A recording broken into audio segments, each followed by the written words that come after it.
We can arrange that. You know why I'm excited for bottomless apps for $9.99?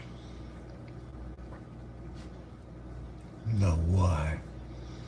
It's called Nigga in the Hood.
Smoke a bowl. What you up to, man?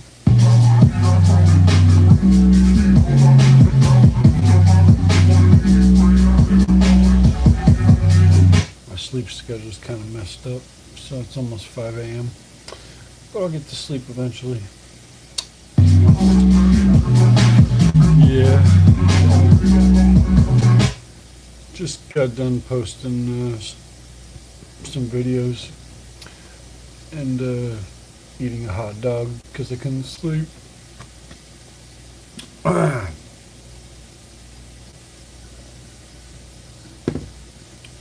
Those caramelized onions on the hot dog are the best part.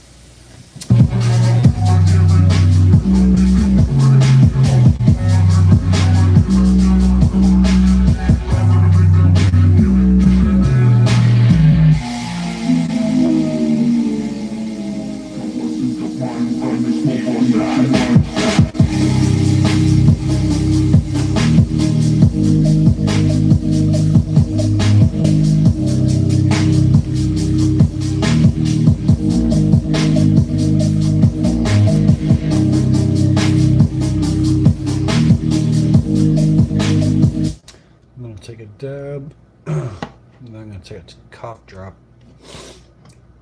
before bed. What's up, Hasta La Vista? Hasta La Vista. I like your name.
Not too much.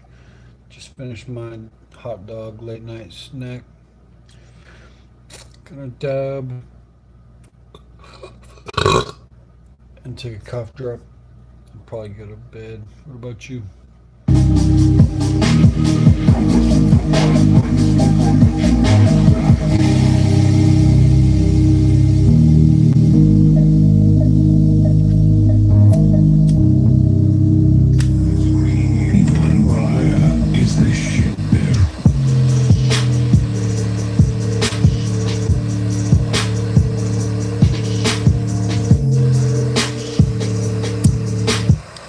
I'm streaming for a side gig right now.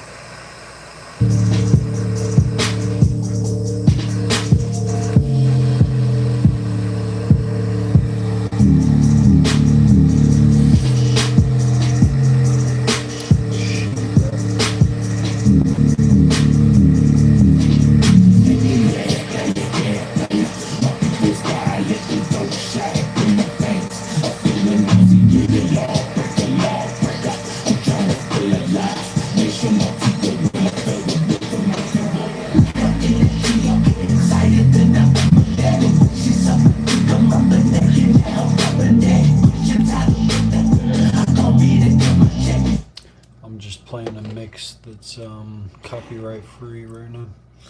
That's the main thing for YouTube.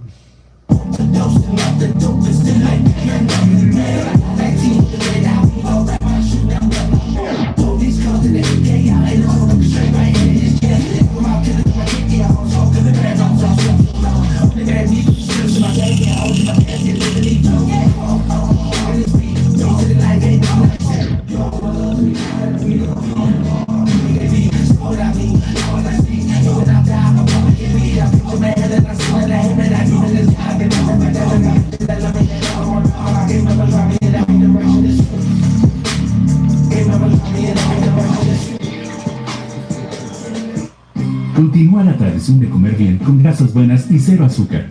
Avocados from Mexico.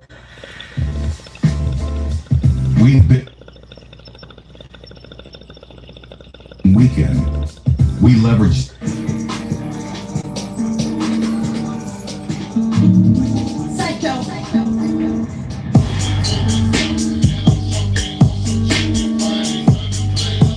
Not right now, Spencer. I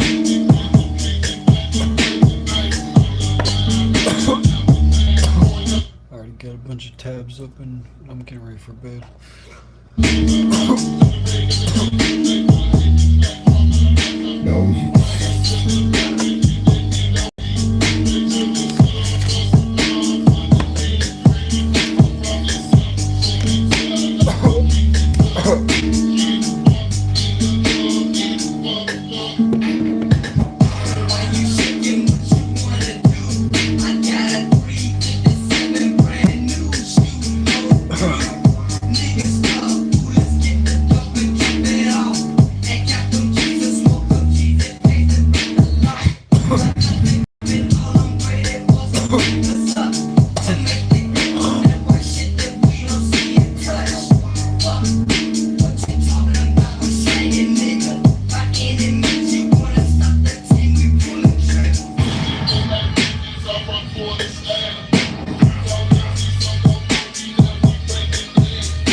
Tide's boosted for smelly work clothes.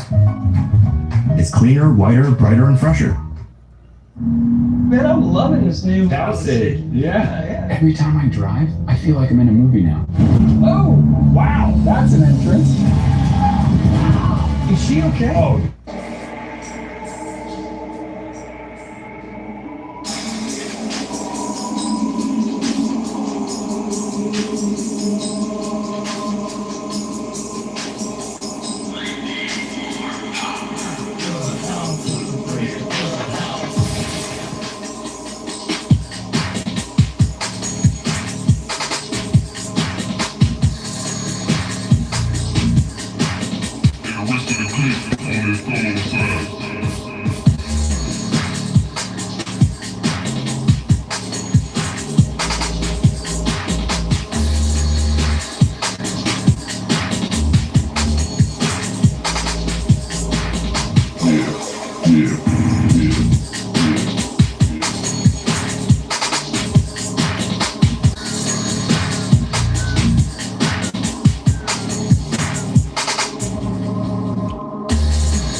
releases immediately and blocks acid that causes heartburn for 24 hours. Feel the difference.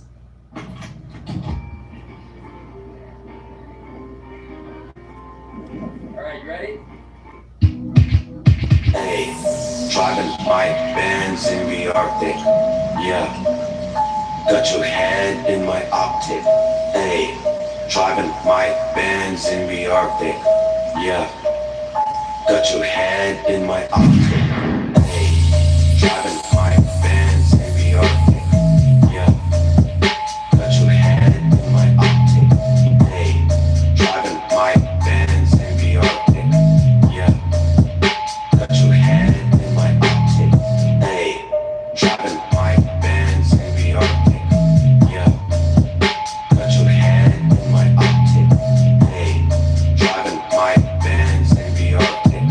Yeah, got your head in my optic. Bringing that shit to you like this, bitch.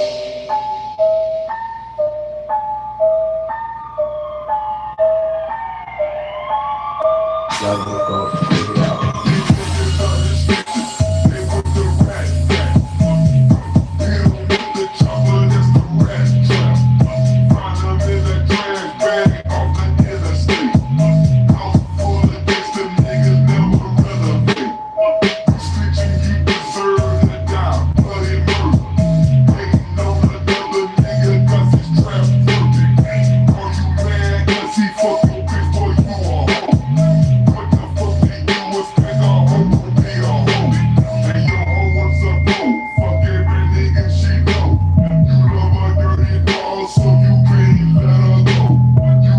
Chasing pussy, you should be chasing commas. I cut your fingers off and mail them to your mom. Driving my Benz in the Arctic. Yeah, got your head in my optic. Hey, driving my Benz in the Arctic. Yeah, got your head in my optic. Hey, driving my Benz in the Arctic. Got your head in my optic. Hey, driving my Benz in the Arctic. Got your head in my optic.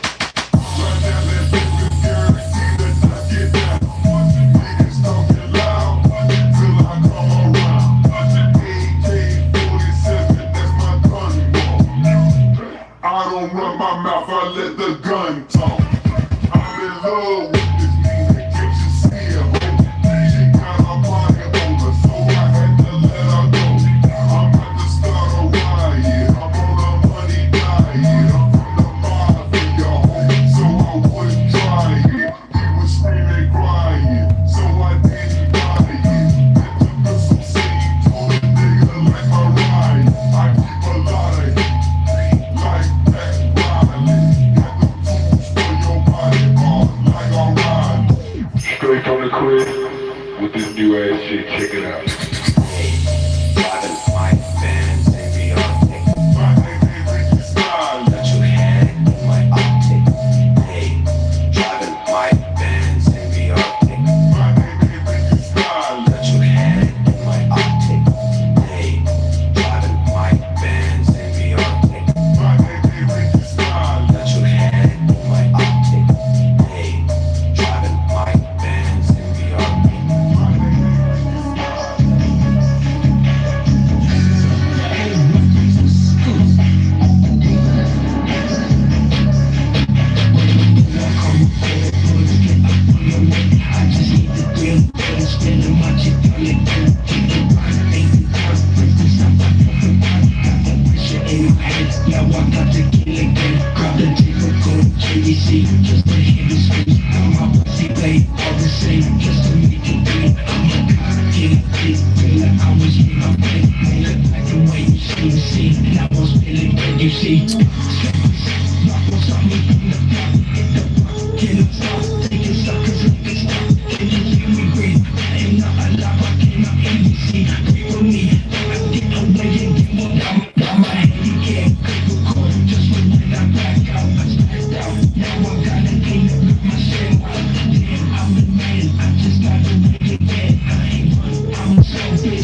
just about to go to bed.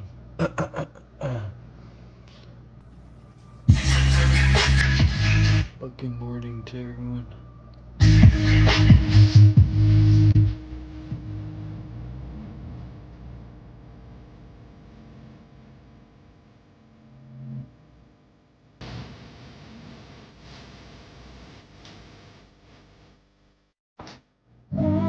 Downy April Fresh gives you a whole week of freshness with just Dirty Downy. Can't trust Downy.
I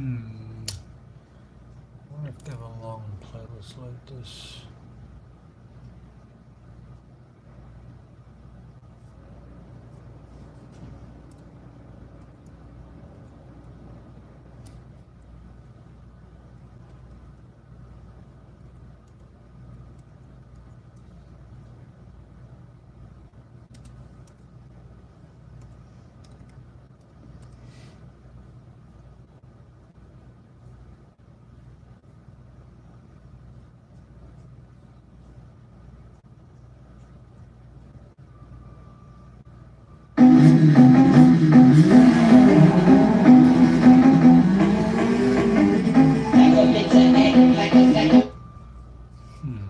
It's 4 hours.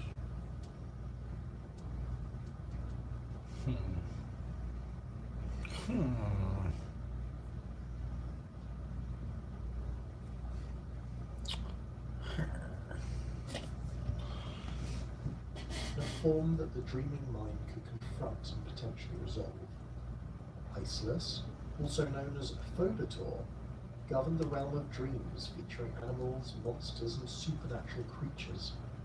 His domain encompassed the more primitive and instinctual aspects of the dreaming mind, those visions that tapped into fundamental fears, desires, and survival instincts that predated human civilization.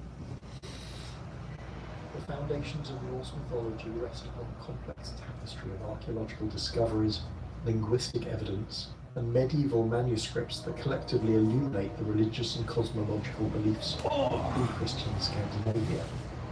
Understanding these sources requires a careful examination of material culture, runic inscriptions, and literary traditions that span nearly a millennium of cultural development. Archaeological evidence provides the earliest tangible connections to Norse religious practices, with findings dating back to the Bronze Age, revealing continuities in Scandinavian spiritual traditions. Excavations at sites across Denmark, Sweden, and Norway have uncovered ritual deposits, ceremonial weapons, and religious artifacts that demonstrate sophisticated theological concepts, long before the composition of written sources. The Trundholm Sun Chariot, discovered in Denmark and dating to approximately 1400 BCE, depicts a bronze horse pulling a golden disc representing the sun, establishing early evidence for solar worship that would later manifest in Norse cosmology through figures like Balder and the daily journey of Sol across the sky. Bog deposits throughout Scandinavia have yielded ceremonial weapons, jewelry, and human remains that indicate complex sacrificial practices. The Hjortspring boat from Als, Denmark, dating to around 350 BCE, was discovered alongside weapons and shields deliberately destroyed and deposited in a ritual context. These archaeological patterns suggest that weapon sacrifice, later documented in written sources as offerings to Odin and Tyr, represented continuity from Bronze Age religious practices. The Gundestrup cauldron, though Celtic in origin, was found in Denmark and depicts scenes that parallel later Norse mythological themes, including antlered deities and ritual sacrifices that resonate with descriptions of Odin's shamanic practices. Runic inscriptions constitute the earliest written evidence of Norse religious beliefs, with the oldest examples dating to approximately 150 CE. The Ofristabu spearhead from Norway bears one of the earliest runic inscriptions, reading Raunajaz, likely meaning tester or challenger, suggesting the weapon's ritual significance in combat or religious contexts. The Galahus horns from Denmark, dating to the early 5th century, feature runic inscriptions alongside elaborate decorative scenes depicting figures that prefigure later mythological characters. The inscription Ek Liragastis Holti Has Hornatawido identifies the craftsman and demonstrates the integration of runic writing with religious metalwork. Stone inscriptions from the later period provide more explicit religious content.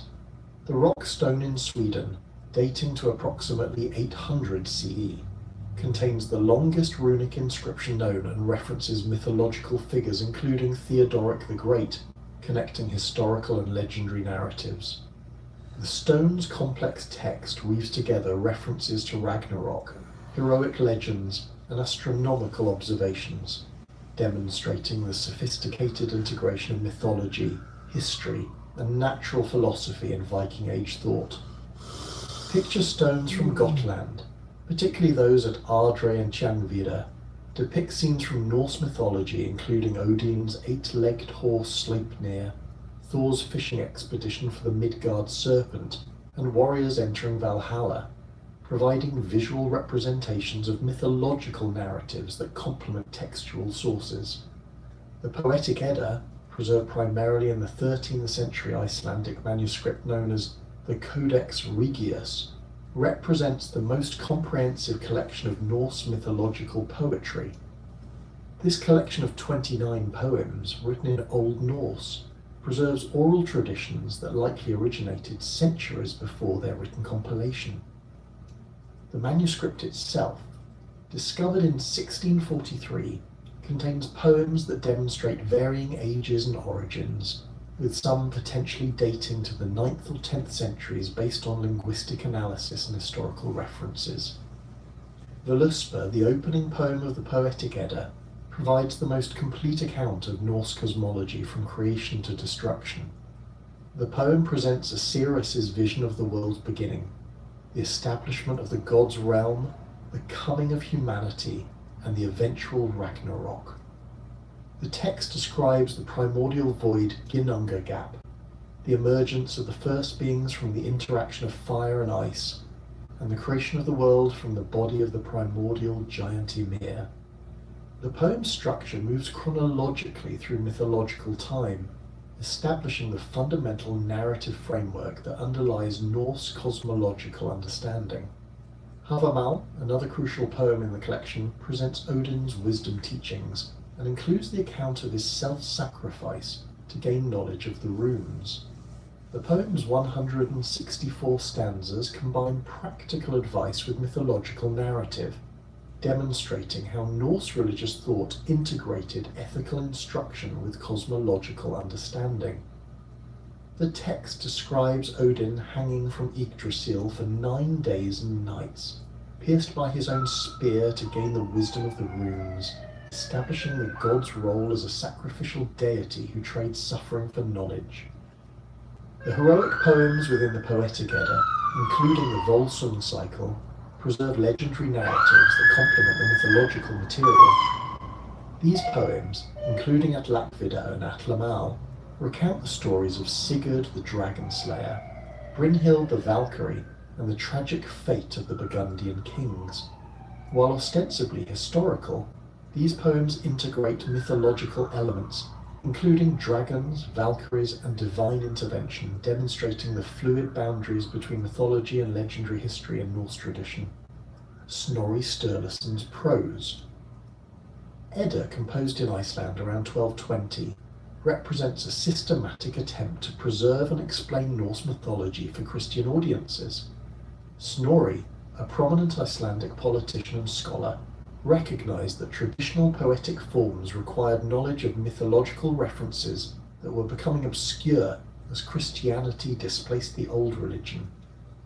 His work consists of 4 main sections: the prologue, Gylfaginning, Skaldskaparmal, and Hatatal, each serving different pedagogical purposes while preserving mythological material.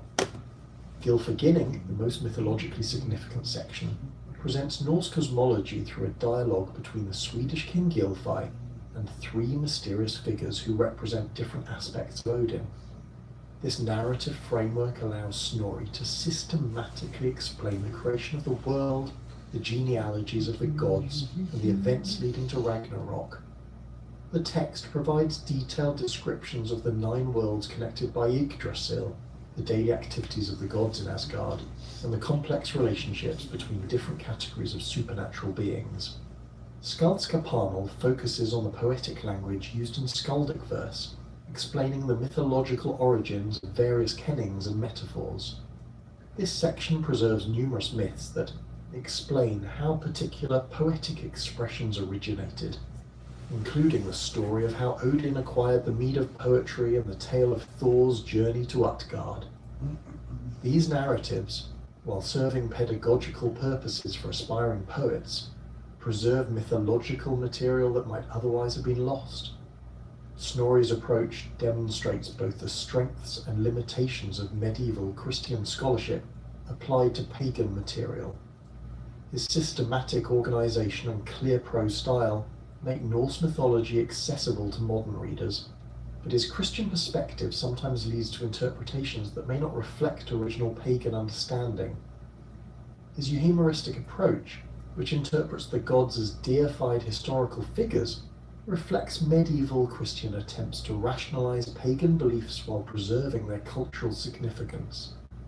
The Heimskringla, Snorri's collection of Norwegian kings' sagas, provides additional insight into Norse religious practices and beliefs through its historical narratives.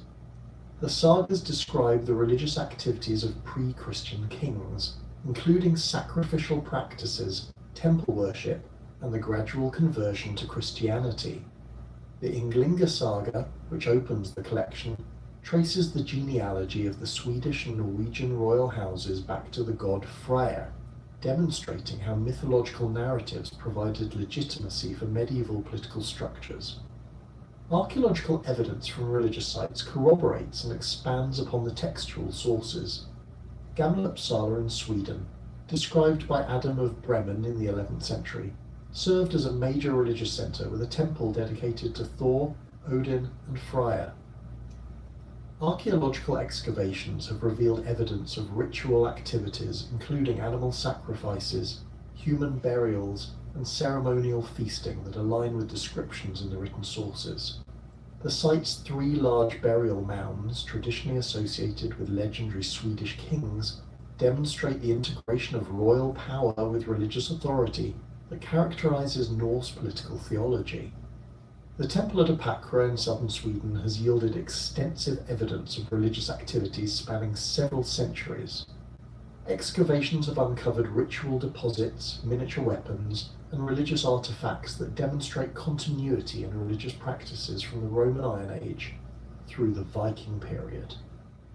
The site's ritual buildings, identified through post-hole patterns and artifact distributions, provide physical evidence for the temple structures described in literary sources. Borg in the Lofoten Islands of Norway represents another significant archaeological site that illuminates Norse religious practices. The excavated Chieftain's Hall, dating to the 6th through 8th centuries, contained evidence of ritual feasting, weapon sacrifices, and religious ceremonies that parallel descriptions in the sagas. The hall's impressive size and elaborate construction demonstrate the integration of political and religious authority that characterizes Norse society. Runic inscriptions from religious contexts provide additional evidence for Norse mythological beliefs. The Kvinnerby amulet from Sweden contains a runic inscription invoking Thor's protection, demonstrating the practical application of mythological knowledge in daily life. The inscription reads, "Thor hallow these runes," establishing the god's role as protector against harmful magic and evil influences. The integration of these diverse sources reveals the complexity and sophistication of Norse mythological thought. Archaeological evidence demonstrates the deep historical roots of religious practices that appear in later literary sources, while runic inscriptions provide contemporary evidence for beliefs that might otherwise seem purely literary. The manuscript traditions, despite their late date and Christian context, preserve detailed mythological narratives that find corroboration in material culture and linguistic evidence.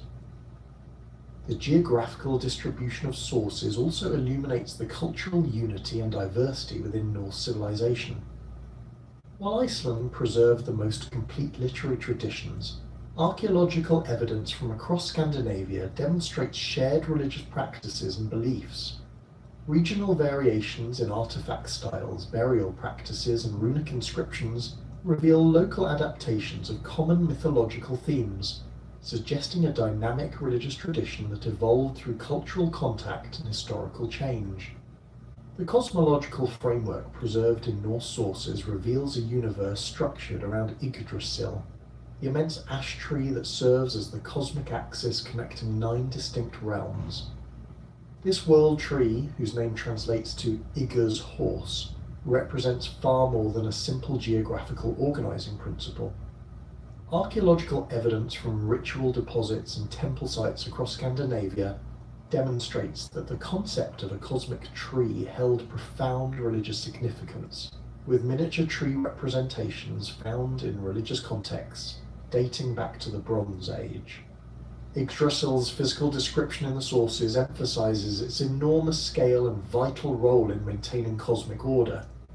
The tree's branches extend over all the worlds, while its 3 massive roots anchor it to different realms and draw sustenance from sacred wells. The Prose Edda describes how the tree's leaves provide food for Odin's goat Heidrun, whose milk feeds the Einherjar in Valhalla, while the hart Eikthyr feeds on the tree's branches, and from his antlers flow the rivers that supply water to all the worlds. This intricate ecological system demonstrates how Norse cosmology integrated natural observation with mythological understanding, creating a universe where divine, natural, and supernatural elements functioned as interconnected systems. The tree faces constant threats that mirror the precarious nature of cosmic order in Norse thought. The dragon Nidhogger gnaws at its roots from below, while 4 stags browse on its branches above, representing the ongoing forces of destruction that require constant vigilance from the gods. The Norns, 3 female figures who control fate, daily tend the tree by sprinkling it with water and clay from the well of Erd, demonstrating how even cosmic structures require active maintenance. This imagery reflects the Norse understanding that order and civilization exist in constant tension with chaos and destruction, requiring ongoing effort to maintain. The symbolic significance of Yggdrasil extends beyond its role as a cosmic support structure. The tree serves as a conduit for wisdom and transformation, most notably in Odin's shamanic ordeal, where he hangs from its branches for 9 days and nights to gain knowledge of the runes. This episode establishes the world tree as a liminal space where boundaries between life and death, knowledge and ignorance, divine and mortal dissolve. The tree's association with horses through its name reflects the shamanic tradition of spiritual journeying, where the tree serves as the vehicle for travel between worlds. Asgard, the realm of the Aesir gods, occupies the highest position in the cosmic hierarchy and serves as the primary seat of divine authority. The realm's name, meaning enclosure of the gods, reflects its function as a fortified stronghold from which the gods maintain order throughout the 9 worlds. Archaeological evidence from Gamla, Uppsala and other temple sites suggests that earthly sanctuaries were conceived as reflections of Asgard's divine architecture, with temple complexes featuring multiple buildings dedicated to different deities mirroring the various halls described in the sources. The realm's most prominent feature is Valhalla, Odin's vast hall where slain warriors feast and prepare for Ragnarok. The building's description emphasizes its enormous scale, with 540 doors each wide enough for 800 warriors to march through simultaneously. The hall's roof consists of golden shields, while spears serve as rafters, creating an architecture that celebrates martial prowess. The daily routine of the Einherjar, who fight each morning and feast each evening on the boar Saerimnir and mead from Hydrum, establishes a cycle of death and renewal that prepares them for their ultimate role in the final battle. Gladsheim, Odin's other major hall, serves as the god's council chamber and contains the high seat Hlidskjalf, from which the All-Father can observe all 9 worlds. This throne's panoptic capabilities reflect the surveillance and knowledge gathering that characterize Odin's rule, while its elevated position emphasizes the hierarchical nature of divine authority. The hall's 12 seats accommodate the principal male gods, establishing a divine council structure that parallels earthly political assemblies described in the sagas. Other significant structures in Asgard include Vingolf, the goddess's sanctuary, and various halls belonging to individual deities. Thor's hall Bilskirnir features 540 rooms, making it the largest building in Asgard, while Baldur's hall Bleidablick is described as having a roof of silver and golden pillars, from which nothing impure can enter. These architectural descriptions establish each deity's character and sphere of influence through their dwelling places, creating a divine geography that reflects the gods' individual personalities and roles. The Rainbow Bridge Bifrost connects Asgard to other realms, serving as both a transportation route and a defensive barrier. The bridge's 3 colours, red representing fire, blue indicating air, and green symbolizing water, demonstrate the Norse understanding of elemental forces, while its guardian Heimdall's vigilant watch establishes the constant threat that requires divine protection. The bridge's fragility, destined to break during Ragnarok under the weight of the sons of Muspel, reflects the temporary nature of cosmic order in Norse thought. Midgard, the human world, occupies a central position both geographically and conceptually in Norse cosmology. The realm's name, meaning the middle enclosure, reflects its position between the divine realm above and the chaotic forces below, while its circular shape, surrounded by the ocean and the Midgard serpent, establishes clear boundaries between civilization and wilderness. Archaeological evidence from settlement patterns across Scandinavia demonstrates how this cosmological understanding influenced actual landscape organization, with farmsteads and villages conceived as ordered spaces carved from the surrounding wilderness. The creation of Midgard from the body of the primordial giant Ymir establishes the realm's fundamental connection to both order and chaos. The god's use of Ymir's flesh for earth, his blood for seas, his bones for mountains, and his skull for the sky creates a world that literally embodies the transformation of chaotic forces into ordered structures. This creation myth reflects the ongoing tension between civilization and wilderness that characterizes human existence in Norse thought, where cultivated land represents a temporary victory over the forces of entropy. The fortification surrounding Midgard, built by an unnamed giant master builder, demonstrates the constant threat that human civilization faces from chaotic forces. The story of this wall's construction, where the gods nearly lose Freya, the sun, and the moon to the giant before Loki's intervention, establishes the precarious nature of cosmic order and the necessity of divine protection for human survival. The wall's incomplete state, with one stone missing, reflects the imperfect nature of all defenses against chaos. Jotunheim, the realm of the giants, represents the primary source of opposition to divine and human order. The realm's harsh landscape, characterized by mountains, forests, and wilderness, contrasts sharply with the ordered architecture of Asgard and the cultivated lands of Midgard. The giants' association with natural forces, storms, earthquakes, avalanches, establishes them as embodiments of nature's destructive potential, rather than simply evil beings. Their role as the gods' primary antagonists reflects the ongoing struggle between order and chaos that drives Norse mythological narratives. The giants' complex relationship with the gods demonstrates the ambiguous nature of this cosmic opposition. Many gods, including Odin and Thor, have giant ancestry, while others maintain relationships with the giant women that produce divine offspring.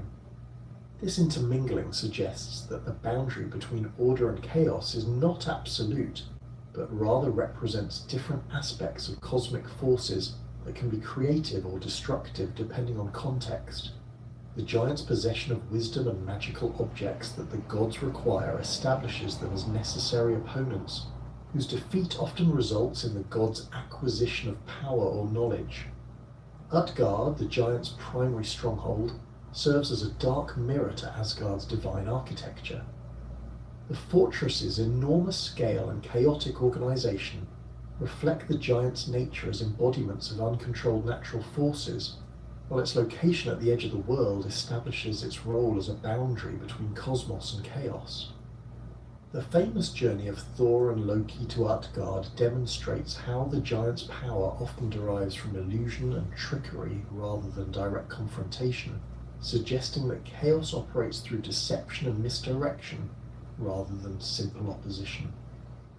Vanaheim, the realm of the Vanir gods, represents a different aspect of divine authority focused on fertility, prosperity, and wisdom, rather than warfare and order.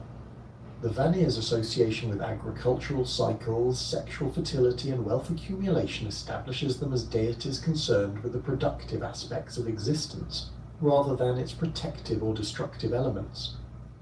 The realm's description as a place of abundance and natural beauty contrasts with Asgard's martial architecture, reflecting different approaches to divine authority. The war between the Aesir and Vanir, which resulted in the exchange of hostages and the integration of Vanir deities into the Aesir pantheon, demonstrates the complex political relationships between different divine groups. The exchange of Njord, Freyja, and Freyja to the Aesir in return for Hörnir and Mimir establishes a divine diplomacy that mirrors earthly political arrangements. The Vanir's particular expertise in magic and prophecy, especially the practice of Siada, introduces elements of shamanic spirituality that complement the Aesir's more martial approach to divine authority. Alfheim, the realm of the Light Elves, represents the luminous aspects of supernatural beings associated with fertility, beauty, and beneficial magic. The Light Elves' description as beings fairer than the sun establishes their connection to solar symbolism and life-giving forces, while their association with Freyja's rulership links them to the Vanir's fertility functions. Archaeological evidence from Scandinavian burial sites includes small figurines and amulets that may represent these beneficial supernatural beings, suggesting their importance in daily religious practice. The Light Elves' role as intermediaries between gods and humans appears in various contexts throughout the mythological sources. Their ability to influence human affairs through dreams, inspiration, and magical intervention establishes them as accessible supernatural beings who can provide assistance in daily life. The distinction between light elves and dark elves reflects the Norse understanding of supernatural beings as existing along a spectrum from beneficial to harmful, with their moral character determined by their relationship to light, fertility, and life-giving forces. Svartalfheim, also known as Nidavellir, serves as the realm of the Dark Elves or Dwarves, master craftsmen whose underground workshops produce the magical objects that maintain cosmic order. The realm's subterranean location reflects the Dwarves' association with mining, metalworking, and the transformation of raw materials into finished goods.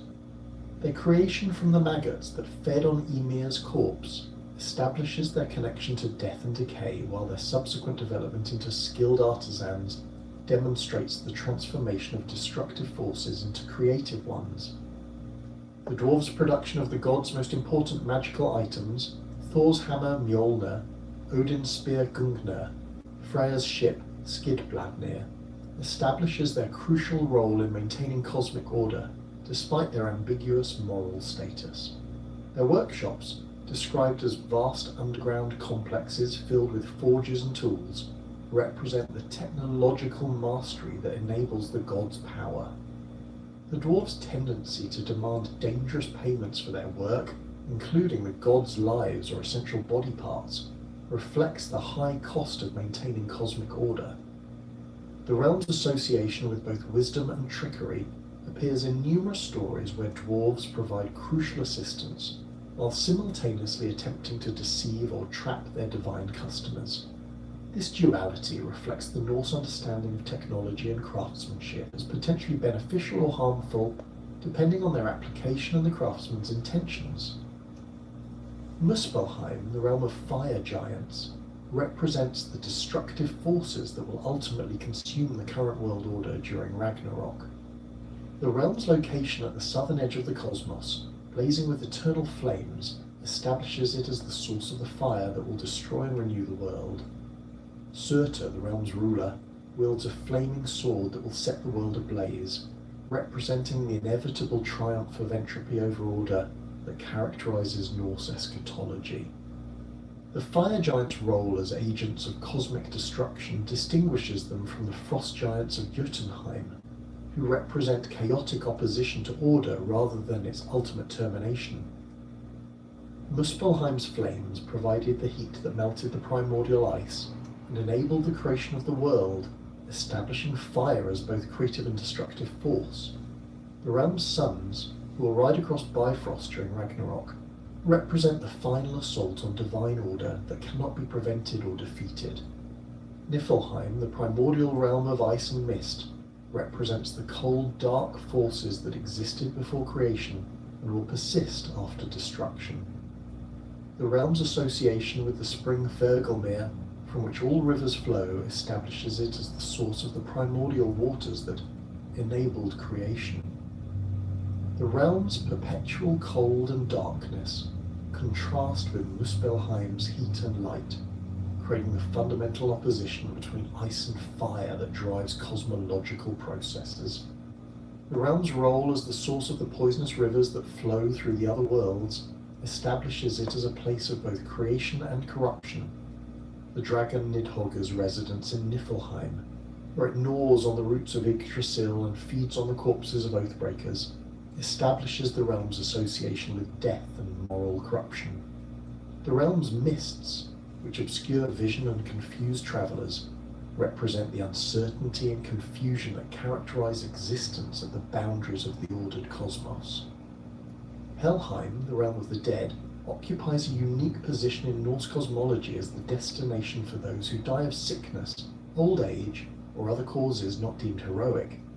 The realm's ruler, Hel, appears as a half-living, half-dead figure whose appearance reflects the ambiguous nature of death in Norse thought.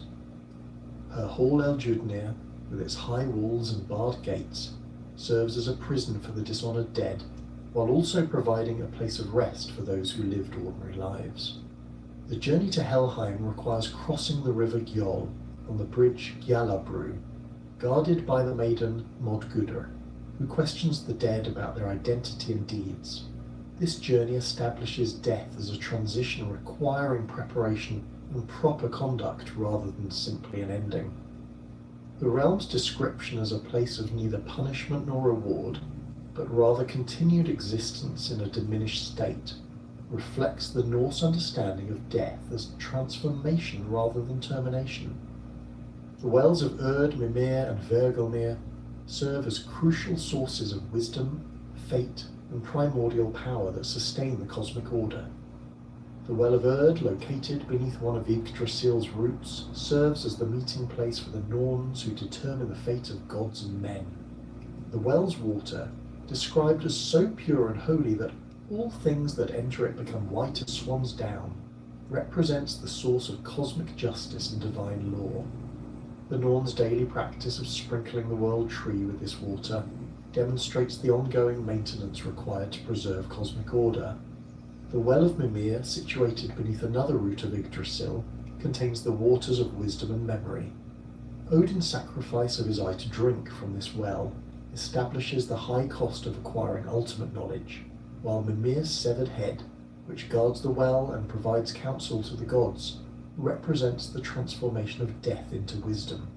The well's association with memory reflects the Norse understanding of wisdom as the accumulation and proper application of experience rather than abstract knowledge. Vergelmir, the spring in Niflheim from which all rivers flow, represents the primordial source of all waters and the beginning of cosmic processes. The spring's bubbling, boiling nature reflects the dynamic forces that drive creation and destruction, while its location in the realm of ice and mist establishes it as the point where opposing forces meet and generate new possibilities. The spring's role as the source of both life-giving and poisonous rivers demonstrates the ambiguous nature of primordial forces that can create or destroy depending on their direction and application.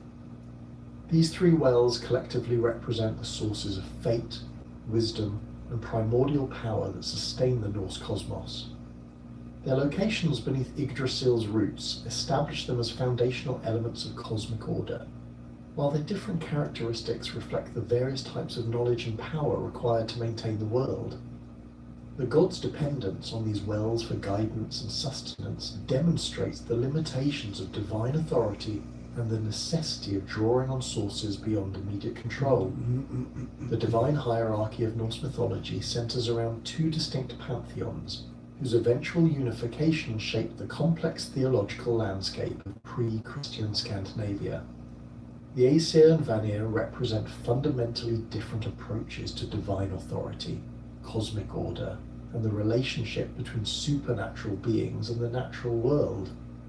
Archaeological evidence from temple sites across Scandinavia demonstrates that these theological distinctions depicted actual cultic practices, with different communities emphasizing either martial prowess and cosmic order, or fertility and natural abundance in their religious observances. The Aesir pantheon, led by Odin the All-Father, dominated the cosmic hierarchy through their association with warfare, wisdom, governance, and the maintenance of cosmic order against chaotic forces. Odin's complex character encompasses multiple aspects of divine authority, from his role as the gatherer of the slain to his function as the seeker of wisdom who sacrifices comfort and safety for knowledge. His physical appearance, typically described as a tall, one-eyed figure wearing a broad-brimmed hat and dark cloak, reflects his role as a wanderer who moves between worlds gathering information and testing mortals. The two ravens, Hugin and Munin, perch on his shoulders, flying across all 9 worlds each day to bring him news, while his 8-legged horse Sleipnir enables him to travel between realms with supernatural speed. Udotirian's Hall Valhalla serves as the primary gathering place for the Aesir's military preparations, where the Einherjar train daily for Ragnarok under the supervision of the Valkyries.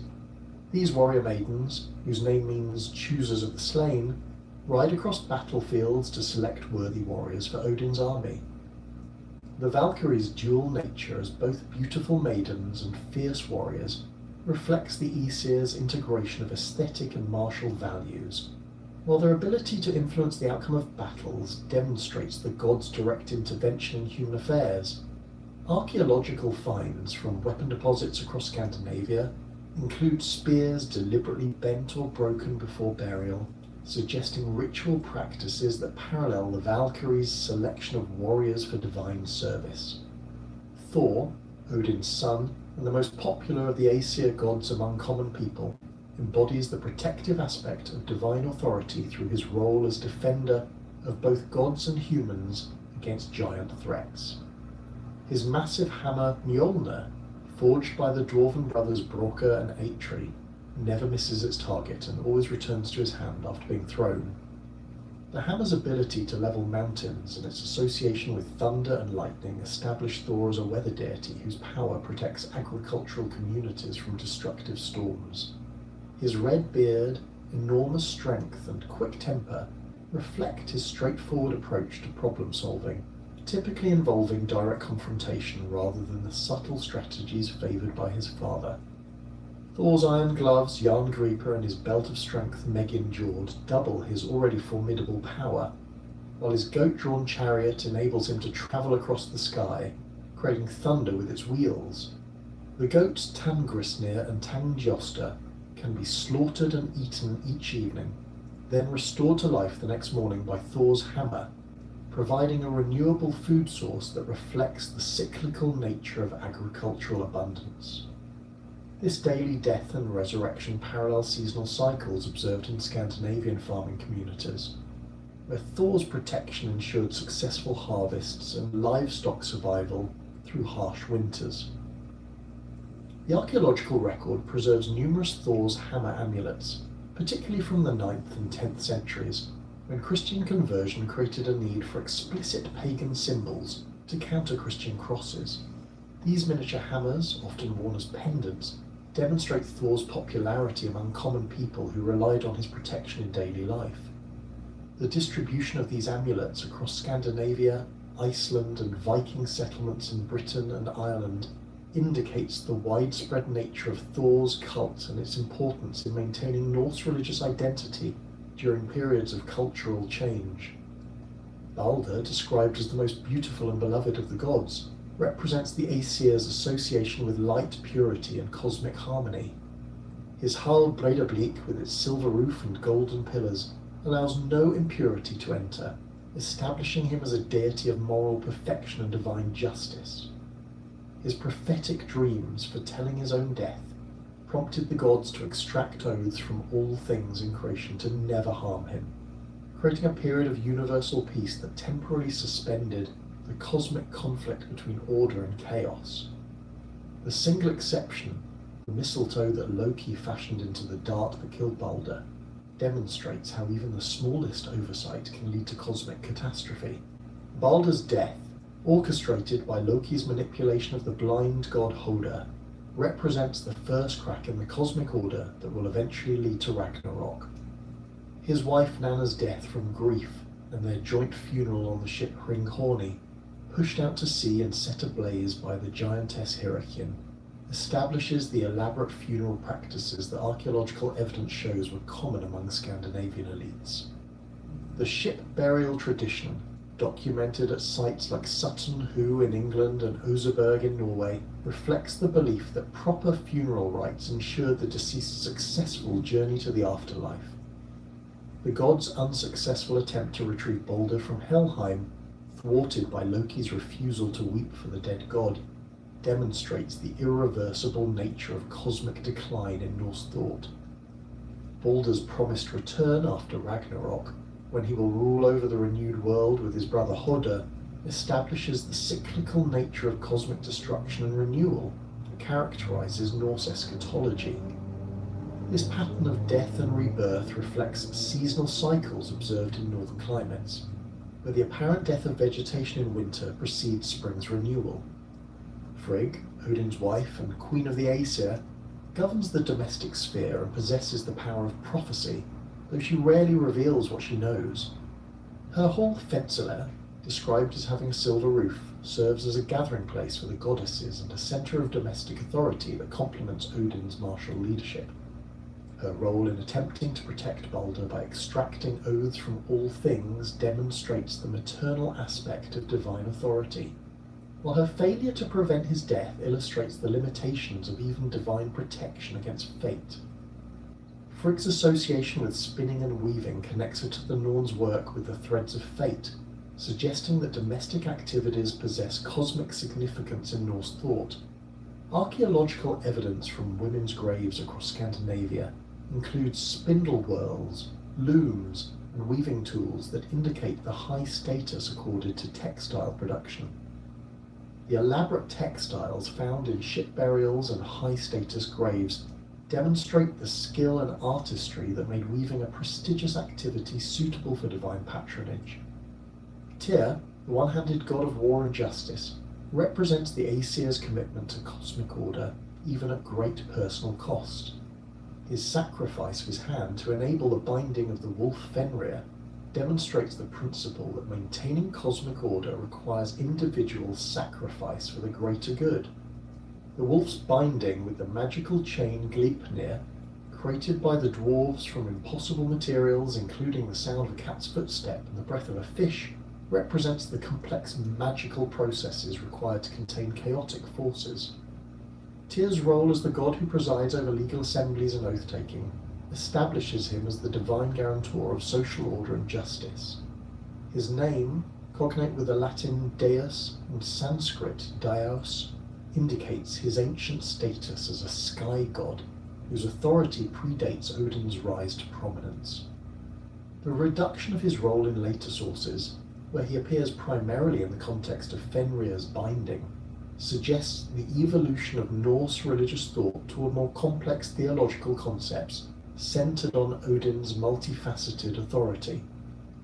The Thing assembly is documented in historical sources and archaeological remains across Scandinavia, operated under Tyr's divine protection, with oath-breaking and legal violations considered offences against cosmic order itself.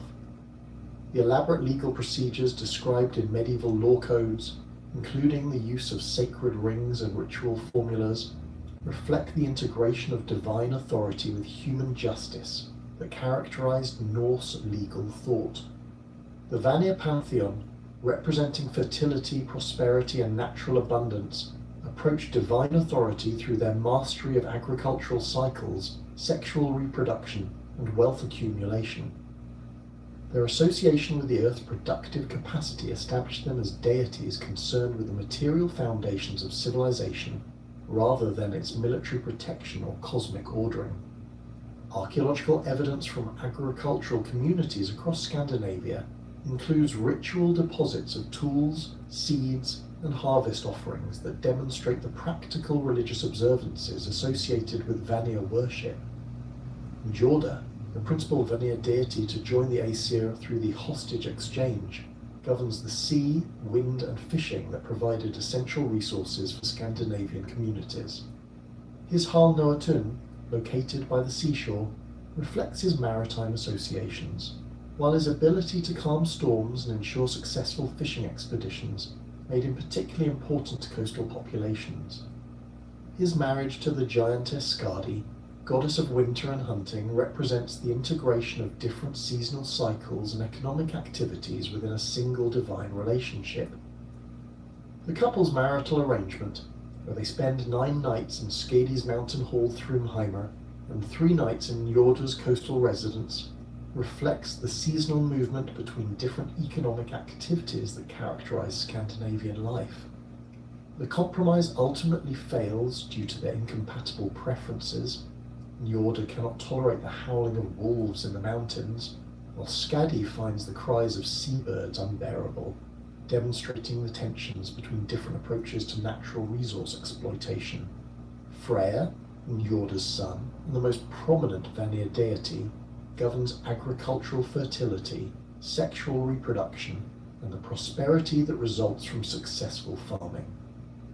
His association with the boar, an animal that represents both fertility and ferocity, establishes him as a deity capable of both creative and destructive actions.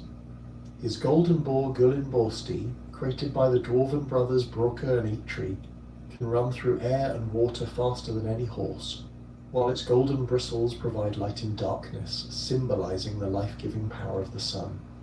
Freyr's ship, Skidbladnir, also crafted by dwarven artisans, can sail through air as well as water, and can be folded up and carried in a pocket when not needed.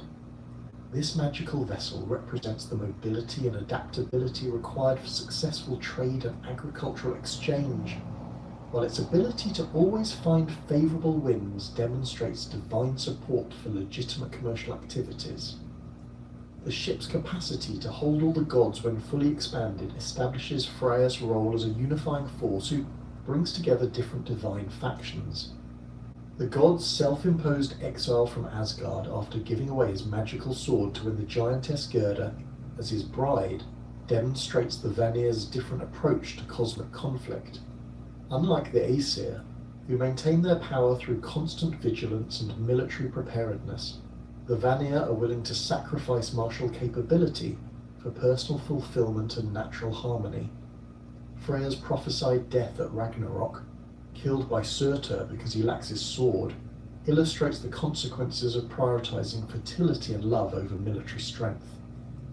Archaeological evidence from temple sites associated with Freya includes phallic symbols, fertility figurines, and agricultural tools that demonstrate the explicit connection between divine worship and human reproduction. The temple at Gamla Uppsala, described by medieval sources as containing a statue of Freya with an enormous phallus, reflects the open acknowledgement of sexuality as a divine force requiring religious attention and proper ritual observance. Freya, the most prominent goddess in the Norse pantheon, embodies the Vanir's mastery of both fertility and magical knowledge. Her association with the practice of Sæda, a form of shamanic magic involving prophecy, shape-changing and spiritual travel, establishes her as a deity who bridges the gap between physical and spiritual realms. Her teaching of Sæda to the Aesir, particularly to Odin, demonstrates the Vanir's contribution of magical knowledge to the unified pantheon. Freya's Hall Sisrumnir, located in the field Folkvanga, receives half of all warriors slain in battle, with the other half going to Odin's Valhalla. This division of the heroic dead reflects the integration of Vanir and Aesir authority structures, while establishing Freya's role as a war goddess despite her primary association with fertility and love. Her ability to transform into a falcon using her feather cloak demonstrates the shape-changing abilities associated with Sæda practice, while her tears of red gold reflect the connection between emotional intensity and material wealth. The goddess's association with the Brisingamen necklace, obtained through sexual relationships with 4 dwarven craftsmen, establishes the Vanir's different approach to acquiring magical objects. While the Aesir typically obtain powerful items through force, trickery, or sacrifice, the Vanir are willing to use sexual relationships as a form of exchange that benefits both parties. This approach reflects the Vanir's understanding of fertility and sexuality as positive forces that create rather than consume value. The Aesir-Vanir War represents the most significant conflict in Norse mythology between different approaches to divine authority and cosmic order. The war's origin in the Aesir's mistreatment of the Vanir sorceress Gulveig, whom they repeatedly killed and burned only to see her return to life, demonstrates the fundamental incompatibility between the two pantheons' approaches to magical knowledge and divine power.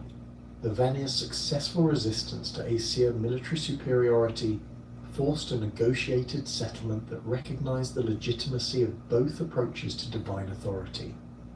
The exchange of hostages that ended the war established a new model of divine governance that integrated martial and fertility aspects of cosmic order.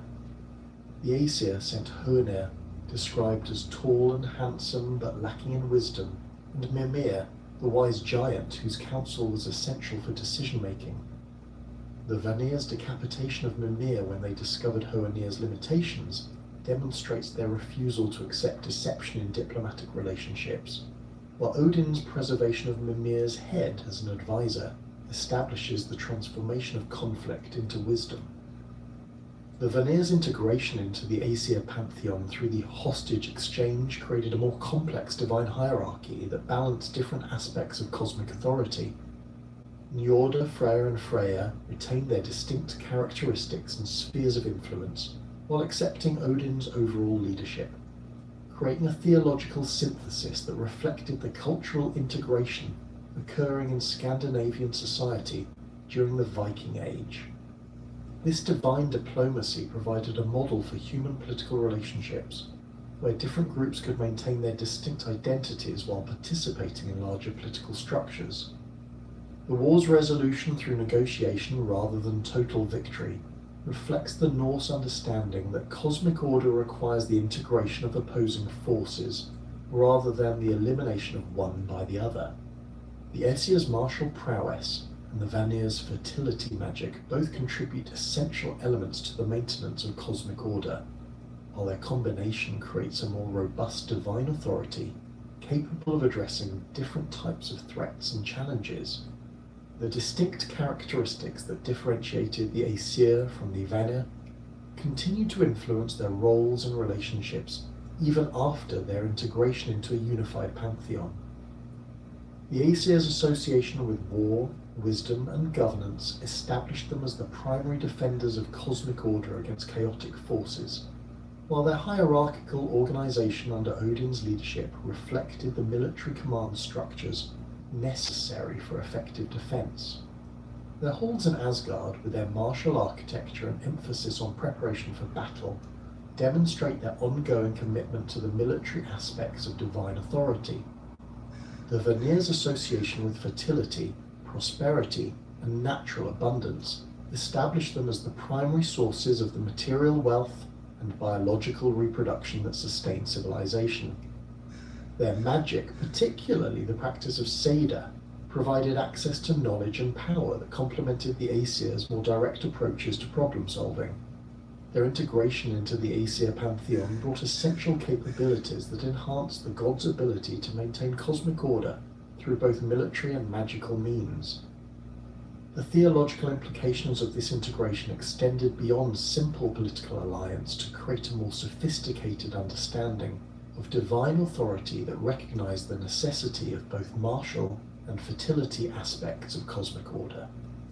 The Aesir's strength in warfare and governance required the Vanir's expertise in agriculture and magic to create a sustainable civilization, while the Vanir's focus on fertility and prosperity needed the Aesir's protection to flourish in a cosmos threatened by chaotic forces. Among the complex pantheon of Norse deities, Odin stands as the most enigmatic and multifaceted figure, embodying contradictions that reflect the harsh realities of existence in the medieval Scandinavian world. His relentless pursuit of wisdom, achieved through profound personal sacrifice, establishes him as a deity who understands that knowledge and power require payment in suffering and loss. The most famous account of this pursuit occurs at Mimir's well, where the severed head of the wise giant Mimir guards waters that contain all knowledge and memory of past, present, and future events.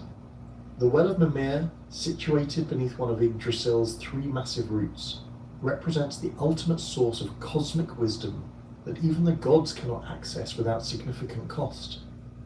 Mimir's head, preserved by Odin's magical arts after the Vanir decapitated the giant during the hostage exchange, speaks only truth and possesses memory stretching back to the beginning of time. The well's waters, described as clearer than crystal yet containing the accumulated wisdom of all existence, reflect the Norse understanding that true knowledge transcends simple information gathering to encompass deep understanding of cosmic principles and hidden connections. Odin's approach to Mimir demonstrates the calculated nature of his wisdom seeking. Rather than attempting to steal the water or trick the guardian, he acknowledges the legitimate price demanded for such knowledge. The sacrifice of his eye, plucked from his own head and cast into the well's depths, represents a permanent physical diminishment that marks him forever as one who has paid the ultimate price for wisdom. This self-mutilation transforms Odin from a complete being into a deliberately damaged one, whose missing eye serves as a constant reminder of the cost of knowledge. The symbolic significance of the eye sacrifice extends beyond simple payment to encompass the transformation of perception itself. The loss of physical sight in one eye paradoxically grants Odin enhanced spiritual vision, enabling him to perceive hidden truths and connections invisible to those who retain their complete physical faculties. This exchange of immediate surface-level perception for deeper, more profound understanding reflects the shamanic tradition of deliberate self-limitation to achieve transcendent knowledge. Archaeological evidence from Scandinavian bog deposits includes numerous examples of deliberately damaged weapons and jewellery thrown into sacred waters, suggesting that the concept of sacrifice to gain divine favour or knowledge held practical religious significance. The Gundestrup cauldron depicts scenes of ritual sacrifice and transformation that parallel Odin's ordeals, while runic inscriptions from across the Viking world invoke his wisdom-seeking as a model for human spiritual development. The second great ordeal that defines Odin's character involves his 9-day hanging from Yggdrasil, wounded by his own spear, without food or water, to gain knowledge of the runes. This shamanic initiation, described in the Havamal, presents Odin as both sacrificer and sacrificed, offering himself to himself in a ritual that transcends normal categories of divine and mortal experience. The world tree serves as both gallows and altar, while the spear wound ensures that this hanging represents genuine suffering rather than a mere symbolic gesture. The 9-day duration of this ordeal carries deep symbolic significance in Norse cosmology, where the number 9 appears repeatedly in descriptions of cosmic structure and divine activity. The 9 worlds connected by Yggdrasil, the 9 nights of ritual required for various magical workings, and the 9 mothers of Heimdall all reflect the sacred nature of this number in Norse thought. Odin's 9-day hanging thus aligns his personal transformation with fundamental cosmic principles, suggesting that his acquisition of runic knowledge represents a form of rebirth that parallels the creation of the world itself. The runes that Odin discovers during this ordeal represent far more than a simple writing system. In Norse understanding, runes embody the fundamental forces and principles that govern reality, with each symbol containing both practical and magical significance. The word rune itself derives from the Old Norse run, meaning secret or mystery, indicating that these symbols provide access to hidden knowledge about the nature of existence. Odin's mastery of the runes grants him the ability to influence fate, communicate across vast distances, and understand the secret connections that bind all things together. The physical description of Odin's hanging emphasizes the genuine nature of his suffering. Pierced by Gungnir, his own spear that never misses its target, he experiences the agony of a mortal wound while maintaining the divine consciousness necessary to perceive and understand the runes as they reveal themselves. The lack of food or water during this period represents the complete abandonment of physical comfort and security characterized as true shamanic initiation. His position, suspended between earth and sky, places him in the liminal space where transformation becomes possible. The moment of revelation, when Odin finally perceives the runes and grasps their meaning, represents the culmination of his deliberate self-torture. The rune's appearance to him in his extremity suggests that such knowledge becomes accessible only to those who have abandoned all attachment to physical well-being and social position. His ability to take up the runes, described as screaming as he grasps them, indicates that even the acquisition of this knowledge involves additional suffering and effort. The practical applications of Odin's runic knowledge extend throughout Norse mythology, where he employs these symbols to bind enemies, communicate with the dead, and influence the course of events across all 9 worlds. His use of runes to revive the dead Volva in Voluspa demonstrates their power over life and death, while his employment of binding runes to constrain hostile forces shows their practical military applications. The runes' appearance on weapons, amulets, and memorial stones throughout the archaeological record indicates that Odin's shamanic acquisition of this knowledge provided a model for human magical practice. Odin's role as Psychopomp, the divine guide who escorts souls between worlds, establishes him as the primary mediator between life and death in Norse cosmology. This function extends far beyond simple transportation to encompass the selection, preparation, and organization of the dead for their roles in the cosmic order. His leadership of the Wild Hunt, a spectral procession that sweeps across the sky during winter storms, demonstrates his active involvement in gathering the souls of the worthy dead for service in his army. The Wild Hunt's composition reflects Odin's authority over different categories of supernatural beings and deceased mortals. The procession includes the Einherjar, warriors who died gloriously in battle and now serve as Odin's elite troops, alongside various supernatural beings, including elves, spirits, and the souls of the restless dead. The hunt's appearance during violent weather, particularly winter storms, connects Odin's death-gathering activities, the natural forces that bring destruction and renewal to the world. The hunt's physical manifestation varies according to local traditions, but consistently features Odin as the mounted leader riding Sleipnir, his eight-legged horse capable of travelling between worlds. The sound of the hunt's passage, described as the howling of wind and the thunder of hoofbeats, strikes terror into mortals who hear it, while those who witness the procession directly risk being swept up and carried away to join the eternal ride. This recruitment method reflects Odin's opportunistic approach to building his army, where he claims suitable souls regardless of their original intentions or destinations. The Einherjar, literally those who fight alone, represent the elite warriors chosen by Odin's Valkyries from among the battle dead. These selected warriors undergo transformation from mortal fighters into divine soldiers whose daily routine prepares them for the ultimate battle at Ragnarok. Their existence in Valhalla involves constant training through combat that results in daily death and resurrection, creating warriors who have overcome the fear of death through repeated experience of dying and returning to life. The selection criteria for Einherjar status reflect Odin's strategic thinking about the requirements for fighting in the final battle. The Valkyries choose warriors based not only on their combat skill, but also on their courage, loyalty, and ability to function effectively in supernatural combat situations.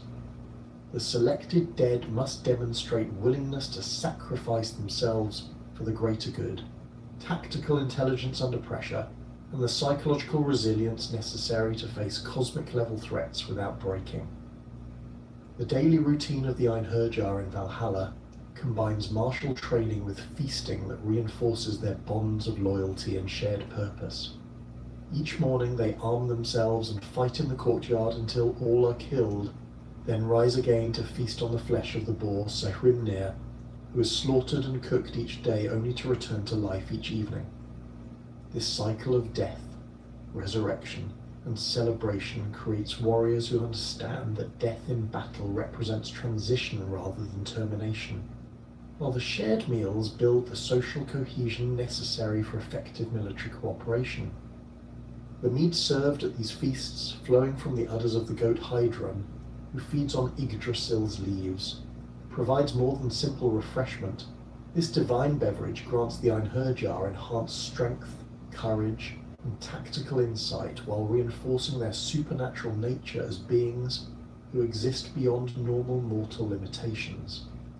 The unlimited supply of mead ensures that the warriors can maintain their enhanced capabilities indefinitely, while the ritual of shared drinking creates bonds of loyalty that transcend individual self-interest. Odin's relationship with his ravens Hugin and Munin represents one of the most distinctive aspects of his character as the god who gathers information from across all 9 worlds. These ravens, whose names mean thought and memory, serve as extensions of Odin's consciousness, flying each day across the entire cosmos to observe events and return with detailed reports. Their daily flights begin at dawn and conclude at evening, when they perch on Odin's shoulders to whisper their observations directly into his ears.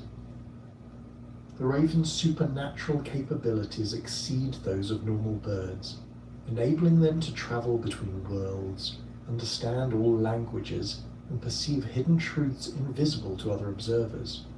Their ability to witness events across vast distances simultaneously suggests that they exist partially outside normal spatial limitations, while their perfect recall ensures Odin's attention. This comprehensive surveillance network provides the All-Father with the intelligence necessary to anticipate threats and opportunities across the entire cosmos. The symbolic significance of ravens in Norse culture extends beyond their role as Odin's messengers to encompass their association with battlefields and death. Ravens and crows naturally gather at sites of carnage to feed on the dead, making them obvious symbols of war's aftermath and the transition between life and death. Their intelligence and adaptability, demonstrated through their ability to use tools and solve complex problems, establishes them as appropriate companions for a god whose primary characteristics include cunning and strategic thinking. Archaeological evidence from across Scandinavia includes numerous depictions of ravens in contexts that suggest their religious significance. The Vendel period helmets from Sweden feature bronze plates showing warriors accompanied by ravens, while the Sutton Hoo helmet from England displays similar imagery. These artistic representations indicate that the association between ravens and divine authority extended beyond purely mythological contexts to influence actual military and religious practices. Sleipnir, Odin's eight-legged horse, represents the ultimate expression of supernatural mobility and the ability to transcend normal limitations of space and time. Born from Loki's shape-shifting encounter with the stallion Svadilfari, Sleipnir possesses capabilities that enable Odin to travel between worlds with unmatched speed and to carry riders into realms normally inaccessible to living beings. His 8 legs, rather than simply doubling normal equine speed, grant him the ability to move through different dimensions of existence simultaneously. The horse's grey colour and supernatural origin establish him as a liminal being who exists between categories of natural and supernatural, living and dead, mortal and divine. His ability to carry riders into Helheim, demonstrated during Hermodre's journey to attempt Baldur's rescue, shows that Sleipnir can traverse boundaries that normally separate the living from the dead. This capability makes him an essential tool for Odin's role as psychopop and his function as the god who gathers wisdom from all possible sources. The practical applications of Sleipnir's abilities extend throughout Norse mythology, where he enables Odin to appear suddenly at crucial moments, escape from dangerous situations, and maintain his network of contacts across all 9 worlds. His capacity to run through air, over water, and across the Rainbow Bridge. Bifrost demonstrates the complete freedom of movement that characterizes divine authority in Norse thought. The horse's loyalty to Odin, never wavering despite the dangerous nature of their journeys, reflects the absolute trust required between a god and his primary means of transportation. The symbolic significance of Sleipnir's 8 legs has generated extensive scholarly discussion, with interpretations ranging from doubled normal speed to representation of the legs of pallbearers carrying the dead. The most compelling interpretation connects the 8 legs to shamanic traditions of spiritual travel, where the shaman's horse represents the vehicle for journeying between different levels of reality. This understanding establishes Sleipnir as the ultimate shamanic horse, capable of carrying his rider into any realm of existence. Odin's wolves, Jerry and Freki, whose names mean greedy and ravenous, serve as both companions and symbols of his predatory nature as the god who devours the battle dead. These wolves, fed by Odin's own food, since he himself requires only wine for sustenance, represent the hungry, consuming aspect of divine authority that claims lives and resources to maintain cosmic order. Their constant presence at Odin's side during feasts and councils demonstrates the integration of predatory and civilized aspects of divine rule.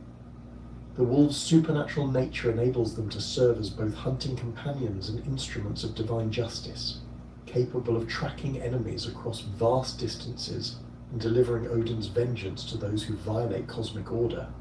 Their ability to understand human speech and follow complex commands establishes them as intelligent agents rather than simple animals, while their fierce loyalty to Odin demonstrates the bonds that tie predatory forces to divine authority.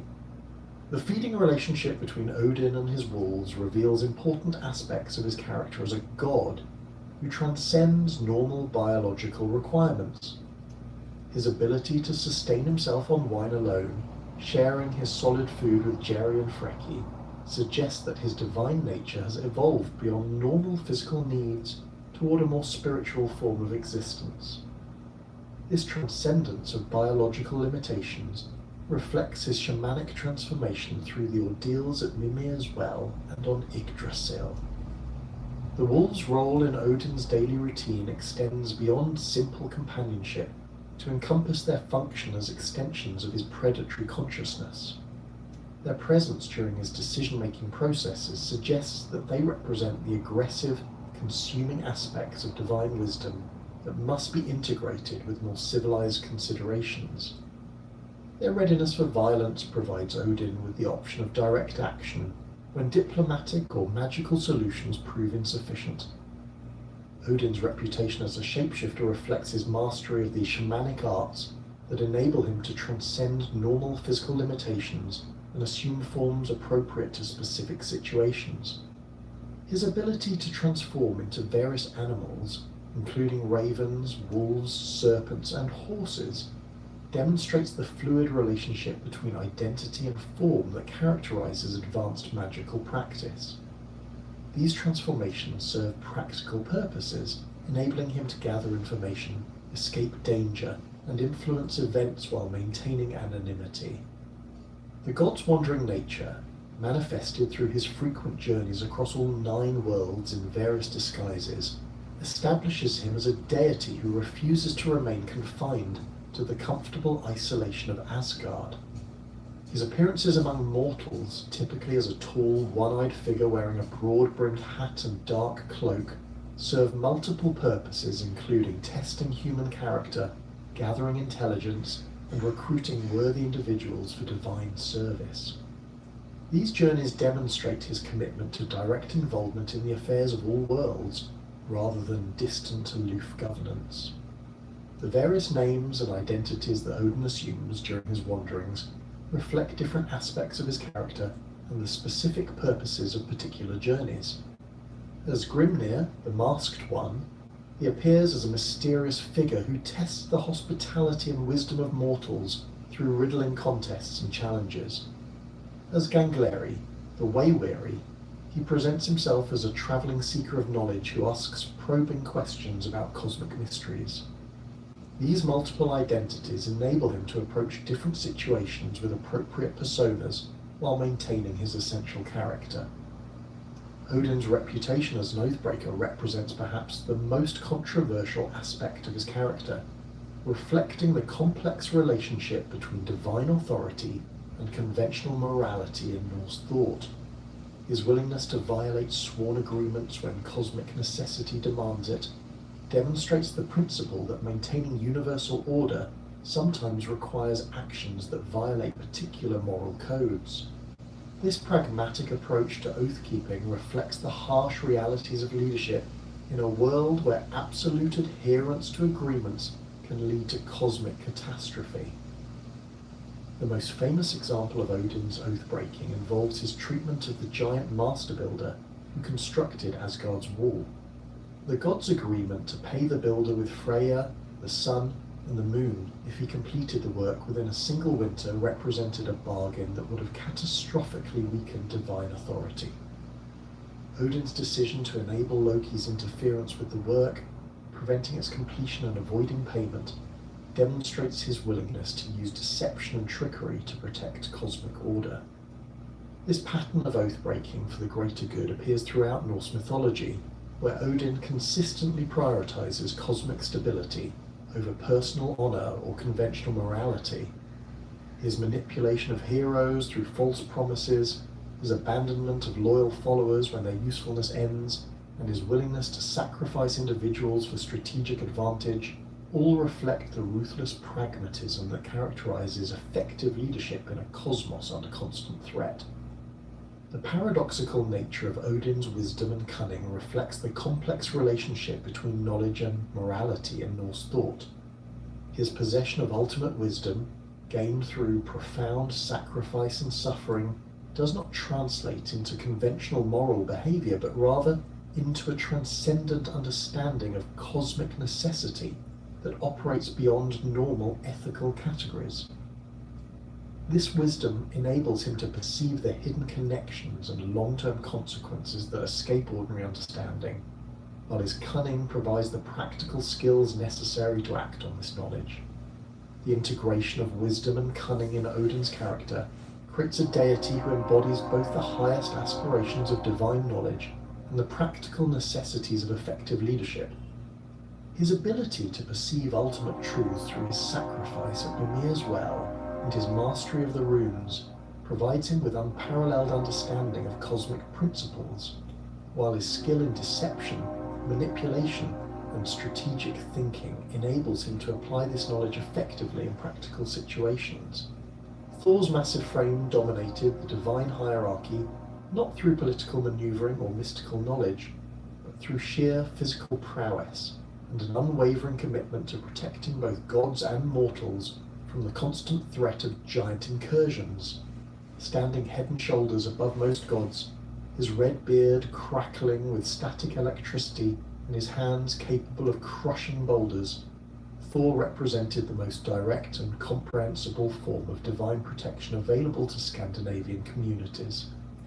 His straightforward approach to problem solving, typically involving the application of overwhelming force to hostile entities, made him the most accessible deity in the Norse pantheon for common people who faced daily struggles against natural disasters, crop failures, and violent raids.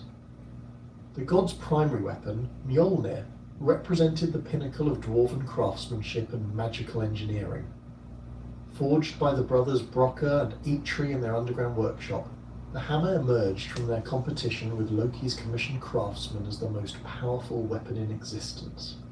The hammer's distinctive short handle, resulting from Loki's interference during its creation, when he transformed into a fly and stung Brokkr's eye, paradoxically enhanced its effectiveness by enabling Thor to wield it with devastating speed and accuracy. The weapon's iron head, inscribed with protective runes and blessed by the gods themselves, could level mountains with a single blow and create thunderclaps that echoed across all 9 worlds. Mjolnir's supernatural properties extended far beyond simple destructive capability to encompass its role as a tool of consecration and blessing. The hammer's ability to sanctify marriages, bless newborn children, and consecrate important oaths made it an essential instrument of divine authority in maintaining social order. Archaeological evidence from across Scandinavia includes numerous miniature hammer amulets, particularly from the 9th and 10th centuries, when Christian conversion pressures made explicit pagan symbols increasingly important for maintaining religious identity. These tiny replicas, often worn as pendants or sewn into clothing, demonstrated the widespread belief in Thor's protective power and the hammer's ability to ward off malevolent forces. The hammer's most remarkable characteristic involved its unerring accuracy and inevitable return to Thor's hand after being thrown. This supernatural homing ability enabled the god to engage multiple enemies simultaneously, hurling Mjolnir at distant targets while continuing to fight with his bare hands, secure in the knowledge that his primary weapon would return when needed. The hammer's flight path, described as creating lightning bolts that illuminated the sky and thunder that shook the earth, provided visual and auditory confirmation of Thor's intervention in mortal affairs. Farmers across Scandinavia interpreted sudden thunderstorms as evidence of Thor's battles with giants, while the appearance of lightning during crucial moments in human conflict suggested divine approval or intervention. The belt Megingjord, Thor's second most important magical item, doubled his already formidable strength when worn, enabling him to lift objects and deliver blows that would otherwise exceed even his divine capabilities. This belt, crafted by the same dwarven artisans who created Mjolnir, consisted of intricately woven metal threads that expanded and contracted to fit Thor's waist perfectly while channeling and amplifying his natural power. The belt's activation required conscious effort from Thor, who typically reserved its use for situations requiring maximum strength, such as lifting the Midgard serpent during his famous fishing expedition, or restraining particularly powerful giants during combat. The Iron Gloves Jarngroper completed Thor's essential equipment, protecting his hands from the intense heat and magical forces generated by Mjolnir's operation, while enabling him to grip the hammer's handle securely during the most violent combat situations. These gloves, forged from the same celestial iron used in Mjolnir's construction, bore protective runes that prevented hostile magic from interfering with Thor's weapon handling. The gloves' supernatural durability ensured that they could withstand the tremendous forces generated when Thor caught Mjolnir after its return flight, while their enhanced grip prevented the hammer from being knocked from his hands during combat.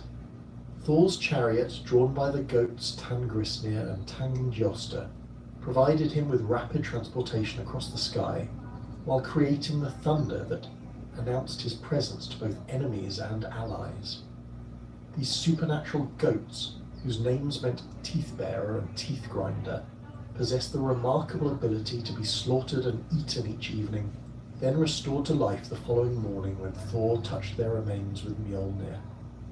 This daily cycle of death and resurrection provided Thor with a renewable food source during long journeys, while demonstrating the hammer's life-giving properties that complemented its destructive capabilities. The chariot's wheels, reinforced with iron rims and fitted with supernatural axles that never broke or wore out, created the rolling thunder that accompanied Thor's passage across the heavens. The vehicle's construction, featuring a platform large enough to accommodate Thor's massive frame and strong enough to withstand the stresses of high-speed aerial travel, reflected dwarven engineering adapted to divine requirements. The chariot's ability to travel through air, over water, and across the Rainbow Bridge Bifrost demonstrated Thor's freedom of movement throughout the cosmos, while its distinctive sound provided advance warning of his arrival to both friends and enemies.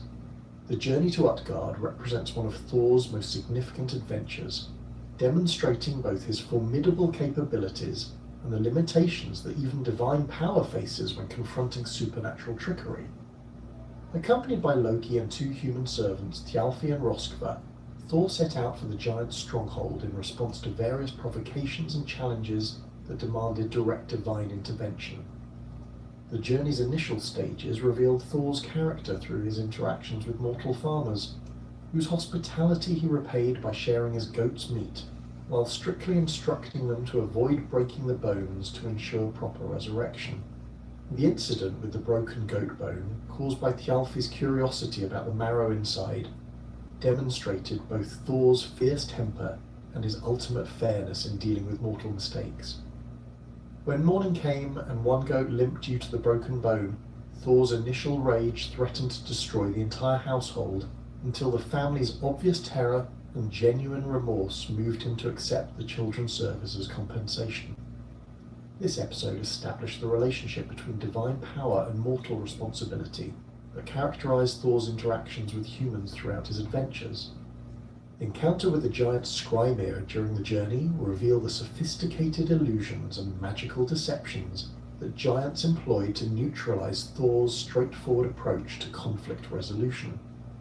The enormous giant, whose snoring created windstorms and whose food bag resisted all attempts to open it, represented a type of opponent that could not be defeated through direct application of force.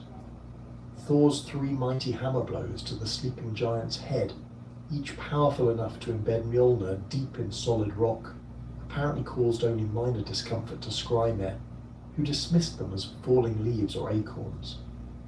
The arrival at Utgard itself presented Thor with challenges that tested his abilities in ways that conventional combat could not.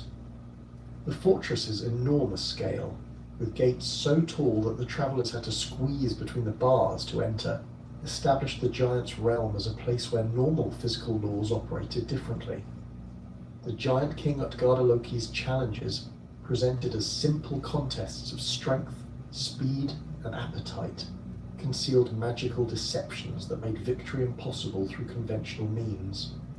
Thor's drinking contest against what appeared to be a simple horn revealed the giant's ability to connect their challenges to cosmic forces beyond any individual's capacity to overcome. The horn's other end, secretly connected to the ocean itself, meant that Thor's prodigious drinking capacity, sufficient to drain lakes and rivers, could only slightly lower the sea level. This challenge demonstrated how the giant's power often derived from their connection to fundamental natural forces rather than individual supernatural abilities. The wrestling match with the old woman Ellie, who represented old age itself, provided Thor with his most humiliating defeat and his most important lesson about the limitations of physical power. Despite his divine strength, enhanced by Megingjord and supported by his fierce determination, Thor found himself gradually forced to one knee by an opponent whose power derived from the inevitable passage of time that affects all beings. This defeat taught Thor that some forces transcend even divine authority and cannot be overcome through strength alone.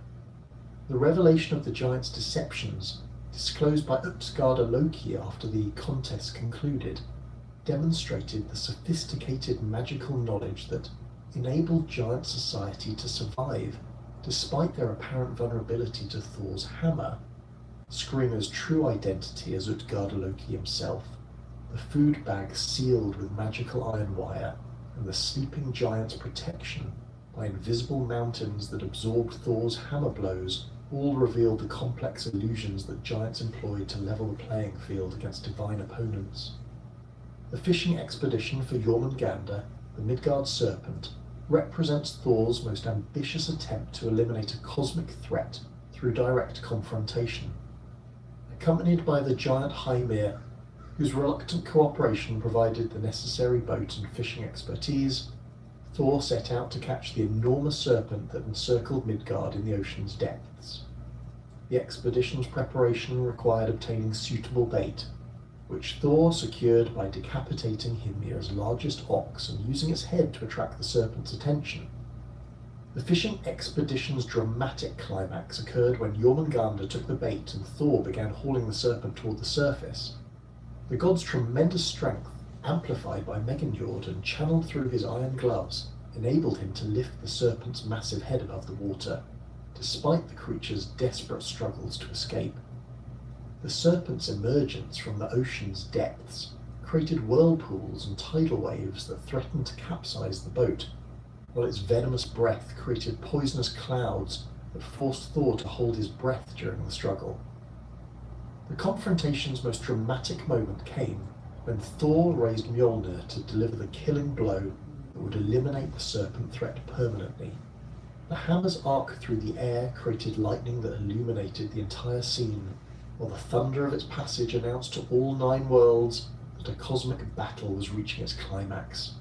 However, Hymir's terror at the sight of the serpent's massive head and Thor's obvious intention to kill it led the giant to cut the fishing line, allowing Jormungandr to sink back into the ocean's depths. Thor's fury at this interference manifested in his immediate decision to kill Hymir, whose cowardice had prevented the elimination of a major threat to cosmic order. The god's hammer blow, delivered with all his strength and enhanced by his magical belt, sent the giant's body flying across the ocean to crash into distant mountains. This violent response demonstrated Thor's intolerance for actions that undermined his protective mission, while establishing his willingness to kill even cooperative giants when their behavior threatened cosmic security. The serpent's escape ensured that this cosmic threat would persist until Ragnarok, when Thor and Jormungandr would meet in their final, mutually destructive battle. The fishing expedition's failure thus contributed to the accumulation of unresolved conflicts that would eventually culminate in the world's destruction and renewal. This outcome reflected the Norse understanding that even divine power faces limitations when confronting cosmic forces, and that some threats can only be delayed rather than permanently eliminated. Thor's numerous encounters with individual giants throughout his adventures demonstrated the variety of threats that these beings pose to cosmic order and the different strategies required to defeat them. His battle with the giant Hrungnir, armed with a whetstone shield and spear, showcased Thor's ability to adapt his fighting style to opponents who possessed weapons and armor capable of withstanding Mjolnir's impact. The duel's outcome, with Thor's hammer shattering Hrungnir's whetstone weapon and killing the giant while leaving fragments embedded in Thor's own head, illustrated the mutual destruction that characterized many conflicts between gods and giants. The encounter with the giant Geirrodr and his daughters presented Thor with a more complex challenge, involving magical traps and supernatural hazards rather than direct combat. The giant's invitation to visit his hall without bringing weapons represented an obvious trap that Thor accepted to demonstrate his courage and capability. The journey to Geirrodr's stronghold, complicated by the giant's daughter's attempts to crush Thor by raising the roof of their father's hall, required the god to use his strength and quick thinking to survive magical attacks that complemented physical threats. The final confrontation with Geirrodr himself demonstrated Thor's ability to turn his enemies' weapons against them when conventional combat proved insufficient. The giant's attempt to kill Thor by hurling a red-hot iron bolt at him backfired when Thor caught the projectile with his iron gloves and hurled it back with such force that it pierced both Geirrodr and the iron pillar behind him. This victory established Thor's reputation for resourcefulness and adaptability that complemented his more famous strength and courage. The god's popularity among common people across Scandinavia reflected his role as the most accessible and comprehensible deity in the Norse pantheon. Unlike Odin, whose complex motivations and shamanic practices remained largely mysterious to ordinary mortals, Thor's straightforward commitment to protecting civilization from chaotic forces made him an ideal patron for farmers, craftsmen, and other working people. His association with thunder and lightning, natural phenomena that directly affected agricultural success and daily life, established him as a deity whose influence could be observed and interpreted through weather patterns. The widespread use of Thor's name in Scandinavian place names demonstrates the geographical extent of his worship and the integration of his cult into local religious practices. Locations such as Thorshavn in the Faroe Islands, Torshälla in Sweden, and numerous Thorsby settlements across Norway and Iceland indicate communities that place themselves under Thor's protection. These place names often incorporated references to his hammer, his goats, or his role as thunder god, suggesting that different aspects of his character held particular significance for specific communities. Personal names incorporating Thor's name, such as Thorstein, Thorbjorn, and Thora, appear frequently in medieval Scandinavian sources. Practices. These names typically combine Thor's name with words indicating strength, protection, or divine favor, reflecting parents' hopes that their children would receive the god's protection and embody his positive characteristics. The persistence of these names through the Christian conversion period and into modern times demonstrates the enduring appeal of Thor's protective symbolism. The archaeological record preserves numerous Thor's hammer amulets from across the Viking world, with concentrations in Denmark, Sweden, and Iceland, indicating the widespread nature of his cult. These miniature hammers, typically measuring between 1 and 3 centimeters in length, were crafted from silver, bronze, or iron, and often featured intricate decorative patterns that enhanced their protective properties. The amulet's distribution pattern, with higher concentrations in areas experiencing Christian conversion pressures, suggests their use as explicit symbols of pagan religious identity during periods of cultural transition. The hammer amulet's design variations reflect regional differences in artistic traditions and religious emphasis.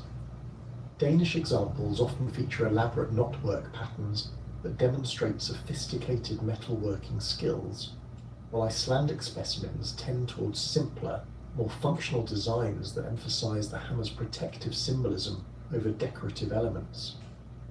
The inclusion of runic inscriptions on some examples indicates the integration of Thor's protection with magical practices that enhance the amulet's effectiveness. Thor's family relationships provided him with both sources of strength and potential vulnerabilities that influenced his actions throughout Norse mythology. His marriage to Sif the goddess whose golden hair represented the fertility of grain fields, established him as a deity concerned with agricultural prosperity as well as protection from hostile forces. Sif's association with the harvest season and her role in ensuring successful crop production complemented Thor's weather-controlling abilities, creating a divine partnership that addressed both the protective and productive aspects of agricultural life. The famous incident of Loki's theft of Sif's hair, which prompted Thor's threat to break every bone in the trickster's body, demonstrated the fierce protectiveness that characterized Thor's approach to family relationships.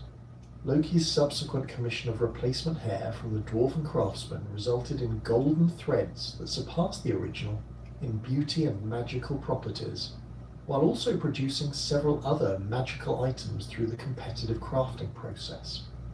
This episode established the pattern of crisis and resolution that characterized many interactions between Thor and Loki throughout their complex relationship. Thor's sons Magni and Modi, whose names meant strength and courage, represented the continuation of his protective legacy into the post-Ragnarok world. These young gods, destined to survive the cosmic destruction that would claim their father, would inherit Mjolnir and continue Thor's role as protectors of the renewed world. Their survival of Ragnarok, along with a few other young gods, suggested that the essential functions of divine protection would persist even through cosmic destruction and renewal.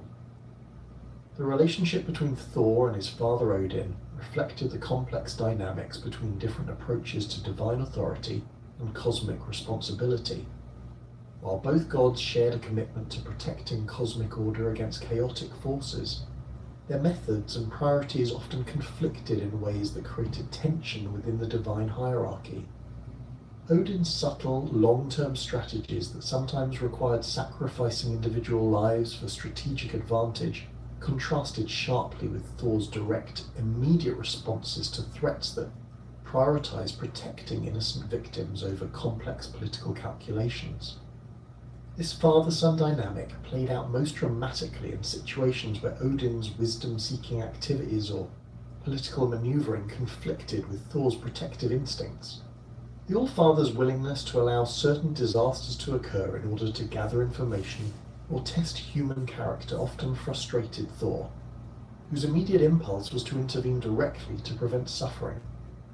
These disagreements reflected different aspects of divine responsibility and the challenges of maintaining cosmic order through both immediate protection and long-term strategic planning. Thor's role as the primary defender of Midgard established him as the god most directly concerned with human welfare and survival. His constant vigilance against giant incursions, his protection of travelers and farmers, and his intervention in natural disasters made him the most reliable source of divine assistance available to mortal communities. This protective function extended beyond simple military defense to encompass his role in ensuring favorable weather for agriculture, protecting livestock from predators and disease, and maintaining the natural boundaries that separated civilization from wilderness. The god's effectiveness as a protector derived not only from his tremendous strength and magical weapons, but also from his genuine concern for the welfare of ordinary people. Unlike other gods who might view mortals as useful tools or amusing diversions, Thor consistently demonstrated personal investment in human survival and prosperity. His willingness to share his food with hungry travelers, his protection of children and the elderly, and his swift punishment of those who threatened innocent people established him as a deity who truly cared about individual human lives, rather than simply maintaining abstract cosmic principles. Within the complex pantheon of Norse deities, no figure embodies contradiction and transformation more completely than Loki, the shape-shifting trickster whose actions consistently blur the boundaries between helper and destroyer, creator and annihilator. His dual nature as both problem solver and problem creator established him as the most unpredictable force within Asgard, capable of rescuing the gods from seemingly impossible situations, while simultaneously engineering the very crises that required divine intervention. Archaeological evidence from Scandinavian sites includes ambiguous symbols and artistic representations that may depict Loki, though his protean nature made consistent iconographic representation challenging for ancient craftsmen who preferred more stable divine imagery. Loki's origins as a giant son who became integrated into the Aesir through his blood brotherhood with Odin created a fundamental tension that influenced every aspect of his character and relationships. His father Farbauti, whose name meant cruel striker, represented the destructive aspects of lightning and wildfire, while his mother Lofi or Nal embodied the island or needle that provides the spark for conflagration. This genealogy established Loki as a being whose very existence bridged the gap between the ordered world of the gods and the chaotic realm of the giants, making him uniquely qualified to understand and manipulate both cosmic forces. The blood brotherhood between Loki and Odin, sworn in the distant past when both were younger and the cosmic order less established, created an unbreakable bond that persisted despite mounting evidence of Loki's increasingly destructive behavior.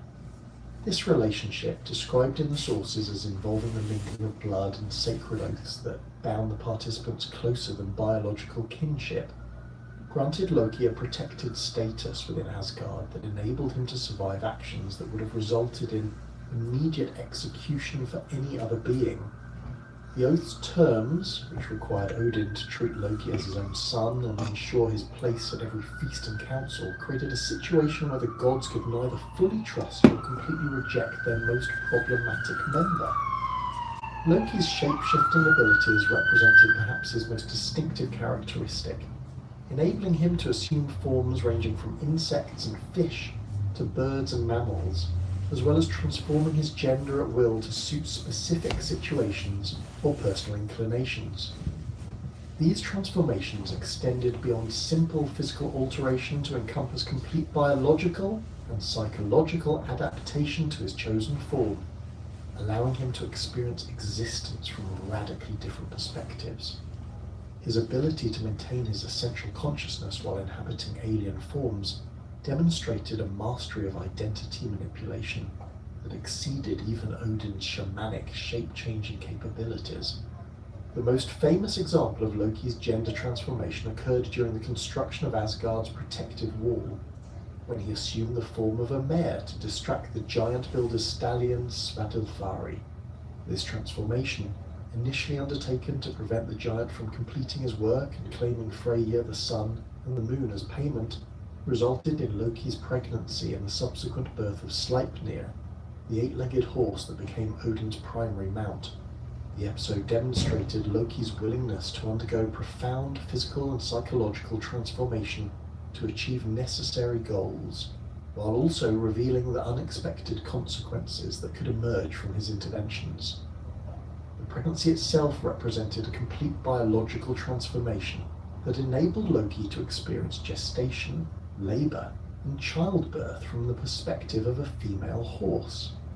This experience, lasting the full 11 months of equine pregnancy, provided him with intimate knowledge of reproductive processes and maternal instincts that influenced his later relationships with his own offspring. The birth of Sleipnir, a being whose supernatural capabilities exceeded those of any normal horse, demonstrated how Loki's transformations could produce results that transcended the limitations of either parent's original nature. Loki's role as mother to various monstrous offspring established him as a creator of beings whose existence would ultimately threaten the cosmic order he had helped to establish. His relationship with the giantess Angrboda, whose name meant bringer of grief, produced 3 children whose destinies intertwined with the fate of the gods themselves. These offspring, conceived during Loki's travels in giant form through Jotunheim, represented different aspects of cosmic threat that would converge during Ragnarok to destroy the current world order. Fenrir, the wolf whose strength and size increased daily beyond all natural limits, embodied the growing threat of uncontrolled violence that could not be contained through conventional means. The wolf's intelligence, demonstrated through his ability to understand complex speech and evaluate the trustworthiness of potential captors, made him far more dangerous than a simple beast of enormous strength. His rapid growth, which soon exceeded the size of normal wolves and continued toward dimensions that threatened even the gods, created an escalating crisis that required increasingly desperate measures to address. The gods' initial attempts to control Fenrir through play and feeding created a false sense of security that enabled the wolf to grow comfortable within Asgard, while continuing to increase in power. The young gods' games with Fenrir, which involved testing his strength against various restraints and challenges, provided the wolf with valuable information about divine capabilities and limitations, while allowing him to assess potential escape routes and defensive strategies. These interactions, initially viewed as harmless entertainment, gradually revealed the wolf's calculating intelligence and his growing contempt for the gods' attempts to control him. The decision to bind Fenrir with increasingly powerful chains reflected the gods' growing awareness that conventional solutions would prove inadequate against this supernatural threat. The first chain, Laedinga, snapped like a spider's web when Fenrir exerted his full strength, while the second Dromi lasted only slightly longer before breaking under the wolf's determined efforts. These failures demonstrated that normal materials and construction methods, even when enhanced with divine craftsmanship, could not contain a being whose power derived from cosmic forces rather than simple physical strength. The creation of Gleipnir, the magical chain that would ultimately bind Fenrir, required the dwarven craftsmen to transcend normal material limitations by incorporating impossible elements into their construction. The chain's composition, including the sound of a cat's footstep, the breath of a fish, the beard of a woman, the roots of a mountain, the sinews of a bear, and the spittle of a bird, represented the transformation of abstract concepts into physical reality through advanced magical engineering. This achievement demonstrated the dwarves' ability to manipulate the fundamental forces of existence when provided with sufficient motivation and resources. The binding of Fenrir on the island of Lyngvi required elaborate deception to convince the increasingly suspicious wolf to submit to another test of strength. The god's presentation of Gleipnir as a simple silk ribbon that posed no threat masked its true nature as the most powerful restraint ever created. Fenrir's demand for a hostage, requiring one of the gods to place their hand in his mouth as a guarantee of good faith, create a situation where divine honor and cosmic necessity came into direct conflict. Tyr's decision to sacrifice his hand to enable Fenrir's binding represented the ultimate expression of divine duty overriding personal welfare. The god of war and justice, whose role as guarantor of oaths and legal agreements made him the most appropriate choice for this sacrifice, placed his right hand between Fenrir's massive jaws, knowing that the wolf's bite would permanently maim him. When Gleipnir proved unbreakable, and Fenrir realized he had been deceived, his bite severed Tyr's hand at the wrist, creating a wound that would never heal, and transforming the god into a permanent reminder of the price required to maintain cosmic order. The wolf's binding to the boulder jowl, secured with a chain Geldia and held in place by the sword Gram thrust through his lower jaw into the ground, created a prison that would contain him until Ragnarok. The constant flow of saliva from his mouth, caused by the sword's position, formed the river van that carried away his pain and rage while preventing him from speaking or casting spells. This elaborate restraint system demonstrated the lengths to which the gods would go to contain threats they could not destroy, while ensuring that Fenrir's eventual escape would be accompanied by tremendous fury and desire for revenge. Jormungandr, the Midgard serpent whose coils encircle the entire world beneath the ocean's surface, represented a different type of cosmic threat that could not be contained through binding or imprisonment. The serpent's enormous size, achieved through continuous growth since his birth, enabled him to grasp his own tail and create a living barrier that surrounded Midgard completely. His position in the ocean depths, where he remained largely invisible to surface dwellers, made him a hidden threat whose true dimensions remain unknown to most inhabitants of the Nine Worlds. The serpent's venomous nature posed a threat that extended beyond simple physical destruction to encompass the poisoning of the entire world's water supply. His breath, capable of creating toxic clouds that could kill even gods, represented a form of environmental destruction that would affect all living beings rather than simply those who encountered him directly. The serpent's ability to create earthquakes and tidal waves through his movements demonstrated his connection to geological forces that could reshape the landscape itself.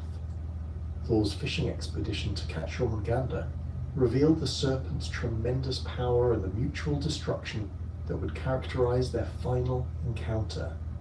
The god's success in lifting the serpent's head above the ocean's surface, achieved through his supernatural strength and magical equipment, created a confrontation that threatened to destroy both participants and devastate the surrounding environment. The serpent's venomous breath, which forced Thor to retreat and prevented him from delivering the killing blow, foreshadowed their mutual destruction during Ragnarok, when both would die from their wounds. Hel, the third of Loki's monstrous offspring, ruled the realm of the dead with an authority that rivaled that of the gods themselves. Her appearance, described as half-living flesh and half-corpse, reflected her dominion over the boundary between life and death that made her uniquely qualified to govern those who had crossed from one state to the other. Her hall Eldjudnir, with its high walls and barred gates, served as both palace and prison for the countless dead who entered her domain through disease, old age, or other unheroic causes. Hel's power over the dead created a situation where even the gods required her permission to retrieve souls from her realm, as demonstrated during the attempt to rescue Balder from death. Her demand that all things in creation weep for Balder before she would release him established her authority as absolute within her domain, while her refusal to accept Loki's tears revealed her ability to perceive deception and maintain cosmic justice. This episode demonstrated how Loki's offspring had developed beyond his direct control to become independent forces whose decisions could thwart even their father's schemes. The goddess's role as ruler of the dishonored dead created a realm where moral categories became blurred and traditional heroic values held little meaning.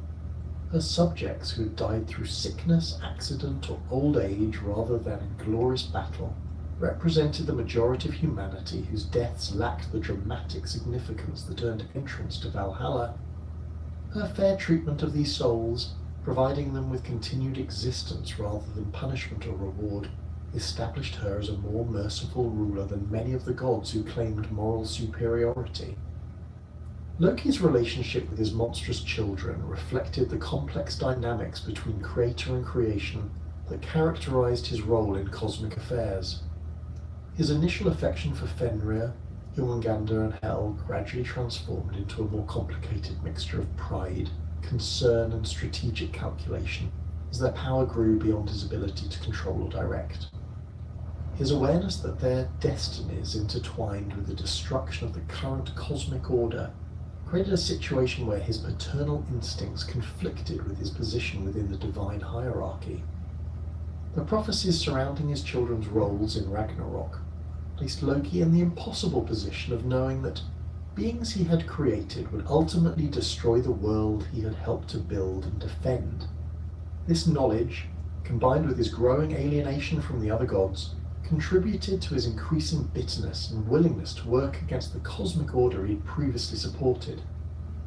The transformation of his children from beloved offspring into cosmic threats paralleled his own evolution from helpful trickster to active enemy of the gods. Loki's problem-solving abilities, demonstrated through numerous episodes where his quick thinking and unconventional approaches rescued the gods from seemingly impossible situations, established him as an invaluable resource whose contributions often overshadowed his troublemaking activities. His theft of the Apples of Youth from the giant Thjazi, accomplished through shape-shifting and aerial maneuvering that enabled him to escape with the precious fruit, save the gods from aging and death while demonstrating his willingness to risk his own life for the common good. The successful completion of this mission, despite the enormous dangers involved, proved his capability as an agent of divine will when properly motivated. The recovery of Thor's hammer from the giant Thrymr, required Loki to devise and execute a complex deception that involved disguising Thor as a bride and himself as a bridesmaid to infiltrate the giant's wedding feast. This elaborate scheme, which required careful attention to detail and flawless performance under pressure, demonstrated Loki's theatrical abilities and his understanding of social conventions that could be manipulated to achieve strategic objectives. The successful retrieval of Mjolnir, accomplished through misdirection and timing rather than brute force, proved that some problems required subtlety and intelligence, rather than direct confrontation. The construction of Asgard's wall presented Loki with perhaps his most complex challenge, requiring him to prevent the giant builder from completing his work while avoiding direct violation of the gods' agreement. His transformation into a mare to distract Svadilfari represented a solution that technically honoured the contract's terms while ensuring its failure through indirect interference. The success of this strategy, which saved the gods from losing Freya, the sun and the moon, demonstrated Loki's ability to find loopholes and alternative approaches that others might overlook. However, Loki's problem-solving frequently created new difficulties that proved more serious than the original challenges he had addressed. His theft of Sif's hair, accomplished through a prank that seemed harmless at the time, nearly resulted in his death at Thor's hands and required extensive negotiations with dwarven craftsmen to resolve. The replacement hair, while superior to the original, came at the cost of commissioning additional magical items that would later play crucial roles in various divine crises and conflicts. The pattern of crisis creation followed by problem solving that characterized Loki's career reflected his fundamental nature as a catalyst whose presence accelerated both positive and negative developments within the cosmic order. His interventions, whether helpful or harmful, consistently produced consequences that extended far beyond their immediate effects to influence the long-term trajectory of divine and mortal affairs. This catalytic function made him simultaneously indispensable and dangerous, as his ability to generate solutions came paired with his tendency to create new problems that required additional interventions. The death of Balder marked the decisive turning point in Loki's relationship with the gods, transforming him from a problematic but ultimately loyal member of the divine community into an active enemy whose actions threatened the foundation of cosmic order.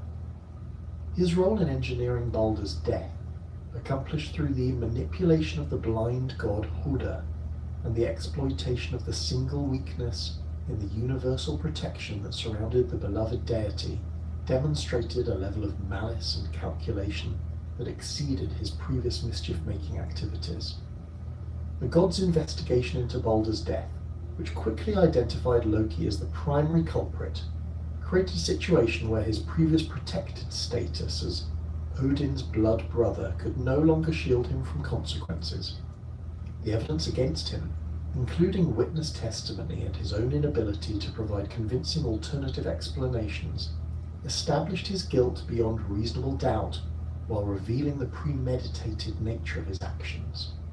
The discovery that he deliberately sought out the one substance capable of harming Balder demonstrated that this was not a prank gone wrong, but a calculated assassination.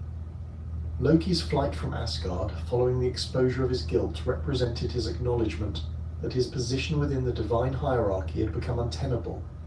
His construction of a house with doors facing all four directions, designed to enable rapid escape in any direction, demonstrated his awareness that pursuit was inevitable and his preparation for a life as a fugitive. The house's location in the mountains, far from both divine and human settlements, reflected his transformation from a social being who thrived on interaction and attention into an isolated outcast whose survival depended on avoiding contact with others. The gods' pursuit of Loki, led by the combined efforts of all the major deities, demonstrated their commitment to bringing him to justice regardless of the resources required. Their systematic search of all possible hiding places, combined with their use of magical detection methods and divine surveillance capabilities, eventually located his mountain retreat and forced him to employ his shape-shifting abilities to avoid immediate capture. His transformation into a salmon, while temporarily effective in evading his pursuers, ultimately proved insufficient against the god's determination and resourcefulness. The capture of Loki in salmon form, accomplished through the use of a net that he had ironically invented himself while in hiding, represented the ultimate triumph of divine justice over individual cunning. The net's design, which Loki had created to catch fish for food, provided the gods with the tool they needed to capture him in his aquatic form. This ironic reversal, where his own invention became the instrument of his capture, demonstrated the principle that actions inevitably produce consequences that return to affect their originators. The binding of Loki in the cave beneath the earth represented a punishment designed to match the severity of his crimes, while ensuring that he could not escape to cause further harm. The god's use of the entrails of his own son Vali, transformed into wolf form and killed by his brother Narfi, created bonds that carried both physical and emotional significance. The choice to use his children's remains as binding materials demonstrated the god's understanding that the most effective restraints combined physical impossibility with psychological torment. The positioning of the venomous serpent above Loki's bound form, arranged so that its poison would drip continuously onto his face, created a torture system designed to inflict maximum suffering while preventing him from escaping or casting spells. The serpent's venom, described as burning like acid and causing excruciating pain, ensured that Loki would remain conscious and aware of his punishment rather than escaping through unconsciousness or madness. The constant nature of this torture, with no periods of relief or respite, reflected the god's determination to make his suffering match the grief he had caused through Baldur's death.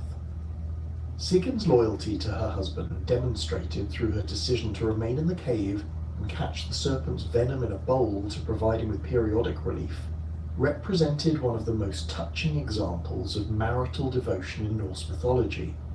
Her willingness to share his exile and punishment, despite having played no role in his crimes, established her as a figure of tragic nobility whose love transcended reasonable limits. Her position, kneeling beside Loki's bound form and holding the bowl steady to catch each drop of venom, required constant vigilance and physical endurance that matched his own suffering. The periodic emptying of the bowl, which occurred when it became full and Sigyn had to turn away to pour out the accumulated venom, created moments of intense agony when the poison struck Loki's face directly. His convulsions during these episodes, described as violent enough to shake the earth and cause earthquakes, demonstrated the tremendous pain he experienced while providing a mythological explanation for seismic activity. The regularity of these episodes, determined by the bowl's capacity and the rate of venom accumulation, created a rhythm of suffering that would continue until Ragnarok. The binding of Loki represented more than simple punishment for his role in Baldur's death. It symbolized the cosmic order's attempt to contain the forces of change and chaos that threatened its stability. His imprisonment removed the primary catalyst for transformation within the divine hierarchy, creating a period of apparent stability that masked the underlying tensions and contradictions that would eventually lead to Ragnarok. The gods' success in binding him demonstrated their power to impose consequences for actions that violated cosmic law, while the temporary nature of his imprisonment foreshadowed the eventual breakdown of all restraints and limitations. Loki's prophesied escape during Ragnarok, when the earthquakes caused by his suffering would eventually weaken his bonds sufficiently to allow his freedom, established him as a force whose containment was temporary rather than permanent. His emergence from the cave, accompanied by his monstrous children and the assembled forces of chaos, would mark the beginning of the final battle that would destroy the current cosmic order. His transformation from bound prisoner to leader of the forces of destruction demonstrated the cyclical nature of cosmic change and the impossibility of permanently suppressing the forces that drive transformation and renewal. The cosmic order that had maintained stability across the 9 worlds began to fracture with a series of disturbing dreams that visited Baldur, the most beloved of the gods, whose radiant presence had long served as a beacon of hope and purity within Asgard. These prophetic visions, arriving night after night with increasing intensity and clarity, depicted his own violent death through imagery so vivid and terrifying that they left the normally serene god trembling with dread upon awakening. The dreams showed various scenarios of his demise, each more disturbing than the last, featuring weapons piercing his flesh, flames consuming his body, and darkness swallowing his light, while the faces of his fellow gods twisted with grief and rage at his passing. The content of these nightmares proved so disturbing that Balder could no longer maintain his usual composure during the daily activities of divine life. His characteristic smile faded, replaced by a haunted expression that reflected the weight of foreknowledge pressing upon his consciousness. The god who had previously embodied joy and optimism now moved through Asgard's halls with the careful deliberation of one who saw death lurking in every shadow, his normally bright demeanor dimmed by the certainty that his time among the living was drawing to a close. When Balder finally shared these visions with assembled gods, the reaction revealed the depth of affection and concern that his presence had inspired throughout the divine hierarchy. Odin's single eye blazed with paternal fury at the thought of losing his most perfect son, while Thor's massive hands clenched into fists as he contemplated the violence that would be necessary to protect his beloved brother. The goddesses wept openly at the prospect of losing the one being whose purity had elevated the moral tone of their entire community, while even the normally stoic Tyr showed signs of distress at the implications of these prophetic dreams. Frigg, driven by maternal desperation and her own prophetic abilities that confirmed the reality of the threat facing her son, embarked upon an unprecedented mission to secure divine protection through the extraction of binding oaths from every entity in creation.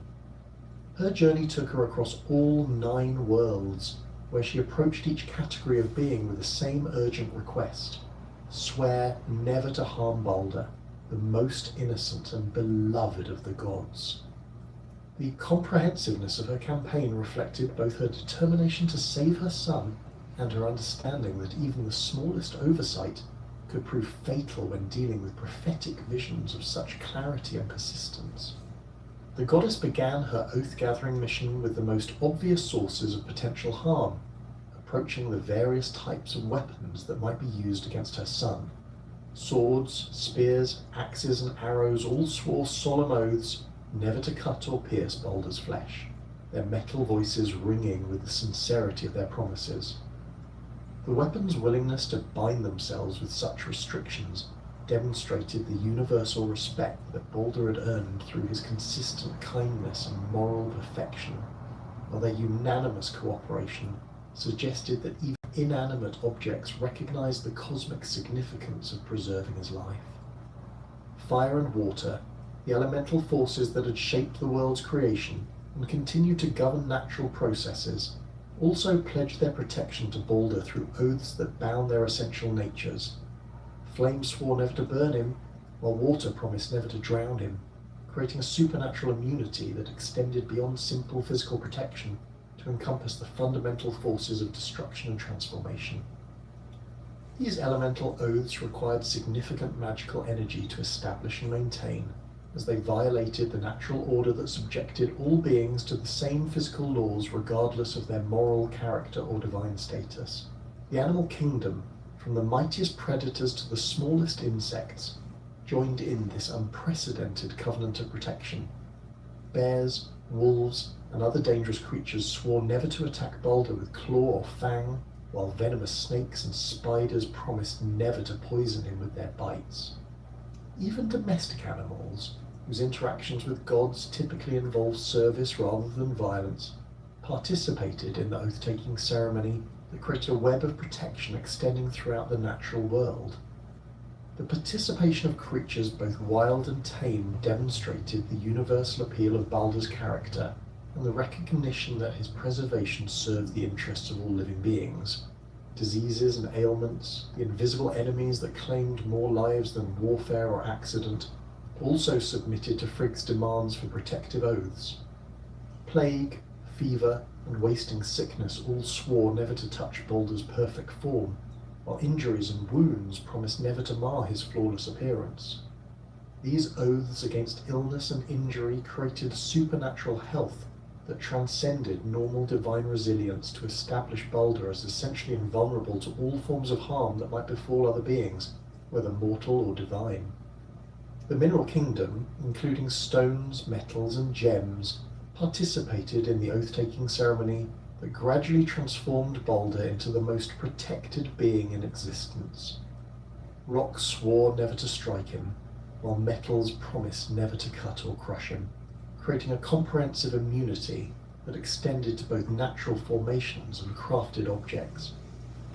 The participation of these inanimate substances required magical intervention to grant them the consciousness necessary for oath-taking, demonstrating the extraordinary lengths to which Frigg was willing to go to ensure her son's safety. The thoroughness of Frigg's campaign created a situation where virtually every entity in creation had sworn binding oaths to protect Baldur from harm.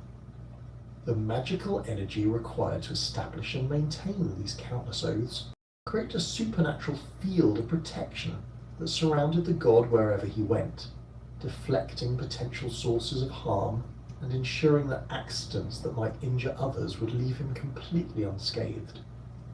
This comprehensive protection system represented one of the most ambitious magical workings ever attempted, requiring the cooperation of beings across all categories of existence.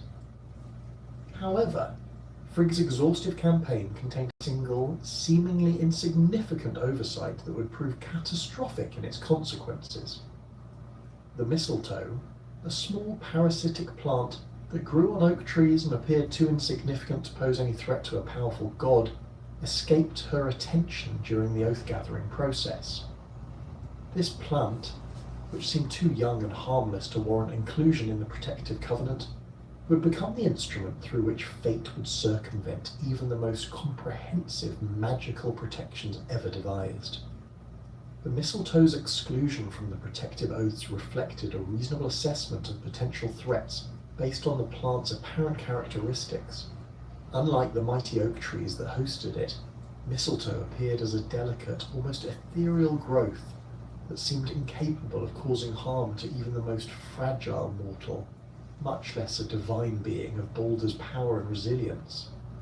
Its soft leaves and small berries created an impression of harmlessness that made its inclusion in the oath-taking ceremony appear unnecessary and even somewhat ridiculous. The discovery of Baldur's invulnerability transformed the daily life of Asgard, as the gods developed a new form of entertainment based on testing the effectiveness of his supernatural protection. They would gather in the courtyard outside Gladsheim to hurl various objects at the smiling god, watching in amazement as weapons bounced harmlessly off his skin and stones crumbled to dust upon contact with his body. These demonstrations of his invulnerability became a source of wonder and celebration, as the gods marveled at the comprehensive nature of the protection that surrounded their most beloved member. The testing sessions revealed the remarkable extent of Baldur's immunity to harm, as even the most powerful weapons wielded by the strongest gods proved completely ineffective against his protected form. Thor's mighty hammer Mjolnir, capable of shattering mountains and killing giants, bounced off Baldur's chest like a child's toy, while Odin's spear Gungnir, which never missed its target, simply refused to penetrate his supernaturally protected skin. These demonstrations provided both entertainment and reassurance, as they confirmed that Frigg's protective magic had indeed rendered her son invulnerable to all conventional forms of harm.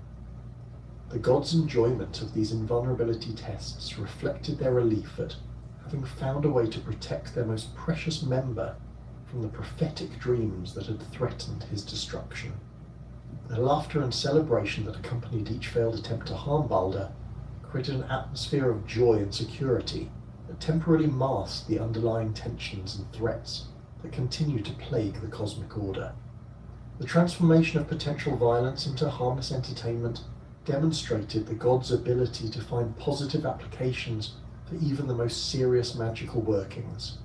However, these celebrations of Baldur's invulnerability attracted the attention of Loki, whose complex relationship with the gods had grown increasingly strained as his actions became more destructive and his motivations more questionable. The trickster's exclusion from the joyful gatherings, whether through his own choice or the god's reluctance to include him, created a sense of isolation and resentment that fed his growing hostility toward the divine community he had once served. His observation of the god's happiness at Balder's protection sparked a malicious curiosity about the specific mechanisms that had created this invulnerability. Loki's investigation into the source of Balder's protection led him to approach Frigg directly, disguising himself as an elderly woman seeking information about the remarkable immunity that had become the talk of all 9 worlds. His shape-shifting abilities enabled him to present himself as a harmless gossip seeking to understand the magical working that had protected the beloved god, while his knowledge of social conventions allowed him to engage Frigg in conversation without arousing her suspicions. The disguise reflected his understanding that direct questioning would likely be rebuffed, while an indirect approach might yield the information he sought. The conversation between the disguised Loki and Frigg revealed the extent of the protective measures that had been implemented, as the proud mother detailed the comprehensive nature of her oath-gathering campaign. Her description of the countless entities that had sworn to protect her son demonstrated both the thoroughness of her efforts and her confidence in the effectiveness of the magical protection she had established.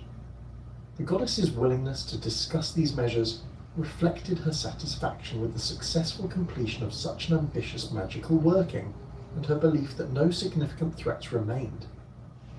Frigg's casual mention of the mistletoe's exclusion from the protective oaths, dismissed as irrelevant due to the plant's apparent harmlessness, provided Loki with the crucial information he needed to circumvent the magical protections that had seemed impenetrable. Her explanation that the mistletoe had appeared too young and insignificant to warrant inclusion in the oath-taking ceremony revealed the single weakness in an otherwise perfect defensive system. The goddess's confidence that such a small and seemingly harmless plant could pose no threat to her powerful son demonstrated the reasonable but ultimately fatal assumption that had created this vulnerability. Armed with this knowledge, Loki immediately set out to locate and harvest mistletoe from the oak groves that surrounded Asgard. His search for the perfect specimen required careful examination of numerous plants, as he sought mistletoe that had grown large enough to be fashioned into a weapon, while remaining small enough to escape notice during the oath-gathering process. The irony of seeking the most harmless-appearing plant to create the most deadly weapon was not lost on the trickster, whose appreciation for such contradictions reflected his fundamental nature as a being who thrived on paradox and reversal. The fashioning of the mistletoe dart required Loki to employ his considerable crafting skills to transform the soft plant material into a weapon capable of penetrating divine flesh. The process involved magical enhancement of the mistletoe's natural properties, concentrating its essence into a projectile that retained the plant's fundamental nature, while gaining the hardness and sharpness necessary for use as a weapon. The resulting dart appeared innocuous to casual observation, resembling a simple twig or branch that might be used in children's games, rather than a weapon designed to kill a god. The completion of the mistletoe dart provided Loki with the means to circumvent Balder's supernatural protection, but the successful use of this weapon required careful planning and execution to avoid detection and ensure the desired outcome. The trickster's understanding of the god's personalities and relationships enabled him to identify the perfect unwitting accomplice for his assassination plot, Hoda, Balder's blind brother, whose exclusion from the invulnerability testing sessions had created a sense of isolation and frustration that Loki could exploit for his own purposes. Hodra's blindness had prevented him from participating in the joyful gatherings where the gods tested Balder's invulnerability, as his inability to see targets made it impossible for him to join in the throwing contests that had become a popular form of entertainment. This exclusion from the communal celebrations had created a sense of loneliness and inadequacy that made him vulnerable to Loki's manipulative suggestions. The blind god's genuine love for his brother combined with his desire to participate in the activities that honoured Baldur's protection, created the perfect psychological conditions for Loki's deception. Loki's approach to Hodder employed a carefully crafted combination of sympathy and encouragement, designed to overcome the blind god's natural reluctance to participate in activities that might result in embarrassment or failure. The trickster presented himself as a helpful friend who understood Hodder's frustration at being excluded from the celebrations and offered to provide assistance that would enable his participation. This offer of help, framed as a gesture of friendship and inclusion, masked the deadly nature of Loki's true intentions while appealing to Hodder's desire to honour his beloved brother. The manipulation of Hodder required Loki to employ his most sophisticated psychological techniques, as the blind god's genuine goodness and love for Baldur made him naturally resistant to actions that might cause harm. The trickster's approach involved gradually building trust and confidence while presenting the proposed action as a harmless tribute to Baldur's invulnerability rather than a deadly attack. The careful framing of the dart throwing as an act of honour and celebration rather than violence demonstrated Loki's understanding of how to exploit good intentions for evil purposes. The moment of Baldur's death arrived during one of the regular gatherings, where the gods tested his invulnerability as Loki guided Hodder's hand to aim the mistletoe dart at his brother's heart. The blind god's throw, directed by Loki's careful guidance and enhanced by his genuine desire to participate in honouring his brother, sent the seemingly harmless projectile flying toward its target with deadly accuracy. The dart's flight through the air created no sound or disturbance that might have warned of its lethal nature, appearing to observers as simply another harmless object being thrown at the invulnerable god. The impact of the mistletoe dart upon Baldur's chest created a moment of stunned silence as the impossible occurred before the assembled god's eyes. The projectile, which should have bounced harmlessly off his protected skin like all the weapons that had preceded it, instead penetrated his flesh with devastating effect. The dart's passage through his heart created a wound that bypassed all the magical protections that had been established, striking down the most beloved of the gods with a weapon that appeared too insignificant to threaten even a mortal.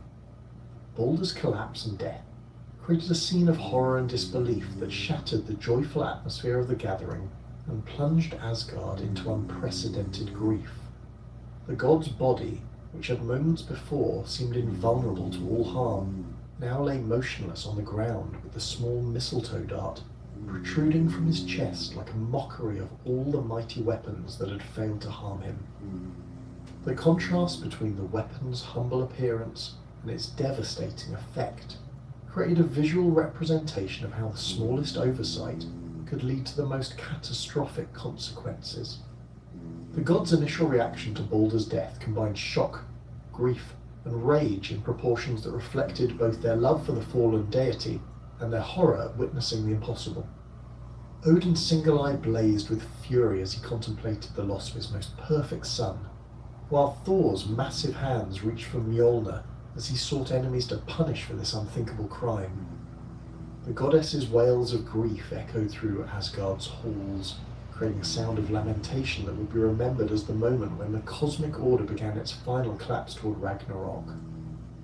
The investigation into Baldur's death quickly identified Loki as the primary architect of the assassination, as his involvement in guiding Hodder's throw had been witnessed by multiple gods who had initially assumed he was simply helping the blind deity participate in the celebrations. The revelation that the trickster had deliberately engineered the death of the most beloved god transformed the gathering from a scene of mourning into a manhunt, as the assembled deities realized that they had been witness to a calculated murder rather than a tragic accident. Hodder's role as the unwitting instrument of his brother's death created a complex situation that tested the god's understanding of justice and responsibility. The blind god's genuine ignorance of the dart's deadly nature, combined with his obvious grief at the unexpected outcome of his throw, established him as a victim of Loki's manipulation, rather than a willing participant in the assassination. However, his physical role in delivering the fatal blow created a legal and moral complexity that required careful consideration of intent versus action in determining appropriate consequences. The discovery of Loki's deception and his immediate flight from Asgard confirmed his guilt, while demonstrating his awareness that his protected status as Odin's blood brother could no longer shield him from the consequences of his actions.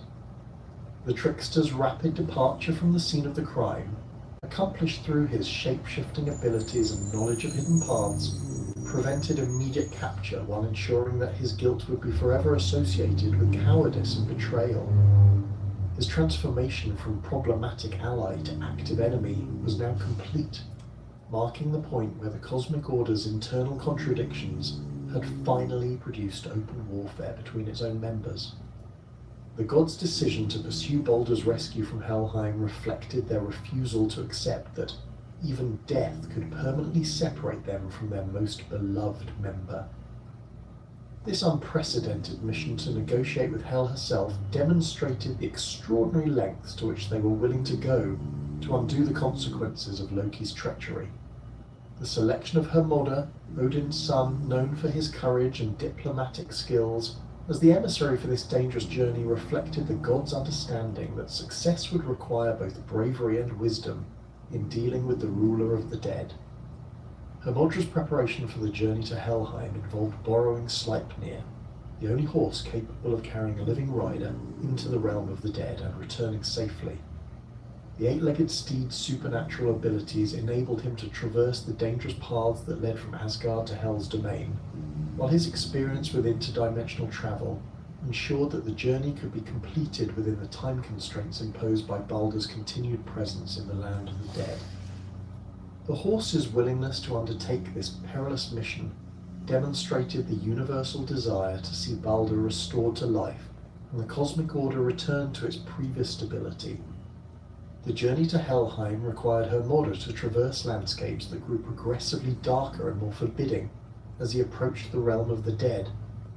The path led through valleys shrouded in perpetual mist, across bridges that spanned bottomless chasms, and past guardians whose duty was to prevent the living from entering the domain of the dead. Each stage of the journey tested both rider and horse, as they navigated obstacles designed to turn back those who sought to violate the fundamental boundary between life and death. The crossing of the bridge, Gjallabru, guarded by the maiden Modguder, required Hermodr to explain his mission and demonstrate his legitimate right to enter Helheim, despite his living status. The Bridge Guardian's questioning revealed the unprecedented nature of his request, as no living being had previously sought entry to the realm of the dead for the purpose of negotiating a soul's release. The maiden's eventual permission to cross reflected her recognition of the extraordinary circumstances that had prompted this mission, and her understanding that the Cosmic Order itself hung in the balance. The arrival at Hel's Hall Eljudnir presented Hermodr with the challenge of negotiating with a ruler whose authority within her domain was absolute, and whose decisions could not be overturned by force or trickery. The goddess's appearance, half-living flesh and half-decaying corpse, served as a constant reminder of the boundary between life and death that she governed. Her reception of the living messenger in her Hall of the Dead demonstrated her willingness to hear his petition while making clear that any agreement would be entirely on her terms. Hermodra's presentation of his case for Baldur's release emphasized the universal love and respect that the god had earned throughout his life, as well as the cosmic significance of his continued existence for maintaining order and stability. The messenger's description of the grief that had consumed Asgard following Baldur's death, combined with his explanation of the circumstances that had led to the assassination, created a compelling argument for the goddess's intervention. The plea for mercy and justice appealed to Hel's role as a fair ruler who considered the merits of each case rather than simply applying inflexible rules.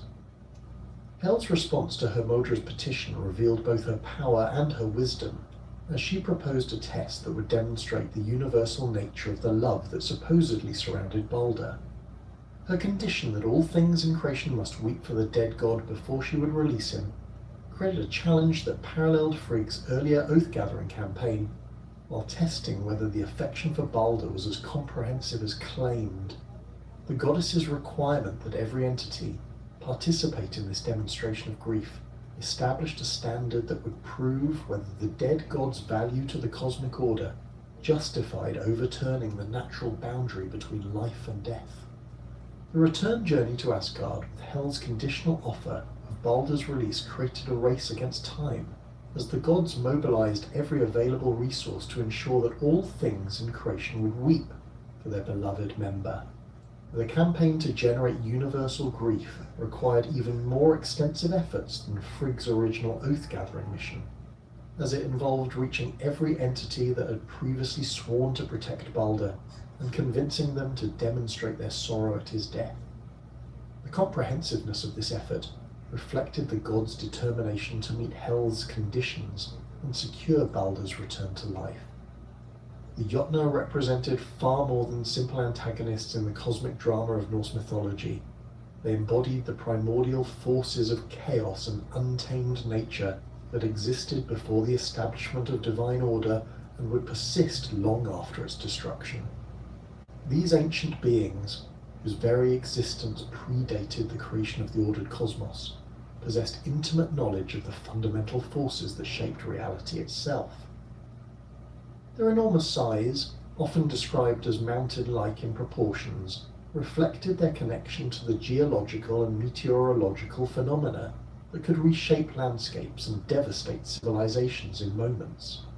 The giants' dwellings in Jotunheim, characterized by vast halls carved from living rock and fortresses that merged seamlessly with mountain ranges, demonstrated their mastery over the raw materials of creation that the gods had organized into the structured world of Midgard. Archaeological evidence from across Scandinavia preserves traces of giant lore in the form of massive stone formations that local traditions attributed to giant construction or giant battles. The dolmens and stone circles found throughout Denmark and southern Sweden were often explained as the remains of giant dwellings, or the weapons hurled during their conflicts with the gods. These interpretations reflected a deep cultural understanding that the landscape itself bore witness to cosmic struggles between order and chaos, with natural formations serving as permanent reminders of the titanic forces that had shaped the world's current configuration. Utgardaloki, the master of illusions who ruled the giants' primary stronghold, represented the most sophisticated expression of giant cunning and magical knowledge. His fortress Utgard, described as so enormous that visitors had to squeeze between the iron bars of its gates to enter, served as a testing ground where the fundamental assumptions about strength, speed, and capability could be challenged and overturned through supernatural deception. The Giant King's ability to manipulate reality itself, creating illusions so comprehensive that even Thor's divine senses could not penetrate them, demonstrated the giant's mastery of magical arts that rivaled or exceeded those of the gods themselves. The contests arranged by Utgardaloki for Thor and his companions revealed the giant's understanding that direct confrontation with divine power required alternative strategies based on misdirection and the exploitation of cosmic forces beyond individual control. Thor's drinking contest against what appeared to be a simple horn, but which was secretly connected to the ocean itself, demonstrated how giant magic could transform apparently simple challenges into tests against the fundamental forces of nature. The god's tremendous drinking capacity, sufficient to drain entire lakes, could only slightly lower the sea level when pitted against the infinite waters that surrounded Midgard. The eating contest between Loki and the giant Logi, whose name meant flame, illustrated the giant's ability to embody abstract forces in physical form.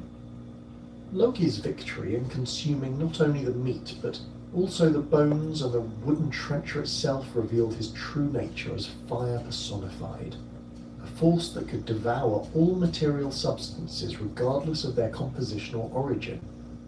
This contest demonstrated the giants' fundamental difference from both gods and mortals, as they represented elemental processes rather than individual personalities with consistent motivations and limitations.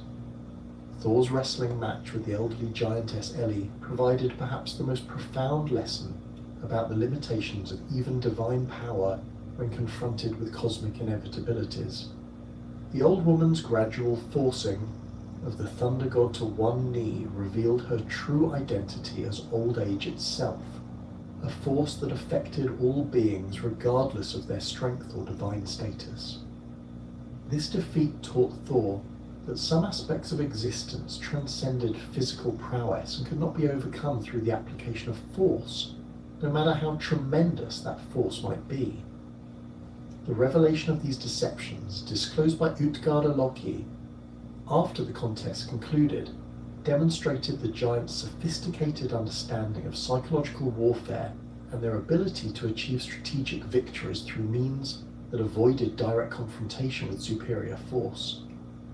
The Giant King's explanation that Skruma had been himself in disguise, protected by invisible mountains that absorbed Thor's hammer blows, reveal the complex magical preparations required to survive encounters with divine wrath.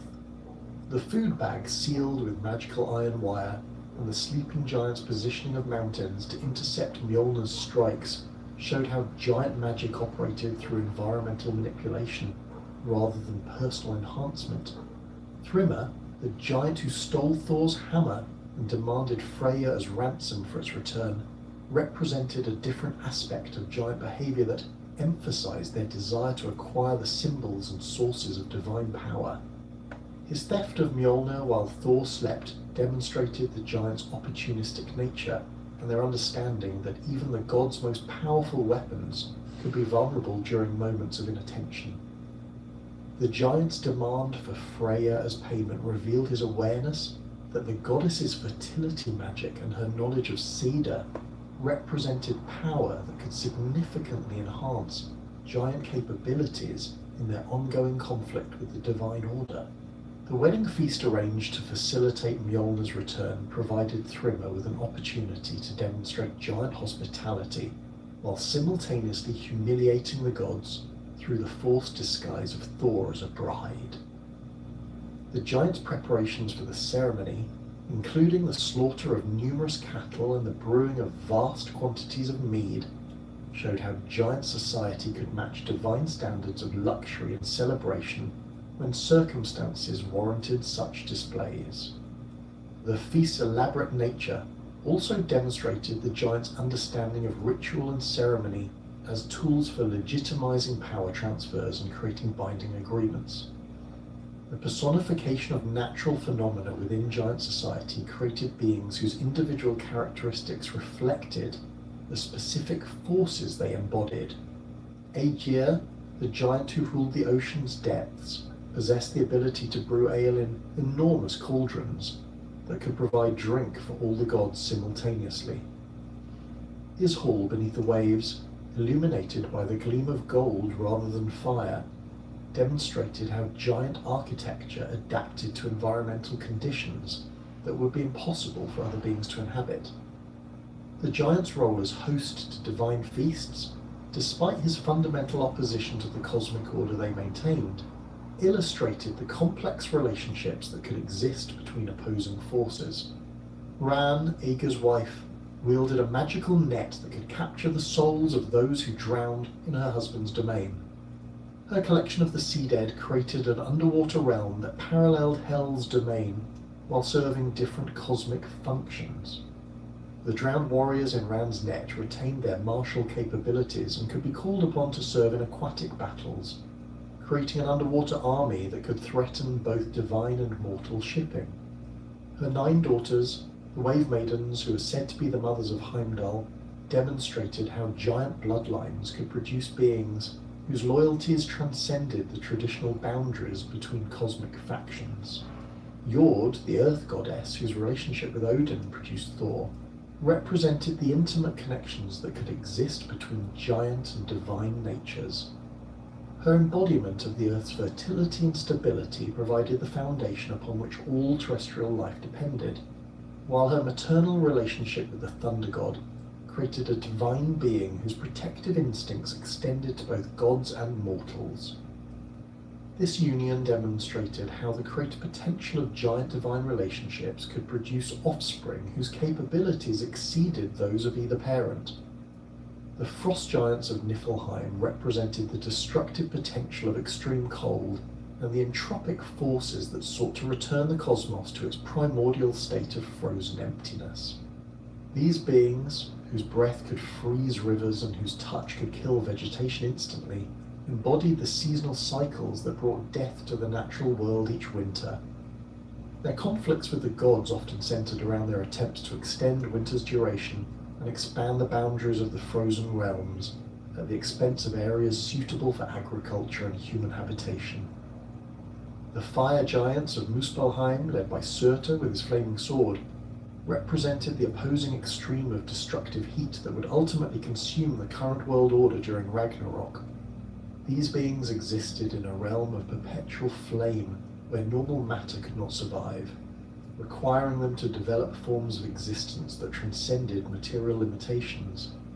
Their prophesied role in the final battle, riding across Bifrost to set the world ablaze, established them as agents of cosmic renewal rather than simple destroyers, as their fires would clear away the corruption of the current age to enable the birth of a new and better world. The dwarves, emerging from the maggots that fed on Ymir's corpse, underwent a transformation from creatures of decay into master craftsmen whose skills surpassed even divine capabilities in certain specialized areas. Their underground workshops, carved into the living rock of mountains and heated by volcanic fires, contained forges capable of working with materials that existed nowhere else in the Nine Worlds. The dwarves' ability to manipulate the fundamental forces of creation through their craftsmanship made them indispensable allies whose services the gods required, despite their often problematic personalities and demands for dangerous payments. The creation of Mjolnir by the dwarven brothers Brokkr and Atri demonstrated the pinnacle of dwarven craftsmanship and their ability to imbue inanimate objects with supernatural properties that exceeded the sum of their component materials. The hammer's forging required the brothers to work with metals that existed only in the heart of stars, combined with magical elements that could only be obtained through dangerous expeditions to the boundaries of reality itself. The weapon's distinctive short handle, resulting from Loki's interference during its creation, paradoxically enhanced its effectiveness by enabling Thor to wield it with devastating speed and accuracy. The crafting process for divine weapons required dwarven artisans to transcend normal material limitations through techniques that bordered on the creation of new forms of matter. Gungnir, Odin's spear that never missed its target, incorporated wood from Yggdrasil itself combined with iron that had been tempered in the fires of creation. The weapon's supernatural accuracy derived from its connection to the World Tree's all-encompassing awareness, enabling it to perceive the location of any target regardless of distance or concealment. The spear's ability to bind oaths and compel truth-telling made it an essential tool for divine governance and the maintenance of cosmic justice. The golden hair created for Sif after Loki's theft of her original locks demonstrated the dwarves' ability to improve upon natural beauty through supernatural craftsmanship. The replacement hair, spun from the finest gold and imbued with magical properties that made it more lustrous and resilient than any natural growth, actually enhanced the goddess's appearance beyond its original state. The hair's supernatural nature enabled it to grow and move like living tissue while maintaining the imperishable beauty of precious metal, creating an improvement that transformed Loki's destructive prank into an unexpected enhancement. Skidbladnir, the ship crafted for Freyr by the sons of Ivaldi, represented the dwarves' mastery of engineering principles that enabled them to create vessels capable of traveling through any medium. The ship's ability to sail through air and water with equal ease, combined with its capacity to be folded up and carried in a pocket when not in use, demonstrated dwarven understanding of spatial manipulation that exceeded normal physical laws. The vessel's supernatural properties included the ability to always find favourable winds and to accommodate any number of passengers while maintaining optimal sailing characteristics. The creation of Gleipnir, the magical chain that bound Fenrir, required the dwarves to work with materials that existed more as concepts than physical substances. The chain's composition, including the sound of a cat's footstep and the breath of a fish, forced the craftsmen to develop techniques for transforming abstract ideas into tangible restraints. This achievement represented the ultimate expression of dwarven magical engineering, as they succeeded in creating a physical object from impossible materials that could contain a supernatural threat that conventional weapons and restraints could not hold. The dwarves' underground society operated according to principles that emphasized individual skill and craftsmanship over the hierarchical structures that characterized divine and human communities. Their workshops, each designed to maximize the efficiency of specific crafting processes, reflected a culture that valued technical excellence above social status or political power. The competition between different dwarven craftsmen, often resulting in the creation of multiple versions of similar items with varying properties, drove continuous innovation and improvement in their techniques. The payment demanded by dwarven craftsmen for their services often included elements that seemed disproportionate to the value of the work performed, reflecting their understanding that their unique skills gave them leverage in negotiations with even the most powerful customers. Their willingness to accept dangerous or seemingly impossible payments, such as the gods' lives or essential body parts, demonstrated their confidence in their ability to protect themselves through magical means and their understanding that truly exceptional work deserved exceptional compensation. The Light Elves of Alfheim represented the beneficent aspects of supernatural beings whose existence enhanced rather than threatened the cosmic order. These luminous creatures, described as fairer than the sun and more beautiful than any mortal could imagine, served as intermediaries between the divine and human realms. Their association with Freya's rulership connected them to the fertility functions that sustained agricultural prosperity, while their ethereal nature enabled them to influence human affairs through subtle interventions that promoted harmony and growth. The Light Elves' ability to inspire creativity and artistic achievement in mortals made them popular subjects for invocation by poets, craftsmen, and other creative individuals seeking divine assistance with their work. Their influence operated through dreams and sudden insights rather than direct intervention, enabling humans to achieve levels of artistic excellence that exceeded their normal capabilities while maintaining the essential human character of the work. This form of supernatural assistance respected human agency while providing the inspiration necessary for transcendent achievement. The distinction between light and dark elves reflected the Norse understanding that supernatural beings existed along a spectrum of moral alignment rather than in simple categories of good and evil. The Light Elves' association with beneficial magic and natural beauty contrasted with the Dark Elves' connection to underground crafting and potentially harmful magical practices. However, both groups possessed the capacity for either helpful or harmful actions, depending on their relationships with specific humans and the circumstances of their interactions. The Dark Elves, often conflated with the Dwarves in later sources, possessed magical knowledge that complemented their crafting skills and enabled them to influence events in the upper worlds through supernatural means. Their understanding of runic magic, herb lore, and enchantment made them valuable allies for humans seeking magical assistance, though their services typically came with prices that reflected the dangerous nature of the knowledge they possessed. The Dark Elves' willingness to teach magical techniques to worthy students created opportunities for humans to develop supernatural capabilities that could rival those of lesser gods.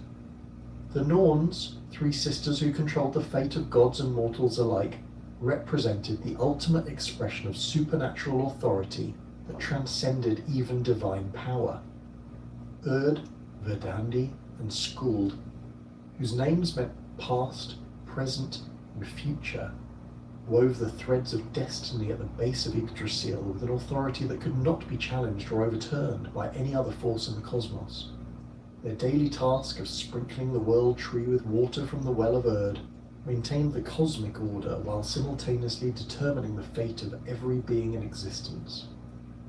The Norn's appearance varied according to different sources, but they were consistently described as possessing an otherworldly beauty combined with an aura of inexorable authority that made even the gods approach them with respectful caution. Their weaving of fate operated through the manipulation of threads that represented individual lives and destinies, with the length, colour, and texture of each thread determining the specific characteristics and duration of each existence. The complexity of their work, involving the coordination of countless individual fates into coherent patterns that maintained cosmic stability, demonstrated their mastery of forces that operated beyond normal comprehension. The sisters' individual roles reflected different aspects of temporal authority and the relationship between past actions and future consequences. Urd's focus on past events and their continuing influence on the present circumstances established her as the guardian of cosmic memory and the enforcer of consequences for previous actions. Verdandi's attention to present moments and immediate decisions made her the arbiter of current opportunities and the guide for beings seeking to understand their immediate options. Skuld's knowledge of future possibilities and her role in determining which potential outcomes would become reality established her as the ultimate authority over destiny itself. The Valkyries, Odin's warrior maidens who selected the heroic dead for service in Valhalla, represented a specialized category of supernatural beings whose existence bridged the gap between divine authority and mortal warfare. These formidable women, typically described as tall and beautiful, with flowing hair and gleaming armor, possess the ability to influence the outcome of battles while maintaining their primary function as recruiters for Odin's army of the dead. Their supernatural horses, capable of flying through air and traveling between worlds, enabled them to appear on any battlefield where worthy warriors might be found. The Valkyries' selection criteria for determining which fallen warriors would join the Einherjar reflected Odin's strategic thinking about the requirements for fighting in the final battle at Ragnarok. Their evaluation process considered not only combat skill and courage, but also loyalty, intelligence, and the psychological resilience necessary for supernatural warfare. The chosen warriors underwent transformation from mortal fighters into divine soldiers whose daily routine of combat, death, and resurrection prepared them for battles that would determine the fate of the cosmos itself. Individual Valkyries possessed distinct personalities and areas of expertise that reflected their specialized roles within Odin's military organization. Brynhild's association with wisdom and prophecy made her particularly valuable for strategic planning and the evaluation of long-term consequences, while other Valkyries specialized in specific types of combat or the recruitment of particular categories of warriors.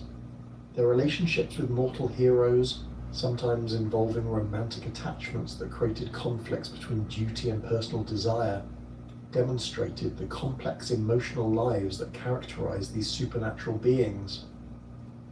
The various spirits that inhabited the Norse understanding of the natural world created a complex ecosystem of supernatural beings whose influences affected every aspect of daily life. House spirits, field spirits, and forest spirits each possess specific areas of authority and particular requirements for maintaining harmonious relationships with human communities. These beings, typically invisible to normal sight but capable of making their presence known through various signs and interventions, required regular offerings and respectful treatment to ensure their continued cooperation with human activities.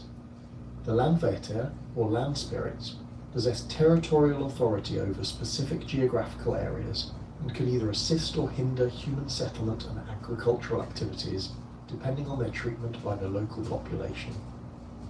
These spirits, often associated with prominent landscape features such as mountains, rivers, or ancient trees, required acknowledgement of their prior claims to the land and regular offerings to maintain their goodwill.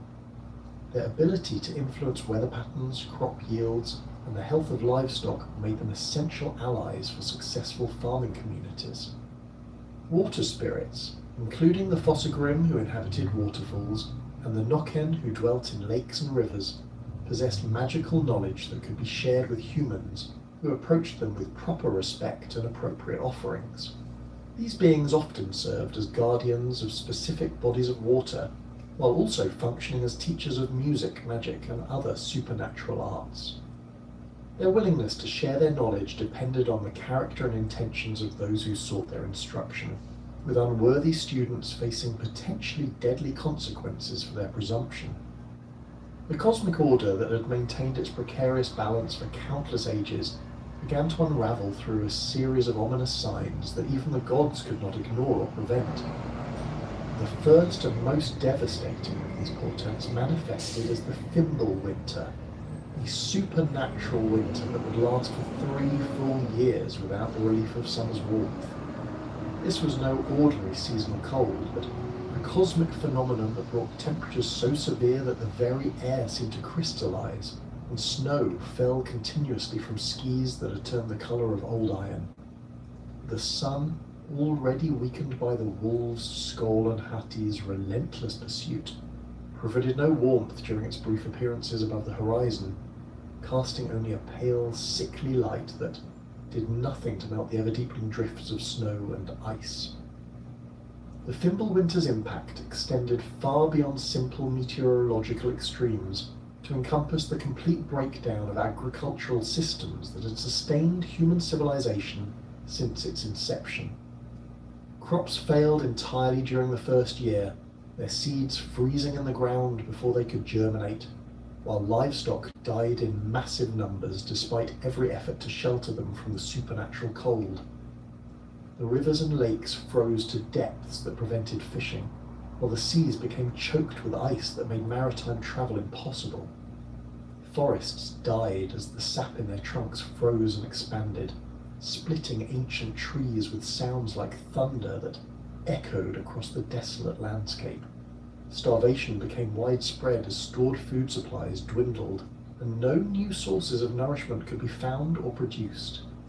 Human communities that had thrived for generations found themselves reduced to scavenging for bark, roots, and any organic matter that might provide minimal sustenance.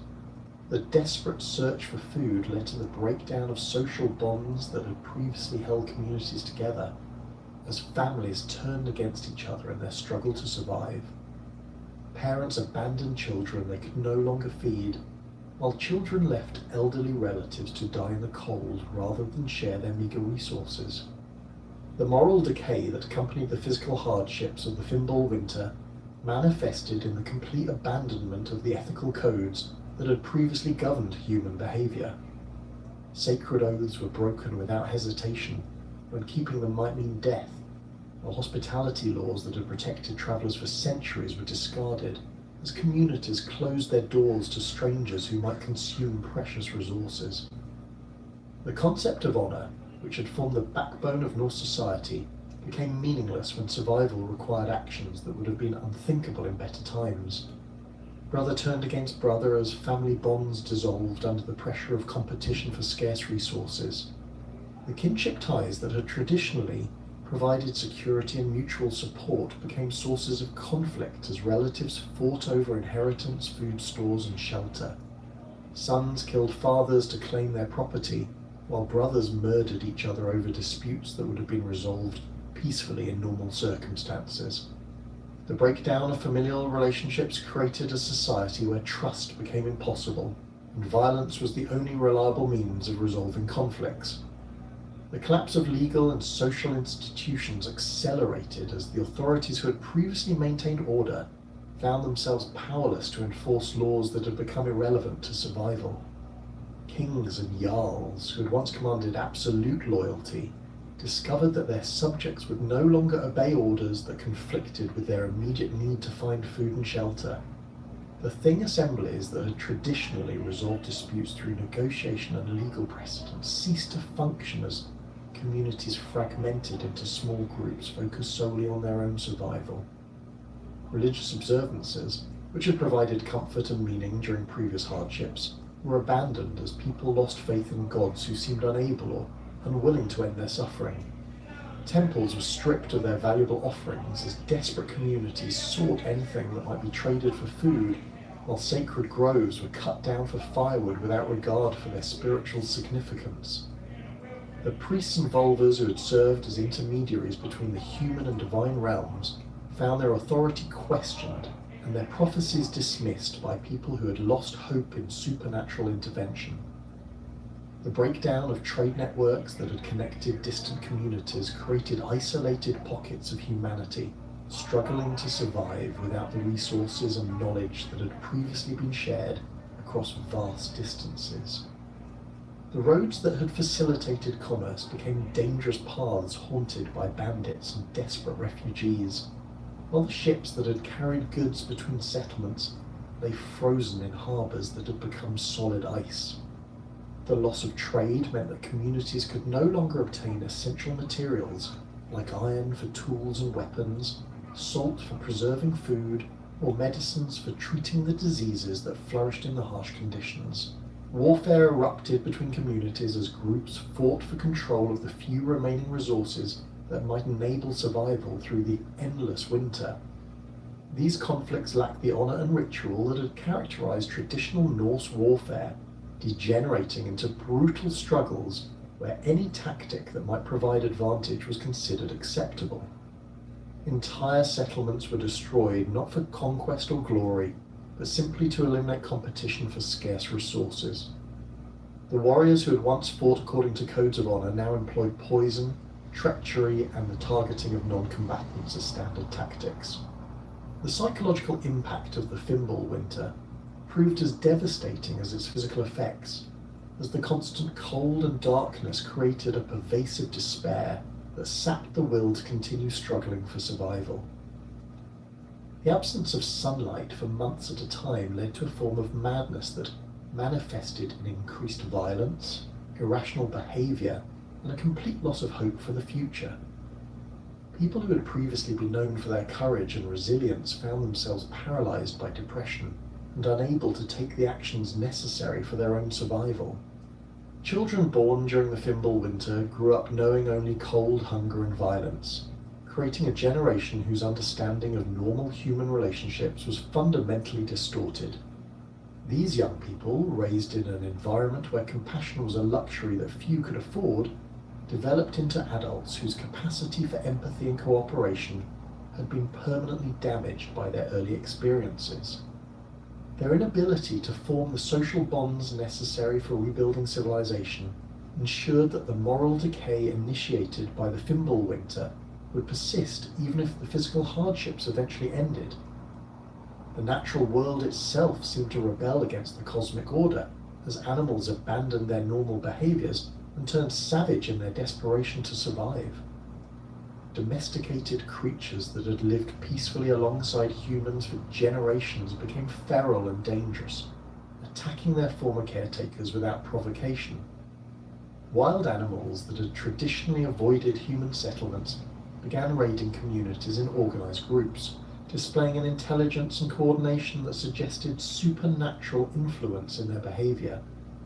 Even the landscape appeared to change as the supernatural winter progressed, with familiar landmarks disappearing under snowdrifts and new geographical features appearing as the weight of ice reshaped valleys and hillsides. Rivers changed their courses as ice dams created new lakes and flooded previously dry areas, while mountains seemed to shift position as avalanches and ice movements altered their profiles. The transformation of the physical environment created a world that survivors no longer recognized, adding to their sense of displacement and hopelessness.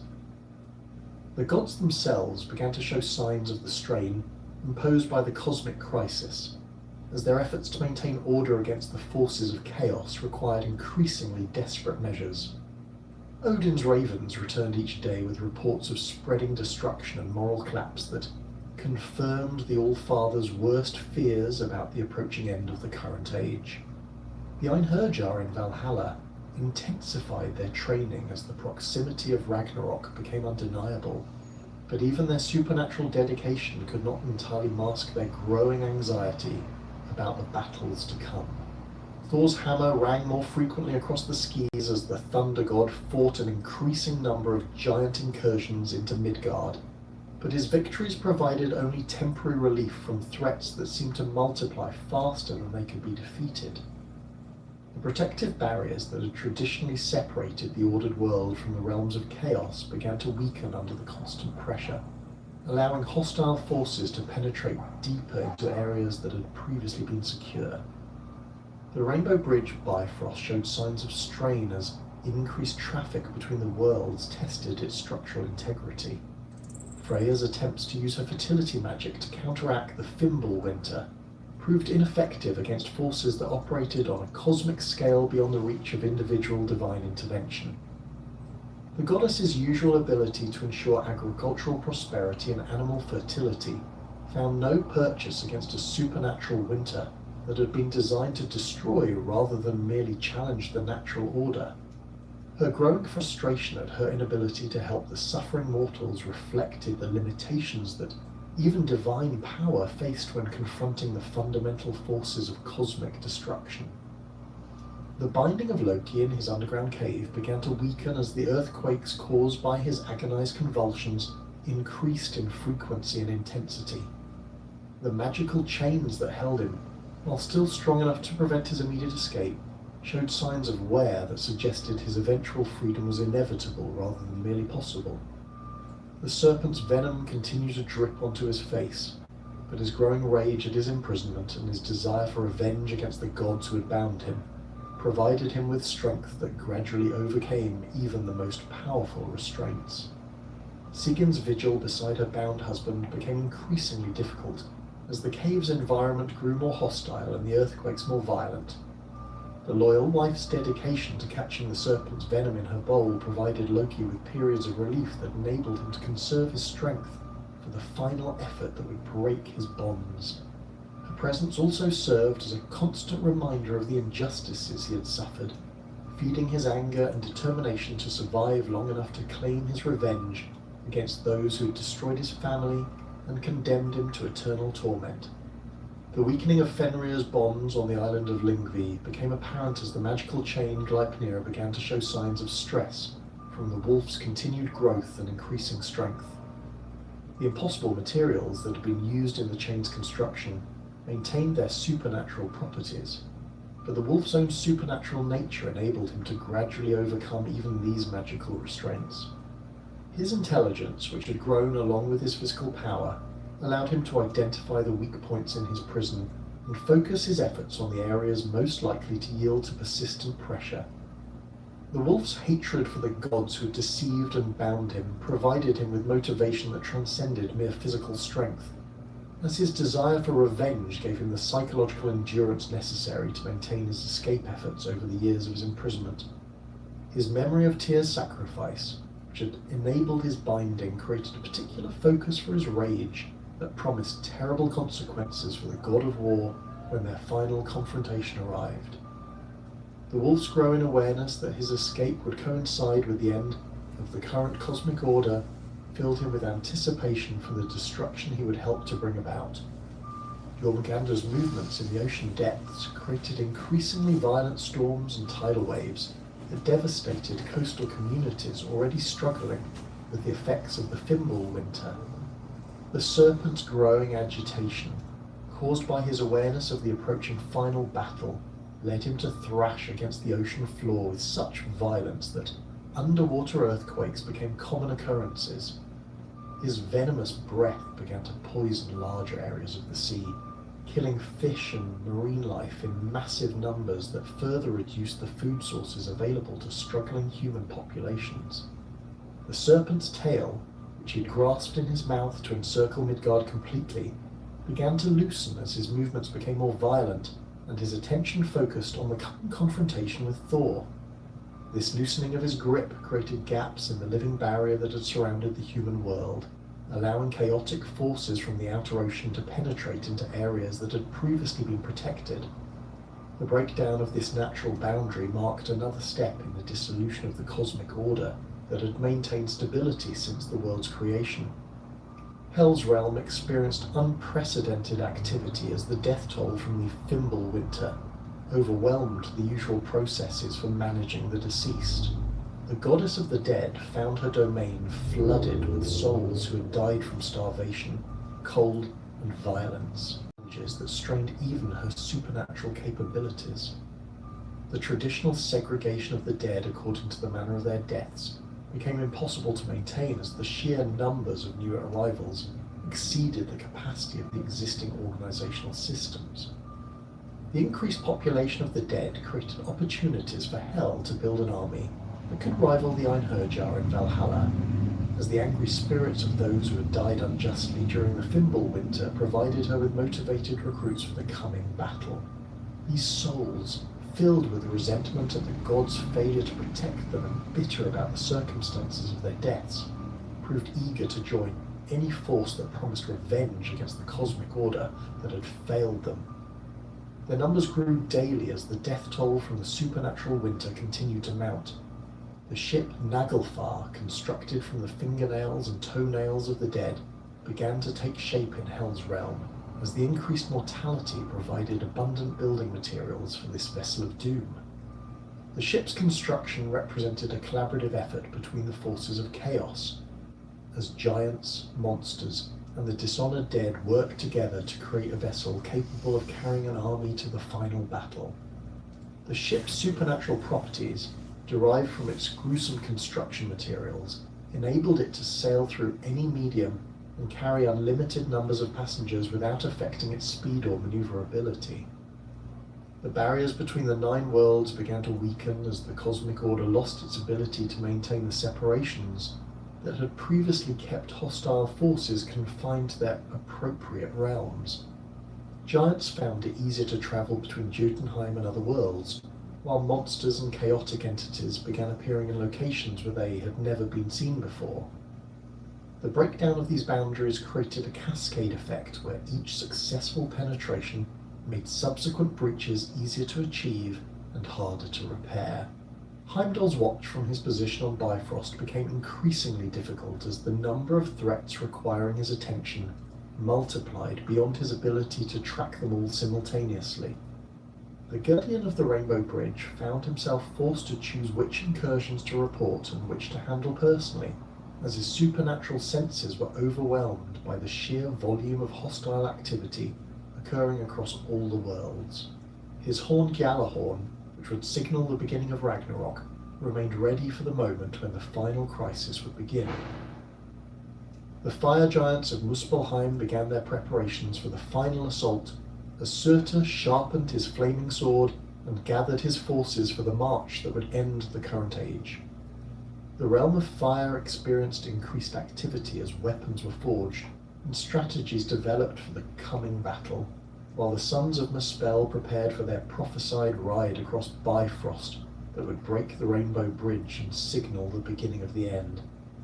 Their anticipation of the coming destruction was matched by their eagerness to fulfill their cosmic role as agents of renewal through fire. The cosmic machinery that had maintained order since the world's creation began to show signs of fundamental breakdown as the accumulated stresses of the approaching end times exceeded its design tolerances. The daily journey of the sun across the sky became increasingly erratic as the wolves Skoll and Hati drew closer to their quarry, while the phases of the moon grew irregular as similar supernatural predators pursued their celestial prey. The stars themselves began to flicker and dim as the cosmic fires that sustained them were affected by the growing chaos. Yggdrasil, the world tree that connected all 9 realms, began to show signs of distress as the dragon Nidhogger's gnawing at its roots intensified, and the 4 stags that browsed on its branches consumed ever larger portions of its foliage. The tree's leaves, which had previously provided food for Hydrun and supported the ecosystem of Asgard, began to wither and fall as the tree's vitality was sapped by the increasing damage to its root system. The Norn's daily efforts to preserve the tree through applications of water and clay from the Well of Erd proved insufficient against the accelerating rate of destruction. The Well of Erd itself began to show signs of contamination as the cosmic chaos affected even this most sacred source of divine law and justice. The water's previously crystal clear appearance became cloudy and discoloured, while its ability to preserve and sanctify began to diminish noticeably. The Norns' weaving of fate became increasingly difficult, as the threads they worked with grew brittle and prone to breaking, making it harder to maintain the complex patterns that govern the destinies of gods and mortals alike. Human civilization's final collapse accelerated as the last vestiges of organized society crumbled under the combined pressures of environmental catastrophe and moral decay. The few remaining communities that had managed to survive the worst effects of the Fimbul winter found themselves unable to maintain even basic cooperation as resources became too scarce to support group survival. The knowledge and skills that had taken generations to develop were lost as their practitioners died, without being able to pass on their expertise to successors who were too focused on immediate survival to learn complex crafts.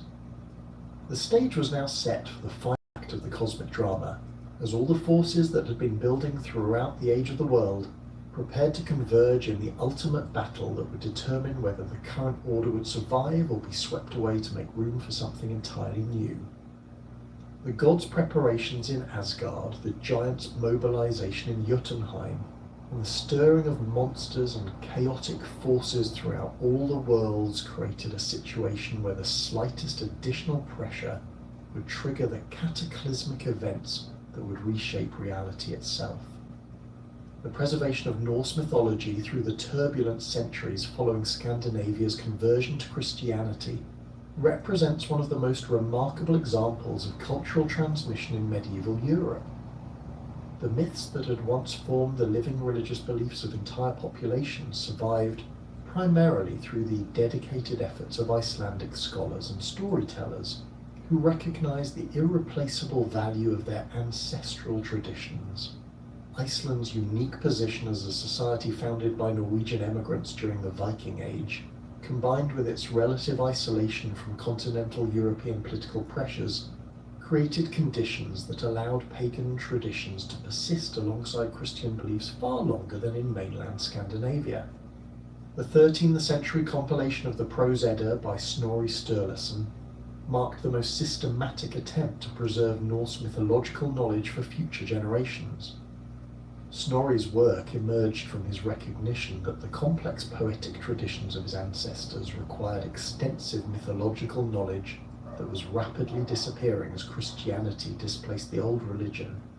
His systematic organization of divine genealogies, cosmological concepts, and narrative cycles created a comprehensive reference work that would prove invaluable to scholars centuries later. The preservation of the Poetic Edda in manuscripts like the Codex Regius ensured that the actual voices of pre-Christian poets continued to speak across the centuries, maintaining the authentic flavour of mythological thought that might otherwise have been lost to Christian reinterpretation. Medieval Icelandic saga literature provided another crucial vehicle for preserving mythological elements within ostensibly historical narratives. The family sagas, while focusing on the adventures and conflicts of specific lineages, frequently incorporated supernatural elements that reflected underlying mythological beliefs. References to shape-shifting, prophetic dreams, and divine intervention appeared regularly in these texts, demonstrating how mythological thinking continued to influence Icelandic understanding of causation and meaning even after formal conversion to Christianity.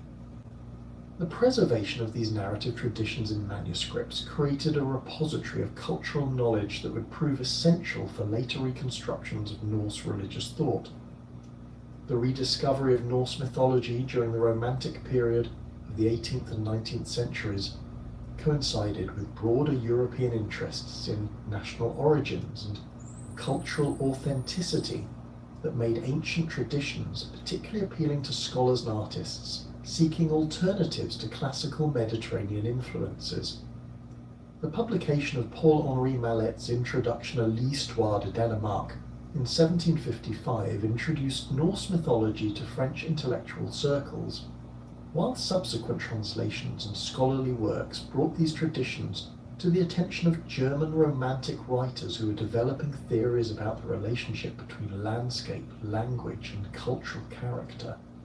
The Brothers Grimm's work on Germanic folklore and mythology helped establish Norse traditions as part of a broader Germanic cultural heritage that extended far beyond Scandinavia itself. German Romantic fascination with Norse mythology reached its artistic culmination in Richard Wagner's monumental Ring Cycle, a 4-opera sequence that transformed ancient Scandinavian myths into a modern dramatic spectacle that captured the imagination of 19th century audiences. Wagner's Der Ring des Nibelungen drew heavily on both the prose Edda and the medieval German Nibelungenlied to create a synthesis of Norse and Germanic traditions that emphasized themes of power, corruption, and redemption that resonated with contemporary concerns about industrialization and social change. The composer's innovative use of leitmotifs to represent different characters and concepts created musical associations that have continued to influence how modern audiences understand Norse mythological figures. The Ring Cycle's impact extended far beyond the opera house to influence literature, visual arts, and popular culture throughout the late 19th and early 20th centuries. Wagner's interpretation of Odin as the Wanderer, a figure torn between wisdom and power who ultimately brings about his own destruction, established a template for understanding the All-Father that continues to influence modern depictions. The composer's emphasis on the cyclical nature of cosmic destruction and renewal, combined with his focus on the tragic consequences of seeking power through morally questionable means, created thematic frameworks that would be echoed in countless subsequent works. The influence of Norse mythology on modern literature extends from the foundational works of fantasy literature to contemporary novels that continue to mine these ancient traditions for inspiration. J.R.R. Tolkien's extensive use of Norse mythological elements in The Lord of the Rings and related works demonstrates how these ancient stories could be transformed into modern narratives that retained their essential power while addressing contemporary concerns.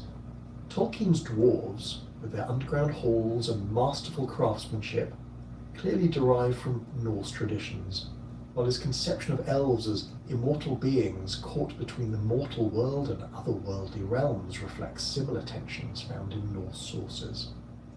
Neil Gaiman's American Gods and Norse mythology represent more recent attempts to translate these ancient traditions into forms accessible to modern readers, while maintaining respect for their original cultural contexts.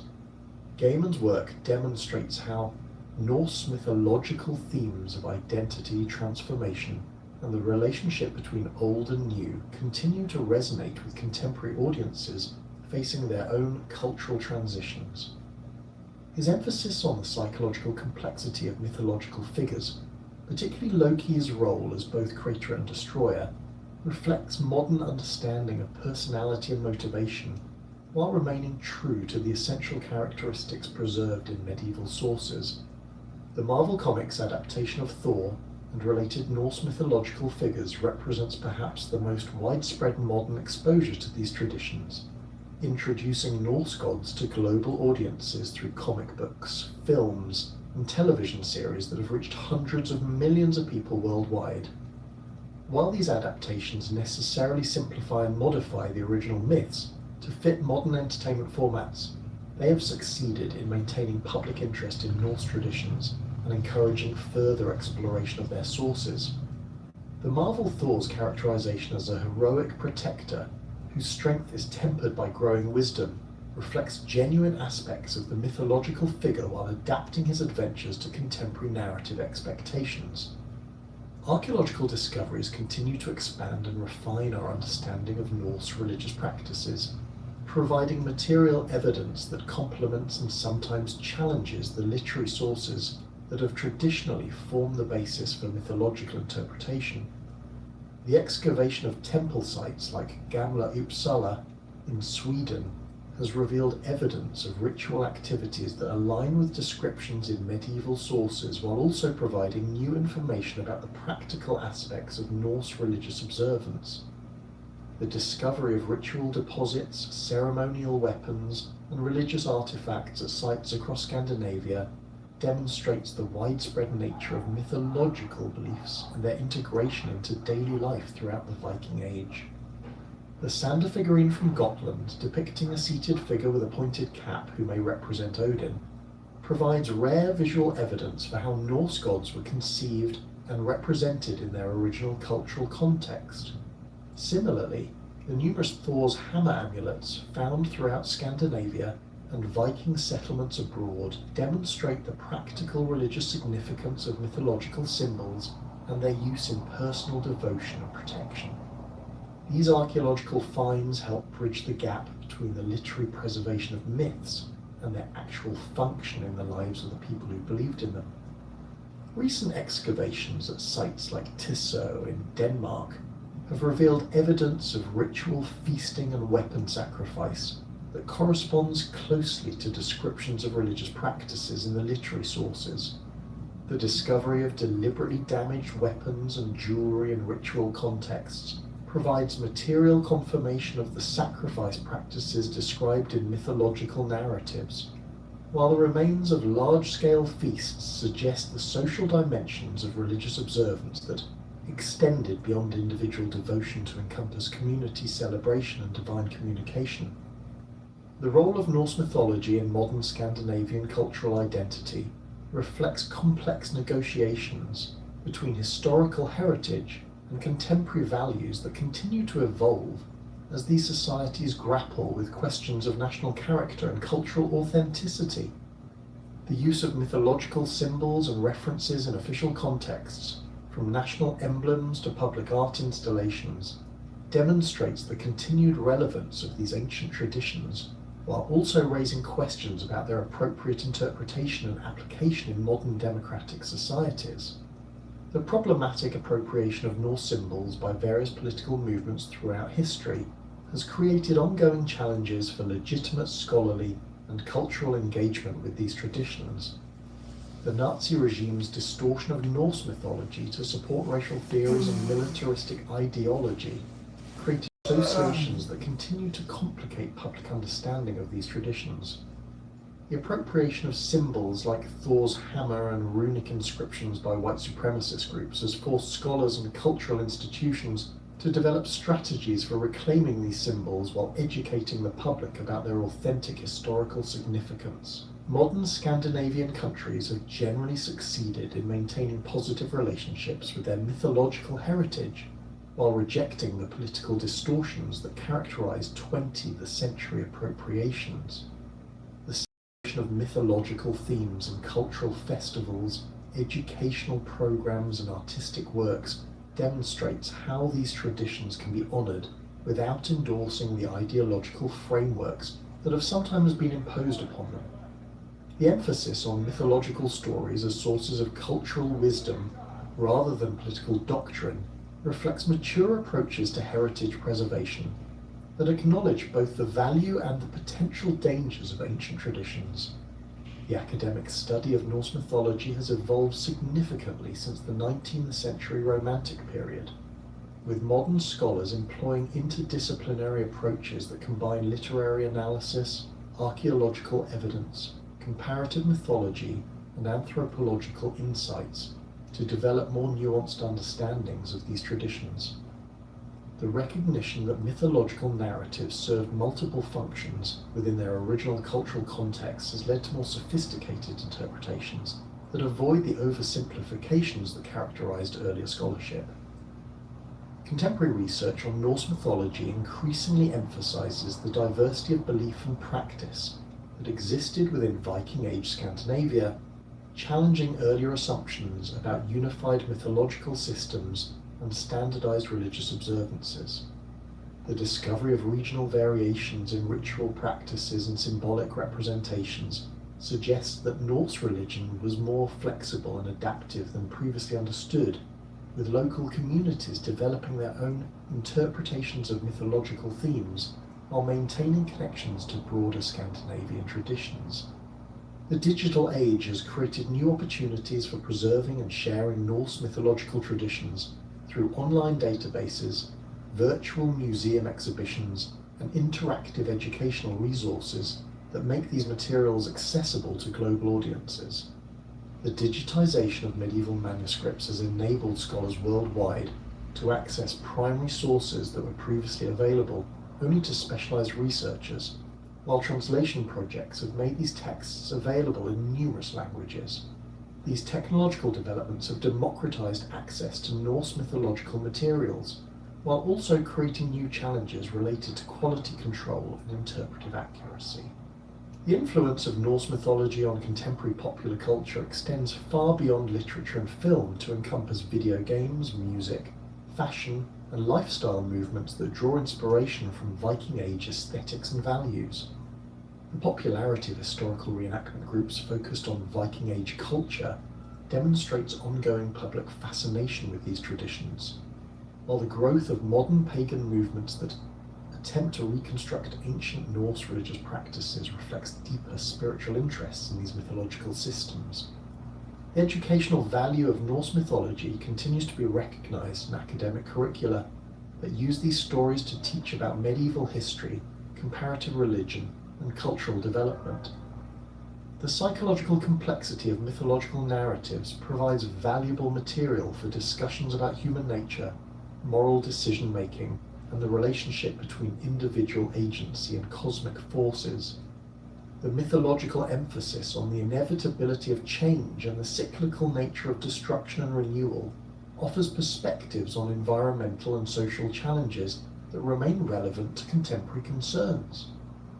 The preservation and interpretation of Norse mythology represents an ongoing collaborative effort between scholars, cultural institutions, and the general public that requires careful balance between accessibility and accuracy.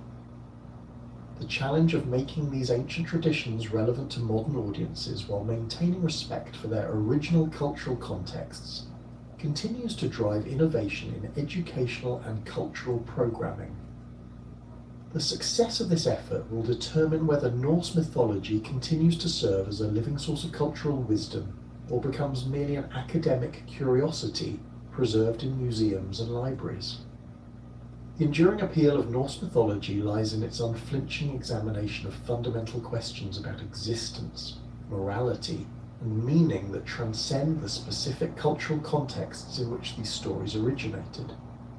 The mythological emphasis on courage in the face of inevitable defeat, the complex relationship between order and chaos, and the recognition that even gods must face the consequences of their actions continues to resonate with audiences seeking frameworks for understanding their own challenges and choices.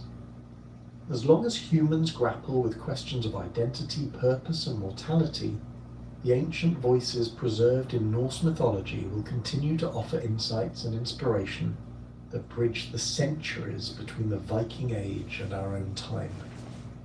The legacy of Norse mythology thus extends far beyond its historical significance as the religious system of medieval Scandinavia to encompass its ongoing role as a source of cultural creativity, philosophical reflection, and artistic inspiration.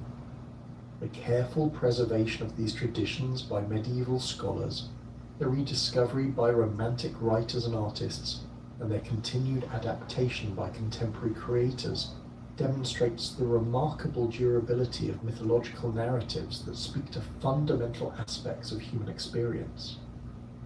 The future of Norse mythology will depend on the continued efforts of scholars, artists, and cultural institutions to maintain the delicate balance between preservation and innovation that allows ancient wisdom to address modern concerns while retaining its essential character and authenticity.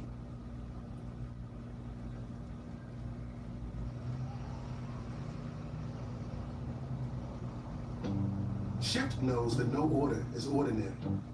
When you order produce, Ship sees the meals and memories you'll produce with it. Not just soap in your car. It's what washes away the day. Not paint, but strokes of genius. That's why shoppers with Ship deliver same day and shop the same way you would. Use code SAVINGS to become a Shipped member for half off, only $49 at shipt.com/offer. Terms apply.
What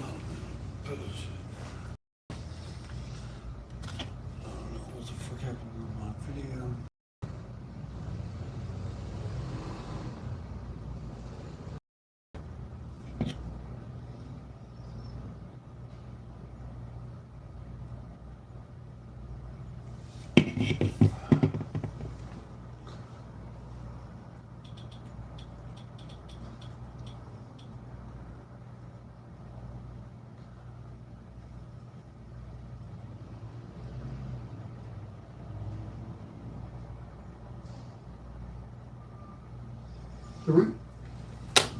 The roots of what would become the 100 Years' War stretch back nearly 3 centuries before the first English arrow found its mark at Crecy, embedded deep within the feudal complexities that emerged from William the Conqueror's victory at Hastings in 1066. When William's Norman forces crushed Harold Godwinson's Anglo-Saxon army on that October day, they established not merely a new ruling dynasty in England, but a web of cross-channel obligations that would prove increasingly untenable as both English and French monarchies consolidated their power. The Norman conquest created an unprecedented situation in medieval Europe. The King of England, one of the most powerful monarchs in Christendom, held substantial territories in France as a vassal of the French king. This feudal relationship, formalised through ceremonies of homage where English kings knelt before their French counterparts and swore fealty for their continental holdings, became increasingly humiliating as English royal power grew. The Duchy of Normandy itself, William's original power base, remained under English control until Philip Augustus seized it from King John in 1204, but other substantial territories remained in English hands. Most significant among these holdings were Aquitaine and Gascony in southwestern France, acquired through Eleanor of Aquitaine's marriage to Henry II in 1152. These territories represented far more than symbolic prestige. Gascony's wine trade generated enormous revenues for the English crown, while Aquitaine's strategic position controlled access to the Pyrenees and trade routes into Iberia. The region's inhabitants, particularly the Gascon nobility, had developed strong ties to English rule over 2 centuries, often preferring the distant authority of English kings to the more immediate control that French sovereignty would bring. The feudal obligations surrounding these territories created constant friction. English kings were required to perform homage to French monarchs for their continental possessions, a ceremony that involved kneeling, placing their hands between those of the French king, and swearing an oath of loyalty. This ritual, acceptable perhaps when English kings were merely dukes who had conquered an island kingdom, became increasingly problematic as England developed into a major European power with its own imperial ambitions. Edward III had grudgingly performed homage to Philip IV in 1286, but the ceremony had been tense and awkward, with both monarchs clearly uncomfortable with the implications. The legal complexities multiplied as French royal lawyers, trained in Roman law and increasingly sophisticated in their arguments, began asserting greater control over English-held territories. They argued that as overlord, the French king possessed ultimate sovereignty over all lands held in fief, including the right to hear appeals from English territories and to intervene in disputes between English administrators and local populations. English kings, naturally, viewed such interventions as violations of their sovereign authority over lands they had held for generations. These tensions intensified dramatically with the Capetian succession crisis of 1328. The direct Capetian line, which had ruled France since 987, faced extinction when Charles IV died without male heir on February 1st, 1328. The question of succession exposed fundamental disagreements about the nature of royal inheritance that had been building for decades. When Louis X died in 1316, leaving only a daughter, Jeanne, the French nobility had chosen his brother Philip V over his daughter, establishing a precedent for male succession. This decision was reinforced when Philip V died childless in 1322, and the crown passed to his brother Charles IV, rather than to any female claimant. The legal principle excluding women from succession later codified as the Salic law, seemed clear enough when applied to direct inheritance. However, Charles IV's death created a more complex situation. The nearest relative was Philip of Valois, Charles's cousin, but Edward III of England possessed a potentially stronger claim through his mother Isabella, daughter of Philip IV. If women could not inherit the crown directly, the question remained whether they could transmit hereditary rights to their male children. Edward III's claim rested on impeccable genealogical grounds. Isabella was the daughter of Philip IV the Fair, making Edward the grandson of a French king through the direct male line. Philip of Valois, by contrast, was merely the nephew of Philip the Fourth, his claim deriving through his father, Charles of Valois, Philip IV's brother. In terms of blood proximity to the last undisputed Capetian king, Edward's claim was demonstrably superior. However, accepting Edward's claim would mean acknowledging that royal inheritance could pass through female lines, potentially opening the succession to future disputes and foreign influence. The French nobility, faced with this dilemma, chose Philip of Valois, who became Philip VI in May 1328. Their decision reflected practical political considerations as much as legal principles. Philip was French-born, French-speaking, and thoroughly integrated into French noble society. Edward, despite his Plantagenet ancestry, was fundamentally English, ruling a kingdom that had been France's rival and occasional enemy for decades. The prospect of an English king ruling France struck many French nobles as an unacceptable subordination of French interests to English ambitions. Edward initially appeared to accept this decision, even performing homage to Philip VI for his French territories in 1329. However, this ceremony at Amiens Cathedral proved deeply unsatisfactory to both parties. Edward's homage was deliberately ambiguous, performed in a manner that suggested reluctant compliance rather than genuine acceptance of Philip's authority. Philip, for his part, clearly regarded Edward as a potential threat whose loyalty could not be trusted. The ceremony satisfied neither king's sense of honour or security. Economic factors added another layer of complexity to these political tensions. The wool trade between England and Flanders had become one of medieval Europe's most lucrative commercial relationships. English sheep produced the finest wool in Europe, while Flemish craftsmen possessed unparalleled skill in transforming raw wool into luxury cloth. This trade generated enormous revenues for both English producers and Flemish manufacturers, while providing substantial customs income for the English crown. Flanders' political situation complicated this economic relationship. The county of Flanders was technically a French fief, meaning its count owed homage to the French king.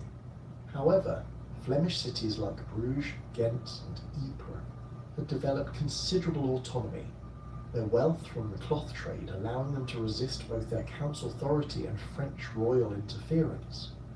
The urban populations, dependent on English wool for their livelihoods, naturally favoured policies that maintained good relations with England, while the Flemish nobility, bound by feudal obligations to France, often supported French interests. French kings increasingly viewed Flanders as a means of pressuring England economically. By disrupting the wool trade, they could strike directly at English commercial interests and reduce the revenues that funded English military activities. Philip VI pursued this strategy aggressively, supporting the Flemish Count Louis of Nevers against urban rebellions and working to bring Flemish cities under direct French control. These efforts threatened not only English economic interests, but also the political independence of Flemish urban communities. The economic stakes extended beyond wool.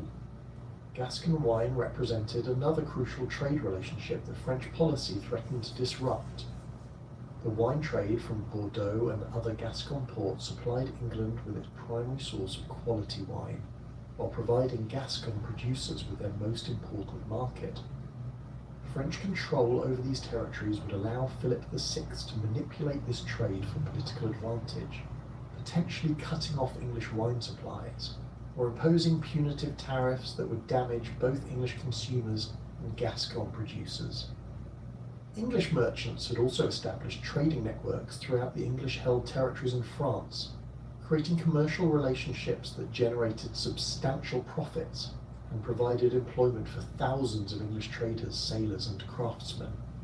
French interference with these networks, whether through legal harassment, discriminatory taxation, or outright prohibition, represented a direct attack on English economic interests that extended far beyond the royal court.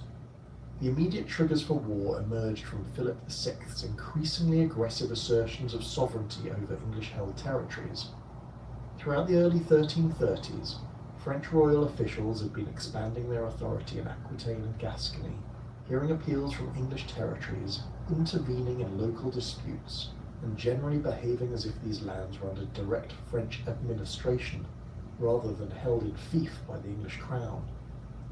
These interventions created constant friction with English administrators, who viewed them as violations of established rights and precedents. The situation deteriorated rapidly in 1337 when Philip VI took decisive action. Claiming that Edward III had violated his feudal obligations through various acts of defiance and support for French enemies, Philip declared the confiscation of Aquitaine on May 24, 1337. This was not merely a symbolic gesture or diplomatic pressure tactic, but a concrete act of war.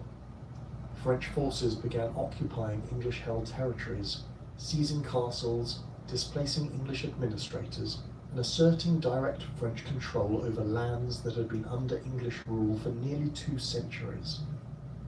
Confiscation represented a fundamental challenge to English royal authority that Edward III could not ignore without appearing weak and ineffective. The revenues from Aquitaine and Gascony were crucial to English royal finances, while the strategic importance of these territories for English influence in southwestern Europe made their loss unacceptable. Moreover, the Gascon nobility and urban populations had repeatedly demonstrated their preference for English rule, making Philip's confiscation appear as much an attack on their rights and interests as on English sovereignty. Diplomatic efforts to resolve the crisis proved futile. The fundamental disagreement over the nature of feudal obligations made compromise impossible. Philip VI insisted that as overlord, he possessed ultimate authority over all lands held in fief, including the right to confiscate them for violations of feudal duty. Edward III, while initially willing to acknowledge Philip's theoretical overlordship, refused to accept that this authority extended to actual interference in the administration of English-held territories, or, ultimately, to their confiscation. The homage ceremonies that had theoretically regulated this relationship had become exercises in mutual humiliation, rather than genuine expressions of feudal loyalty.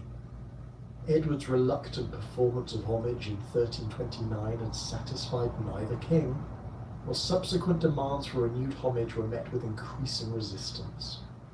By 1337, it had become clear that the feudal framework that had theoretically governed Anglo-French relations in 1666 could no longer contain the competing ambitions and conflicting interests of 2 increasingly powerful monarchies. The failure of diplomacy reflected deeper changes in the nature of European monarchy and statecraft. Both England and France had evolved far beyond the loose feudal confederations of the 11th century into increasingly centralized states with professional bureaucracies, standing armies, and sophisticated financial systems. The personal relationships and ceremonial obligations that had once regulated relations between monarchs were proving inadequate to manage conflicts between these emerging nation-states. Edward III's response to Philip VI's confiscation of Aquitaine demonstrated the transformation of medieval warfare from feudal obligation to national enterprise. Rather than simply attempting to reclaim his seized territories through traditional diplomatic channels, Edward embarked on a comprehensive military strategy that would fundamentally alter the balance of power in Western Europe. His first objective was establishing naval supremacy in the English Channel, without which any sustained continental campaign would remain vulnerable to French interference and supply disruption. The English fleet that assembled in Portsmouth Harbour during the spring of 1340 represented a revolutionary approach to naval warfare. Unlike the converted merchant vessels that had traditionally served as warships, Edward's fleet included purpose-built fighting ships equipped with specialised weapons platforms for archers and early cannon. The king had requisitioned over 200 vessels from English ports, ranging from massive cogs capable of carrying 400 men to swift galleys designed for coastal raiding. More significantly, these ships carried approximately 4,000 longbowmen, transforming naval combat from the traditional boarding actions between small crews into large-scale battles involving hundreds of archers. Philip VI had anticipated English naval intervention and assembled his own formidable fleet in the Zwin estuary near Sluys, the primary port serving Bruges and the Flemish cloth trade. The French fleet, commanded by Hugh Quiret and Nicolas Behuchet, numbered nearly 200 ships and included vessels from France, Castile and Genoa.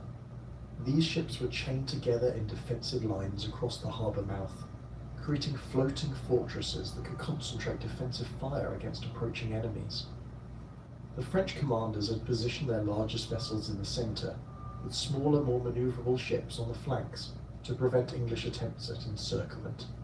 The Battle of Sluys on June 24, 1340, unfolded as a devastating demonstration of English tactical innovation. Edward's fleet approached the French defensive line in 3 divisions, commanding the centre alongside the Earls of Huntingdon and Northampton. The English archers, positioned on elevated platforms constructed specifically for naval combat, unleashed volleys of arrows that created chaos among the densely packed French crews. Unlike land battles, where cavalry could manoeuvre to avoid concentrated archery, the chained French ships provided stationary targets for English longbowmen who had trained extensively for this specific type of engagement. The French crews, crowded together on their chained vessels, found themselves unable to respond effectively to the English arrow storms. The Genoese crossbowmen, whose mechanical weapons required more time to reload than English longbows, were systematically eliminated before they could establish effective counter-battery fire. French knights, heavily armoured for traditional boarding actions, discovered that their protective gear became lethal handicaps when ships began sinking beneath them. The weight of their armour, designed to protect against sword and lance attacks, dragged hundreds of French nobles to the bottom of the Zwin estuary. Quiret died early in the battle when English archers targeted the French command vessel, eliminating French coordination and leaving individual ship captains to fight independently. Nicolas Behuchet, captured alive during the final phases of the battle, was executed immediately on Edward's orders, reflecting the king's determination to eliminate experienced French naval commanders who might threaten future English operations. The systematic destruction of French naval leadership would have lasting consequences for Philip VI's ability to contest English Channel crossings throughout the following decades. The English victory at Sluys eliminated French naval power as a strategic factor for nearly 2 decades. Edward's forces captured or destroyed virtually the entire French fleet, seizing dozens of vessels that were immediately incorporated into English service. The battle's aftermath saw English naval supremacy extend from the Channel ports to the Bay of Biscay, enabling unrestricted movement of English armies, supplies and reinforcements to continental theatres of operation. This naval dominance proved crucial for sustaining English campaigns in France, as it allowed Edward to maintain secure supply lines and prevent French attempts to isolate English forces through maritime blockade. The strategic implications extended beyond military considerations to encompass the vital wool trade with Flanders. English control of Channel shipping lanes ensured continued access to Flemish markets, maintaining the commercial relationships that funded Edward's military campaigns. Flemish cities, already inclined toward English alliance due to their dependence on English wool, found their economic interests aligned with English strategic objectives. The urban populations of Bruges, Ghent and Ypres increasingly supported English policies, providing both financial resources and intelligence networks that proved invaluable for subsequent English operations in northern France. Edward's continental strategy following Sluys focused on establishing permanent English presence in northern France, through a series of coordinated campaigns designed to demonstrate French military weakness while securing strategic positions for future operations. The king's approach differed markedly from traditional medieval warfare, which typically involved brief campaigns aimed at capturing specific objectives before winter forced armies to disperse. Instead, Edward applied sustained military pressure that would gradually erode French resistance while building English territorial control. The English army that landed in Normandy during July 1346 represented the culmination of military innovations that had been developing throughout Edward's reign. The core of this force consisted of approximately 2,500 men-at-arms, professional soldiers equipped with superior armour and weapons who formed the backbone of English tactical formations. These men-at-arms were supported by nearly 5,000 longbowmen, drawn primarily from the Welsh borders and northern England, regions where archery skills had been refined through generations of border warfare. Additionally, the army included substantial numbers of Welsh spearmen, whose tactical flexibility complemented the static defensive capabilities of English archers. The English longbow itself had evolved significantly since its introduction from Wales during the late 13th century. The weapons carried by Edward's archers were typically 6 feet in length, constructed from yew wood that combined flexibility with tremendous tensile strength. These bows could accurately shoot arrows at ranges exceeding 200 yards, with experienced archers capable of loosing 12 arrows per minute during sustained combat. The arrows themselves were specialized for different tactical situations, including bodkin points designed to penetrate armor, and broadheads intended to cause maximum damage to unprotected targets. English tactical doctrine emphasized coordinated combined arms operations, integrated the strengths of different military components while minimizing their individual weaknesses. Men-at-arms provided close combat capability and served as rallying points for defensive formations, while longbowmen delivered devastating firepower against approaching enemies. Welsh spearmen filled gaps in defensive lines and provided protection for archers against cavalry attacks that penetrated the initial arrow volleys. This tactical system required extensive training and discipline, qualities that distinguished English armies from the more traditional feudal levies that still dominated continental warfare. The English advance through Normandy during August 1346 demonstrated the effectiveness of this integrated approach to medieval warfare. Forces moved rapidly through the countryside, systematically destroying French military resources while avoiding prolonged sieges that would slow their advance and allow French forces to concentrate against them.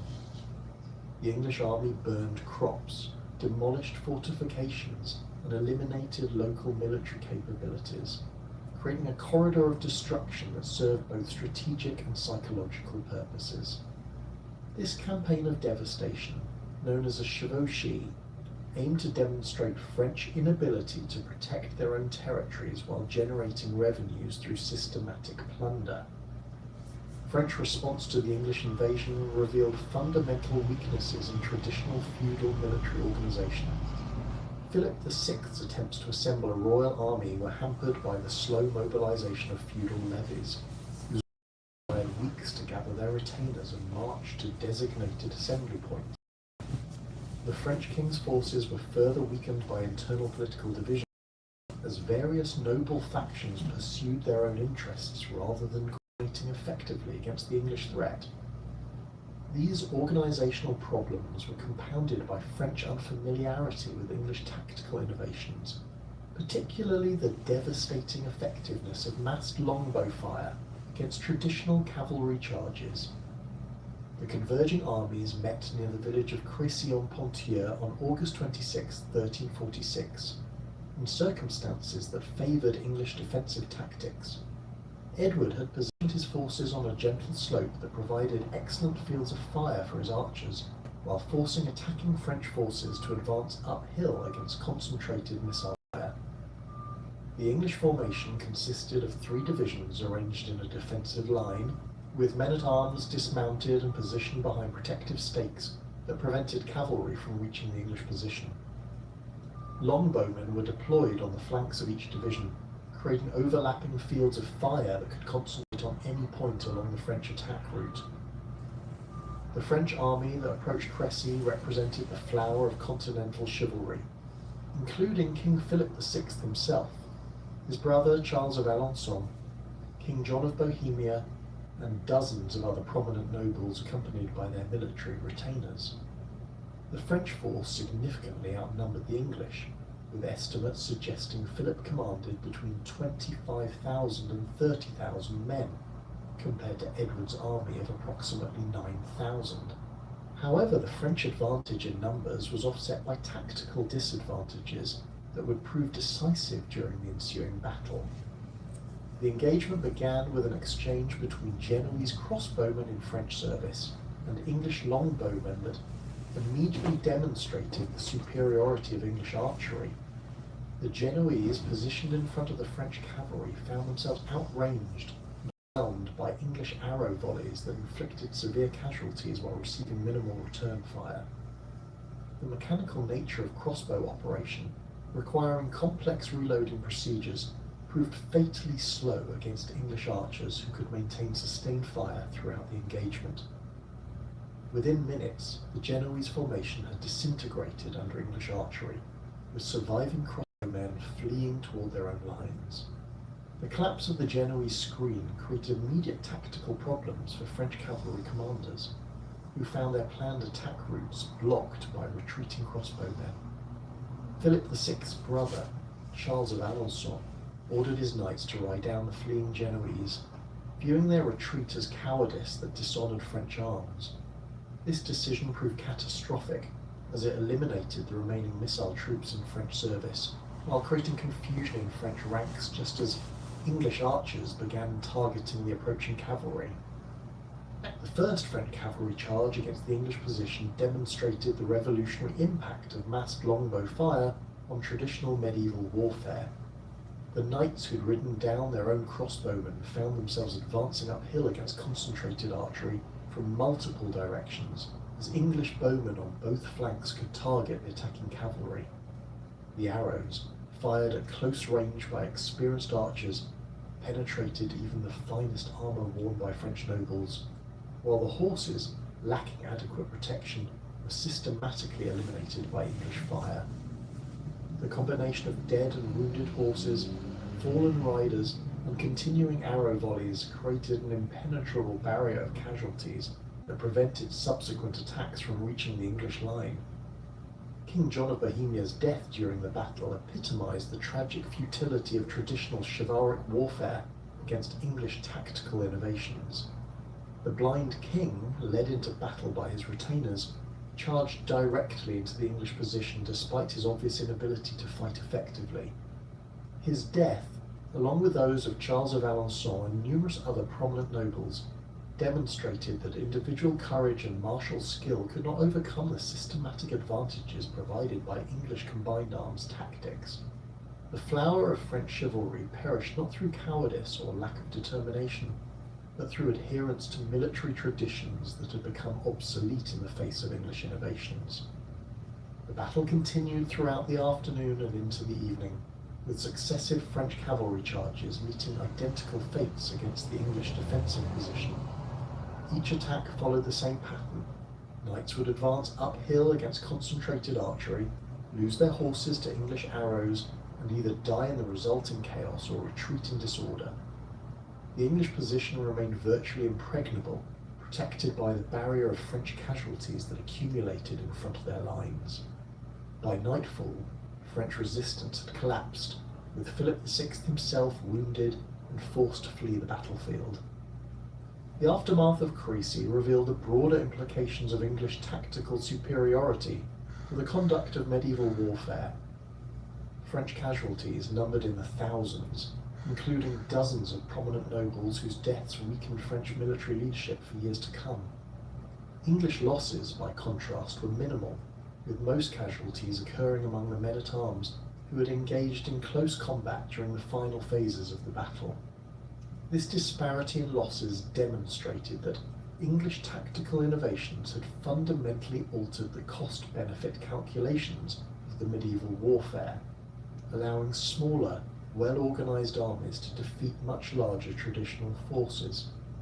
The psychological impact of Crécy extended far beyond the immediate military consequences. The battle shattered French confidence in their military superiority, while establishing English tactical methods as the new standard for European warfare. Continental armies began adopting English innovations, particularly the use of dismounted men-at-arms and coordinated archery, while traditional cavalry charges became increasingly rare in subsequent conflicts. The battle marked the beginning of a military revolution that would transform European warfare throughout the later medieval period. English exploitation of their victory at Crécy demonstrated Edward III's strategic vision, extending beyond immediate tactical success to long-term territorial control. Rather than pursuing the defeated French army, which had scattered in multiple directions and could not be effectively engaged by English forces, Edward turned north toward the Channel coast and the strategically vital port of Calais. This decision reflected careful consideration of English strategic requirements, as Calais would provide a permanent foothold in northern France, while controlling one of the most important commercial routes between England and continental Europe. The Siege of Calais, beginning in September 1346, represented a masterpiece of medieval siege warfare that combined traditional blockade techniques with innovative logistical arrangements. Edward established a comprehensive investment of the city, constructing fortified positions that prevented French relief efforts while maintaining secure communications with English naval forces offshore. The English siege lines included permanent buildings constructed from timber shipped from England, creating what contemporaries described as a new English town surrounding the besieged French city. The English siege strategy emphasized economic pressure rather than direct assault, recognizing that Calais' strong fortifications made conventional attack extremely costly and uncertain. Edward's forces controlled all land approaches to the city, while English naval supremacy prevented seaborne relief efforts. This complete isolation gradually exhausted Calais' food supplies and military resources, creating conditions that would eventually force surrender without requiring costly English attacks against prepared defensive positions. French attempts to relieve Calais demonstrated the continuing impact of Crécy on French military capabilities and morale. Philip VI assembled several relief armies during the siege, but each dissolved before engaging English forces, as French commanders remained unwilling to risk another devastating defeat against English tactical innovations. The psychological trauma of Crécy had effectively paralysed French military leadership, preventing effective response to English strategic initiatives throughout northern France. The siege's duration, extending through the winter of 1346 to 1347 and into the following summer, tested English logistical capabilities while demonstrating the kingdom's commitment to establishing permanent continental presence. English supply ships maintained regular communication with the siege force, delivering food, weapons, reinforcements, and construction materials that enabled the besieging army to maintain effective operations throughout the harsh winter months. This logistical achievement reflected the sophisticated administrative systems that supported English military operations, contrasting sharply with the improvised arrangements that characterized most medieval campaigns. The surrender of Calais on August 3, 1347, marked a crucial turning point in Anglo-French relations, establishing English territorial control in northern France that would persist for over 2 centuries.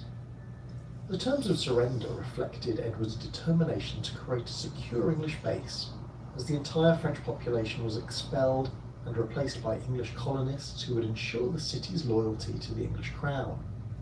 This population transfer, unprecedented in its scope and systematic implementation, created an English enclave in France that served both military and commercial purposes. The strategic value of Calais extended far beyond its immediate military importance to encompass crucial economic and diplomatic advantages. The city controlled the narrowest crossing point between England and continental Europe, allowing English authorities to regulate trade and monitor French activities in the region. Calais also provided a secure base for English diplomatic missions to continental courts, eliminating the vulnerability that had previously characterized English diplomatic efforts in France. The transformation of Calais into an English stronghold required substantial investment in fortifications and infrastructure that demonstrated Edward's long-term strategic vision. English engineers strengthened the city's walls, expanded the harbour facilities, and constructed administrative buildings that would support permanent English presence. The city became the seat of English administration for all continental territories, housing the bureaucratic apparatus that managed English interests in France, while serving as a symbol of English power and determination.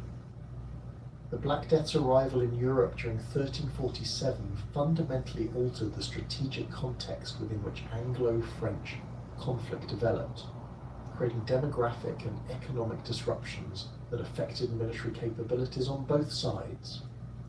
The plague, carried by Genoese trading vessels from the Black Sea region, first appeared in Mediterranean ports before spreading rapidly throughout Western Europe via established trade routes. The disease reached England in 1348 and France shortly thereafter, initiating a demographic catastrophe that would reshape European society for generations. The immediate military impact of the Black Death was to suspend major campaign activities as both kingdoms struggled to maintain basic governmental functions amid massive population losses. English forces in Calais and other continental positions found their garrisons depleted by disease, while French attempts to organize resistance were hampered by the deaths of administrative officials and military commanders. The plague's indiscriminate nature meant that both sides suffered comparable losses, preventing either kingdom from gaining decisive advantage through the other's weakness. The plague's demographic impact proved even more significant for long-term military developments than its immediate effects on campaign activities. Population losses, estimated at between 1/3 and 1/2 of the total population in affected regions, fundamentally altered the manpower resources available for military service. The traditional feudal levies that had provided the bulk of medieval armies were decimated, forcing both English and French military planners to develop new approaches to recruitment and army organization. Economic disruption caused by the Black Death created additional challenges for military financing and logistics. Agricultural production collapsed in many regions as rural populations died or fled, disrupting the tax revenues that funded military operations. Trade networks that had supported English wool exports and French commercial activities suffered severe disruption, reducing the commercial income that both kingdoms had relied upon to finance their military efforts. The social changes triggered by massive population losses had profound implications for military organization and recruitment. The deaths of large numbers of peasants and agricultural workers created labor shortages that increased wages and improved working conditions for survivors, making military service less attractive as an alternative to civilian employment. Traditional feudal obligations became increasingly difficult to enforce as landowners struggled to maintain agricultural production with depleted populations. The plague's impact on military technology and tactics proved more subtle but equally significant.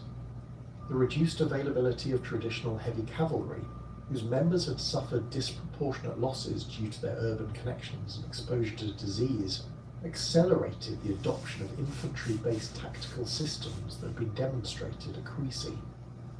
English tactical innovations, which relied primarily on professional archers and dismounted men-at-arms rather than feudal cavalry, proved more adaptable to the changed demographic conditions than traditional French military organization. The disruption of established social hierarchies created opportunities for military innovation and social mobility that would characterize warfare throughout the later medieval period. Professional soldiers, whose skills remained valuable despite demographic changes, found increased opportunities for advancement and enrichment. the traditional dominance of hereditary nobility in military affairs began to erode as practical military effectiveness became more important than social status in determining military leadership. The Black Death's religious and psychological impact also influenced military developments by undermining traditional sources of authority and legitimacy. The Church's inability to prevent or explain the plague's devastation weakened clerical influence over military affairs, while the apparent randomness of death reduced confidence in divine support for particular political causes.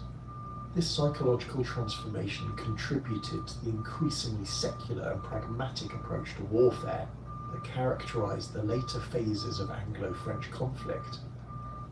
The demographic catastrophe of the Black Death created an unexpected diplomatic opportunity that both Edward III and the newly crowned John II of France were eager to exploit. By 1360, both kingdoms had endured over a decade of plague-induced disruption that had fundamentally altered their military capabilities and strategic priorities. The massive population losses had made sustained military campaigns increasingly difficult to organize and finance, while the social upheaval caused by demographic collapse threatened internal stability in both realms. These conditions provided compelling incentives for negotiating a comprehensive peace settlement that would allow both monarchies to address domestic challenges without the constant drain of military expenditure. The Treaty of Bretigny, signed on May 8, 1360, represented the most significant territorial redistribution in Western Europe since the Norman conquest. The negotiations, conducted in the small town of Bretigny near Chartres, involved complex diplomatic manoeuvring that reflected the change balance of power following English victories at Crécy and Poitiers, combined with the capture of John II during the latter engagement. Edward III's negotiating position was strengthened enormously by his possession of the French king, whose ransom provided crucial leverage for extracting territorial concessions that would have been unthinkable under normal diplomatic circumstances. The territorial provisions of Bretigny fundamentally transformed the map of southwestern France in England's favour. Edward III received full sovereignty over an enlarged Aquitaine that extended far beyond the traditional boundaries of English-held territory to include substantial portions of Poitou, Saintonge, and the Limousin. This expanded English domain encompassed approximately one-third of modern France, stretching from the Loire Valley in the north to the Pyrenees in the south, and from the Atlantic coast eastward to the Massif Central. The treaty specifically granted Edward sovereignty rather than feudal tenure over these territories, eliminating the humiliating requirement for English kings to perform homage to French monarchs that had been a constant source of friction since 1066. The strategic implications of these territorial concessions extended far beyond their immediate geographic scope. English control over the expanded Aquitaine provided direct access to the lucrative salt trade from the Bay of Biscay, while encompassing some of France's most productive wine-growing regions. The inclusion of Poitou brought the important city of Poitiers under English administration, creating a strategic corridor that connected English territories in the southwest with potential English interests in the Loire Valley.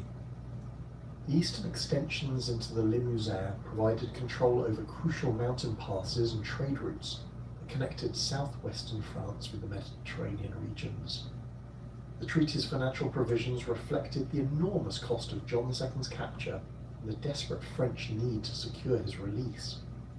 The ransom, set at 3 million gold écus, represented approximately 4 times the annual revenues of the French crown under normal circumstances.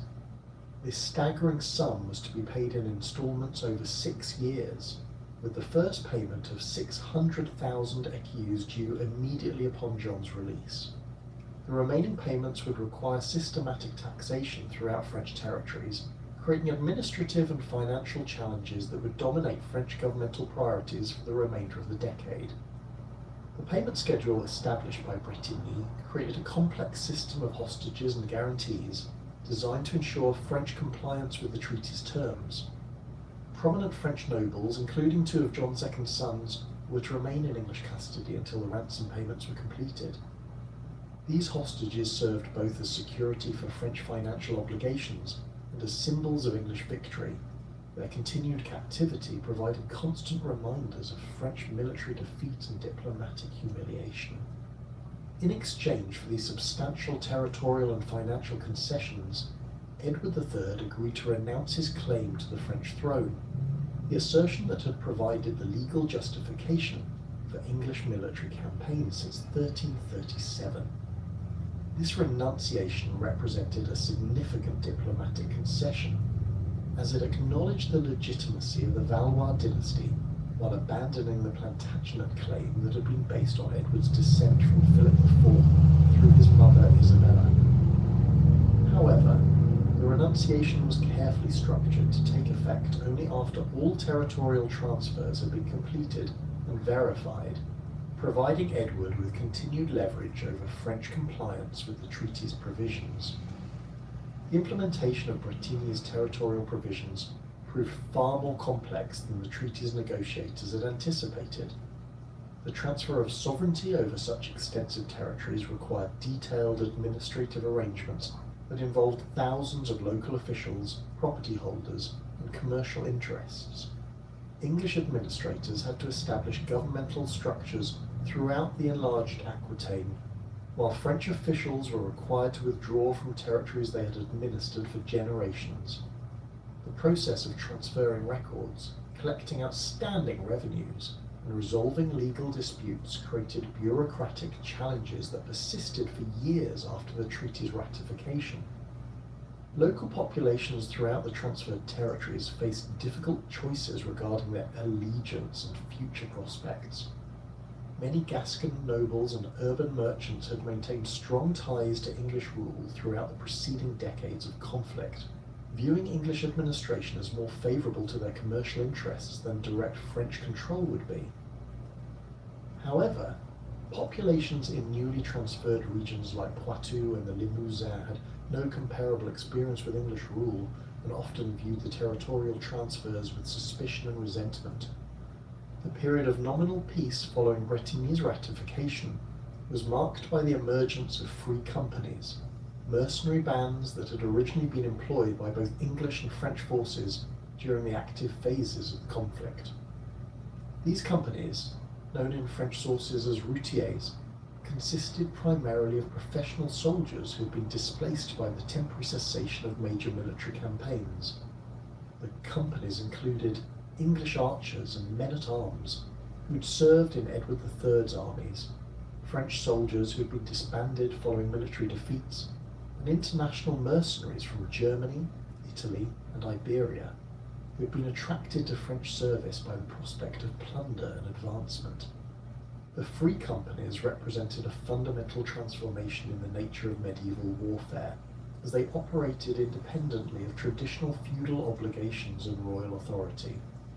Unlike feudal levies, which served for limited periods in fulfillment of specific obligations, or royal armies, which disbanded when campaigns concluded, the free companies maintained permanent military organization that enabled them to conduct sustained operations regardless of official policy.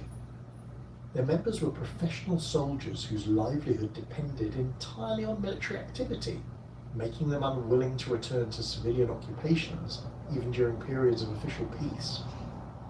The largest and most notorious of these companies was the Great Company, led initially by Arnaud de Servalet, known as the Archpriest, and later by various other commanders, including Bertrand du Guesclin before his appointment to royal service.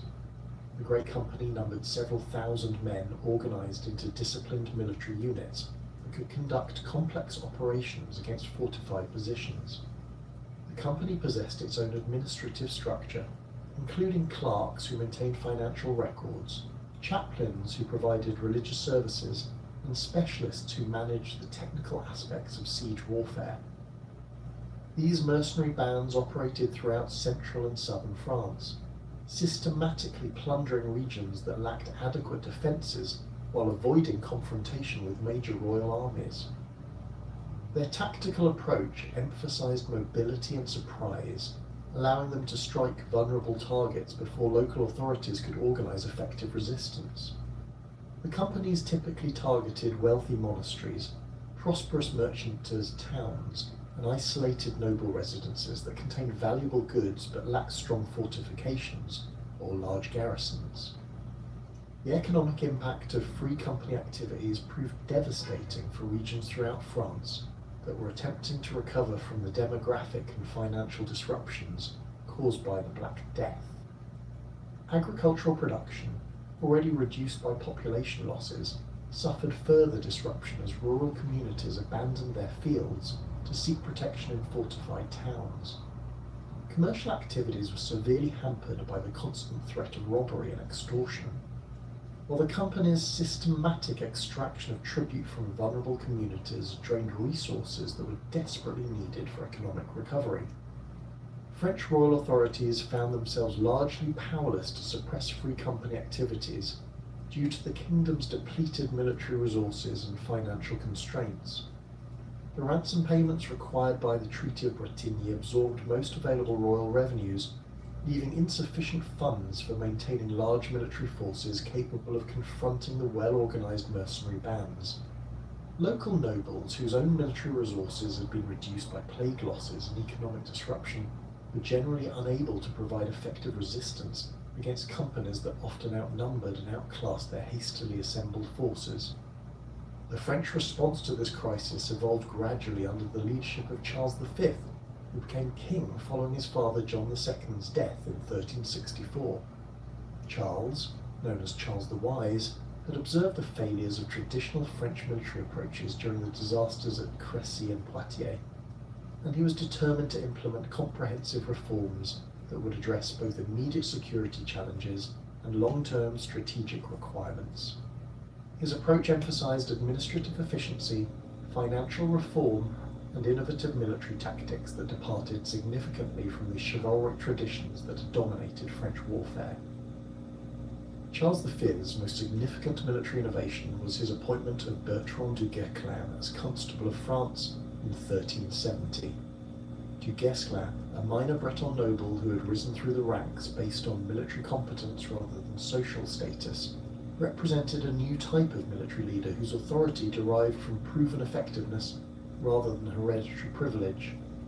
His background included extensive experience with irregular warfare gained during the Breton War of Succession, where he had developed tactical approaches that emphasized mobility, surprise, and careful selection of engagement conditions.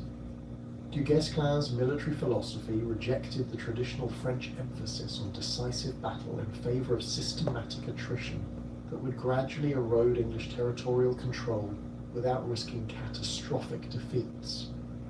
His strategy recognized that English tactical superiority in pitched battles made direct confrontation extremely dangerous, while English reliance on relatively small professional armies made them vulnerable to sustained pressure across multiple theatres.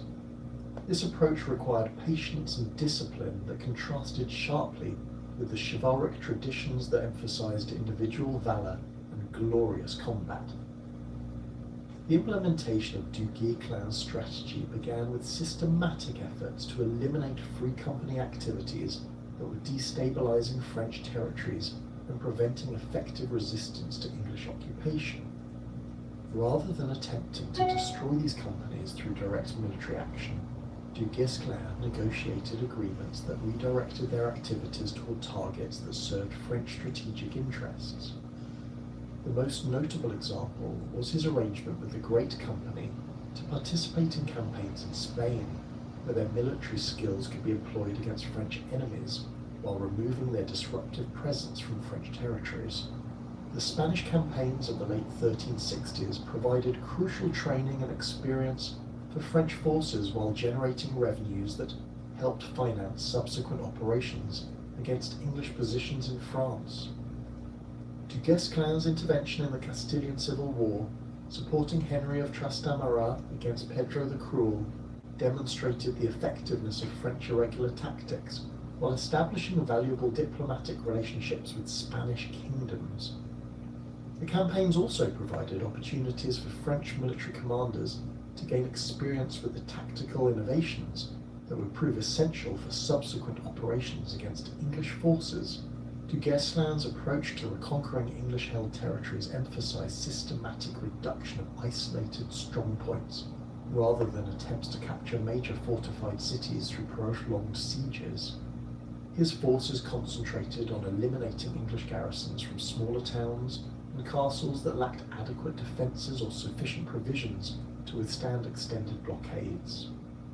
This strategy gradually reduced English territorial control by eliminating the network of fortified positions that enabled English administrators to maintain authority over the countryside. The tactical methods employed by du Guesclin's forces reflected careful study of English military innovations, combined with adaptations suited to French strategic requirements. French forces adopted the English practice of using dismounted men-at-arms supported by missile troops, but they emphasized mobility and flexibility rather than the static defensive formations that had characterized English victories at Crécy and Poitiers. French commanders learned to avoid pitched battles where English tactical advantages would be decisive, instead focusing on surprise attacks, night raids, and siege operations that minimized English opportunities to employ their superior archery.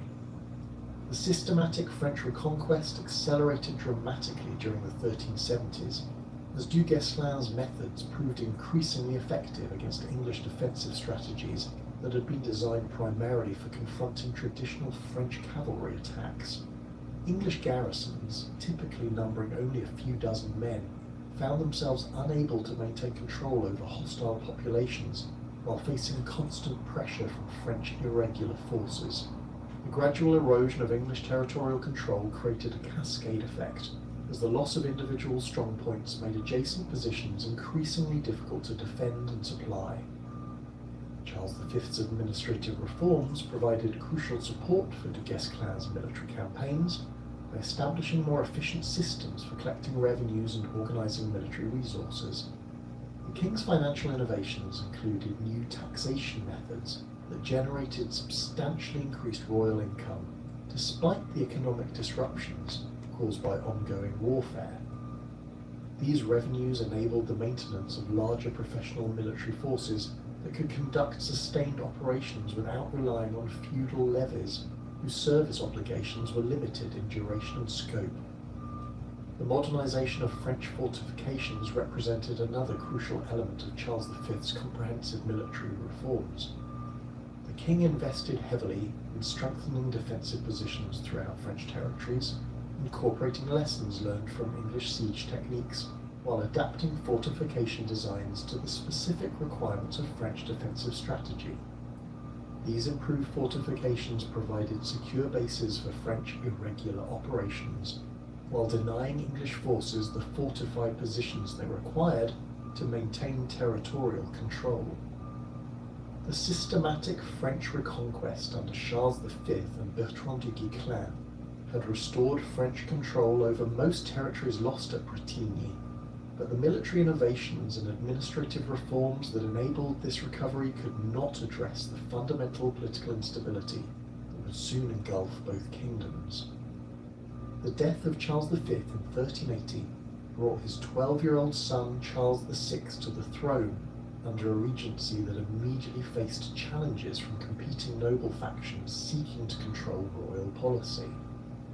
The young king's subsequent descent into madness, beginning with his first major episode in 1392, created a power vacuum that would be exploited by ambitious nobles whose rivalries would ultimately provide England with unprecedented opportunities for renewed continental intervention. In England, the political crisis that culminated in Richard II's deposition reflected deeper tensions between royal authority and noble privilege that had been building throughout the later 14th century. The Peasants' Revolt of 1381 had demonstrated the fragility of social order in the aftermath of the Black Death, as rural populations demanded fundamental changes in labour obligations and legal status. The revolt's immediate trigger was the implementation of poll taxes designed to finance continued military operations in France. But the underlying grievances reflected broader social transformations that had been accelerated by demographic collapse and economic disruption. The rebellion's most dramatic moment came with Wat Tyler's confrontation with Richard II at Smithfield on June 15, 1381, where the young king's apparent courage in facing the rebel leader temporarily diffused the crisis. However, the revolt's aftermath revealed the limited effectiveness of traditional responses to social upheaval, as government efforts to restore pre-plague labour conditions proved largely unsuccessful. The economic forces that had driven rural populations to rebellion remained largely unchanged, creating ongoing tensions that would influence English domestic politics throughout Richard's reign.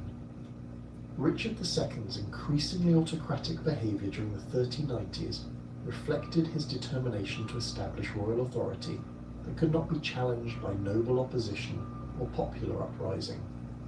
His creation of new noble titles for political allies, his reliance on a narrow circle of court favourites, and his systematic efforts to eliminate potential rivals generated widespread resentment among established noble families who viewed these policies as threats to their traditional privileges.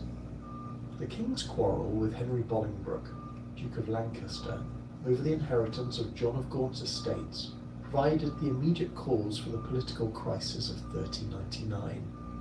But the underlying issues involved fundamental questions about the nature of royal authority and noble rights.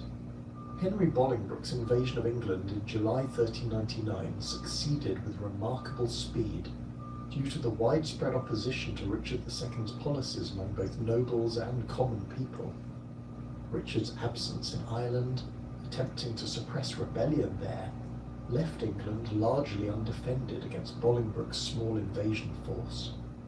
The rapid collapse of royal resistance demonstrated the extent to which Richard had alienated potential supporters, as most major nobles either actively supported Bolingbroke or remained neutral during the brief campaign that culminated in Richard's capture and subsequent deposition. The establishment of the Lancastrian dynasty under Henry IV created new opportunities for renewed English intervention in France, but also imposed significant constraints due to the questionable legitimacy of Henry's claim to the throne.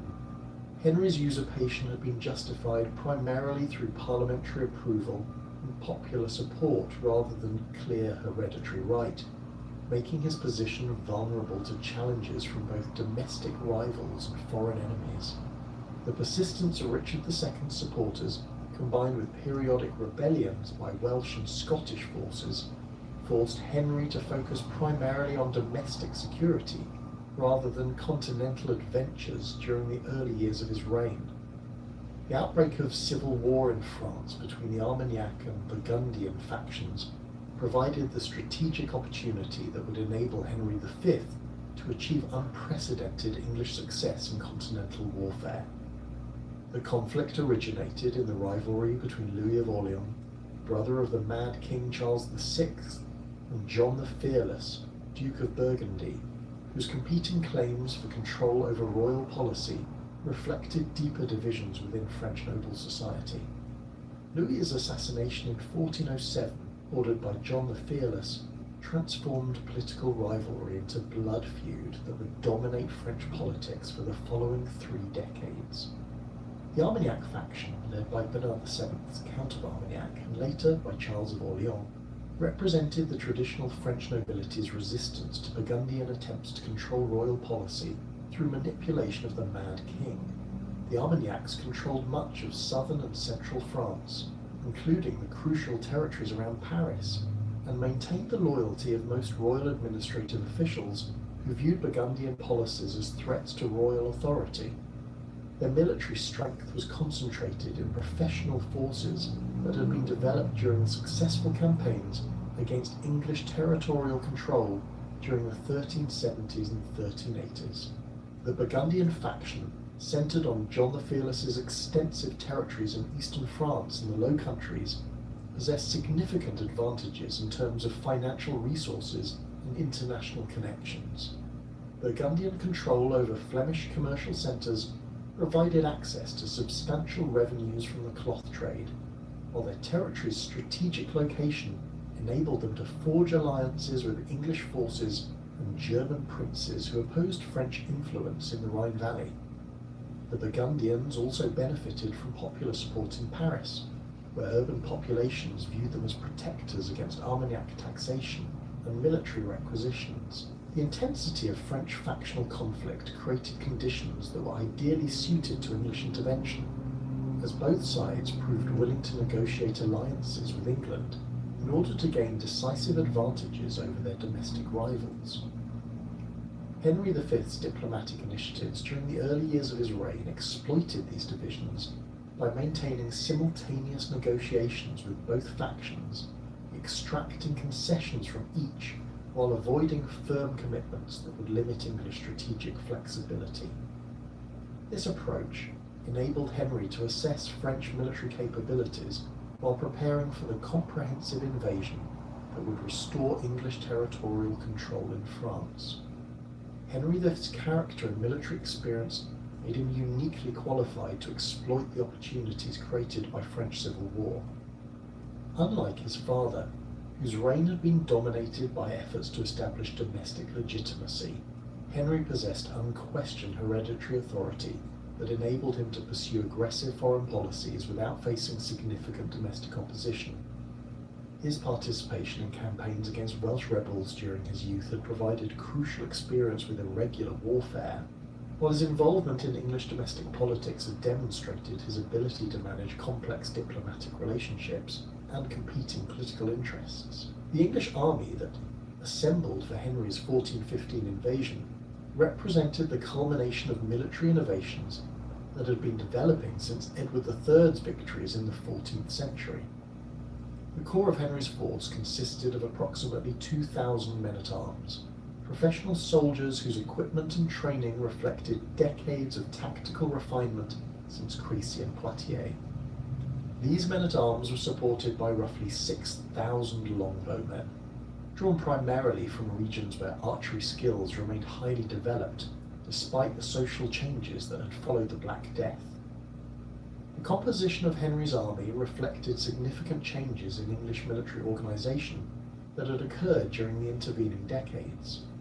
The traditional feudal levies that had provided substantial portions of earlier English armies had been largely replaced by contracted professional forces whose service was based on written agreements specifying terms of employment, rates of pay, and duration of service.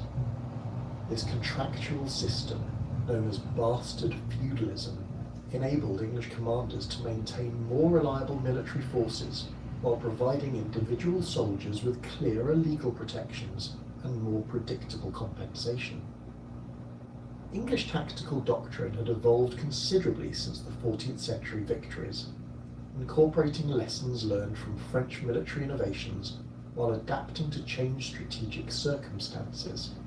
The emphasis on defensive archery that had characterized earlier English successes was supplemented by increased attention to offensive operations, particularly siege warfare and rapid movement that could exploit enemy weaknesses before effective resistance could be organized. English commanders had also developed more sophisticated approaches to logistics and supply that enabled sustained operations far from English bases.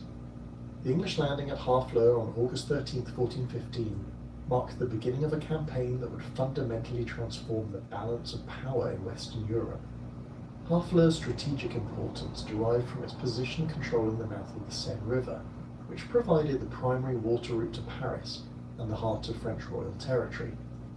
English control of Harfleur would enable subsequent operations along the Seine Valley while denying French forces access to one of their most important commercial and military ports. The siege of Harfleur demonstrated both the strengths and limitations of English military capabilities at the beginning of Henry's continental campaigns. English forces successfully invested the town and systematically reduced its defensive capabilities through sustained bombardment and coordinated assault operations. However, the siege required over 5 weeks to complete, during which English forces suffered significant casualties from disease and French defensive action. The delay also enabled French forces to organize resistance to subsequent English operations, while demonstrating that even relatively minor French strongholds could impose substantial costs on English attackers. The capture of Harfleur on September 22, 1415, provided Henry with his first major success in France, but also created strategic dilemmas regarding the continuation of his campaign. The siege had consumed much of the campaigning season while reducing English military strength through casualties and disease. French forces were mobilizing throughout northern France under the leadership of Charles d'Albret, Constable of France, creating the prospect of major battle under conditions that might not favour English tactical methods. Henry's decision to march across northern France to Calais reflected his determination to demonstrate English military superiority while avoiding the appearance of retreat that would damage English prestige and encourage French resistance. The English march from Harfleur toward Calais covered approximately 150 miles through territory that was largely hostile to English interests and increasingly dominated by French military forces seeking to intercept Henry's army. The route took English forces through the Somme Valley, where they encountered unexpected resistance at river crossings that had been fortified by French advance guards. These delays forced Henry's army to deviate from their planned route while consuming precious time and resources that reduced their strategic flexibility. French strategy during this phase of the campaign reflected careful planning by commanders who had studied English tactical methods and were determined to avoid the mistakes that had led to disasters at Crécy and Poitiers. Rather than attempting immediate battle against English forces in defensive positions, French commanders planned to force Henry's army to attack prepared French positions or to exhaust English resources through prolonged manoeuvring that would eventually create favourable conditions for French victory. This approach required patience and discipline that represented significant departures from traditional French military culture. The converging armies met near the village of Agincourt on October the 25th, 1415, under circumstances that initially appeared to favour French tactical objectives. The French army, numbering between 20,000 and 25,000 men, significantly outnumbered Henry's force of approximately 6,000 English soldiers. The battlefield itself was a narrow corridor between wooded areas that limited opportunities for English tactical manoeuvring, while concentrating French numerical advantages in a relatively small area. Recent rainfall had created muddy conditions that would impede cavalry movement while making rapid infantry advance extremely difficult. The French battle formation reflected lessons learned from previous defeats while attempting to neutralize English archery through tactical innovations that had not been tested in major engagements. The French vanguard consisted of heavily armoured men-at-arms fighting on foot, positioned to absorb English arrow fire while advancing steadily toward English positions. Behind this infantry force, French cavalry units waited to exploit gaps created by the initial assault, while crossbow units positioned on the flanks provided missile support for the advancing infantry. The French tactical plan assumed that concentrated infantry attack could penetrate English defensive positions despite arrow fire, based on the calculation that heavily armoured men-at-arms could sustain sufficient casualties to reach English lines, where close combat would favour French numerical superiority.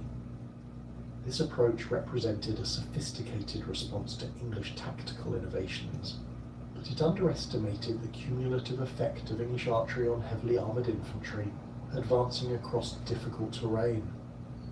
The Battle of Agincourt unfolded as a devastating demonstration of English tactical superiority that exceeded even the victories at Crécy and Poitiers in terms of the disparity between English and French casualties. The engagement began when French cavalry units attempted to disperse English archers positioned on the flanks of Henry's formation. These attacks failed completely, as English longbowmen systematically eliminated French horses while inflicting severe casualties on dismounted knights, who found themselves trapped in the muddy field between the opposing armies. The main French infantry assault encountered identical problems on a much larger scale, as thousands of heavily armoured men-at-arms attempted to advance across the muddy battlefield under constant arrow fire from multiple directions.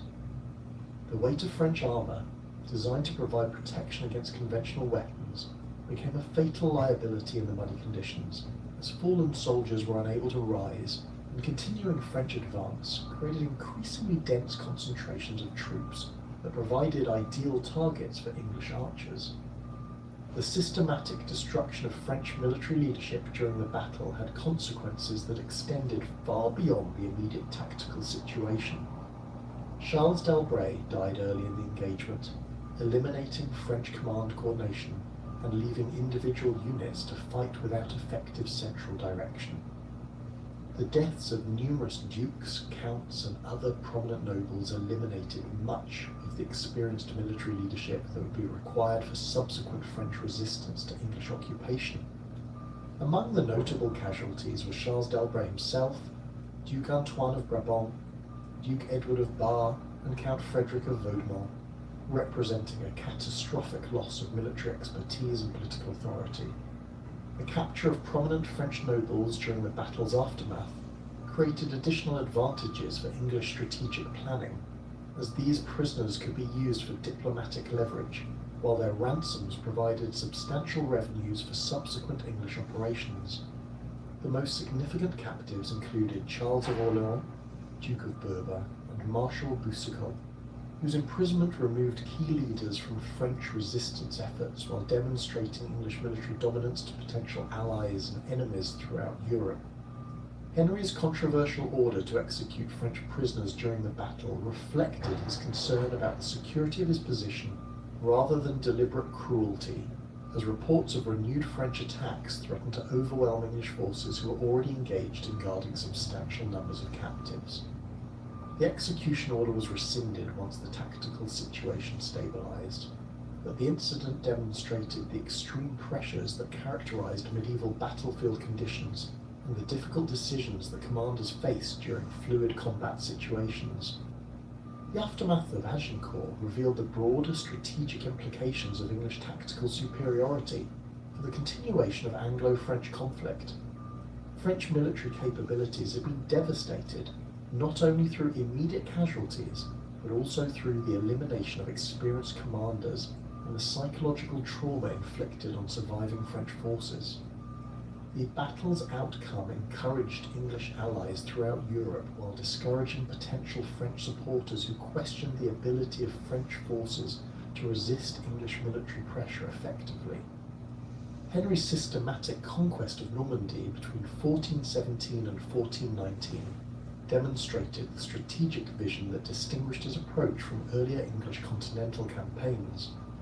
Rather than attempting to hold isolated strongpoints that could be eliminated through French siege operations, Henry implemented a comprehensive strategy that established English territorial control through methodical reduction of French defensive positions combined with administrative arrangements that secured the loyalty of local populations. The English invasion of Normandy began with the capture of Caen on September 4, 1417, following a brief siege that demonstrated the effectiveness of English combined arms tactics against traditional fortifications. The city's rapid fall provided Henry with a secure base for subsequent operations, while demonstrating to Norman populations that resistance to English forces would prove futile.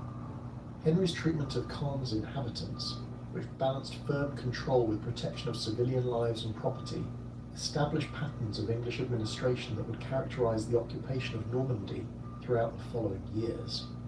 Henry's siege techniques reflected significant innovations in medieval warfare that combined traditional blockade methods with systematic destruction of defensive capabilities through concentrated bombardment.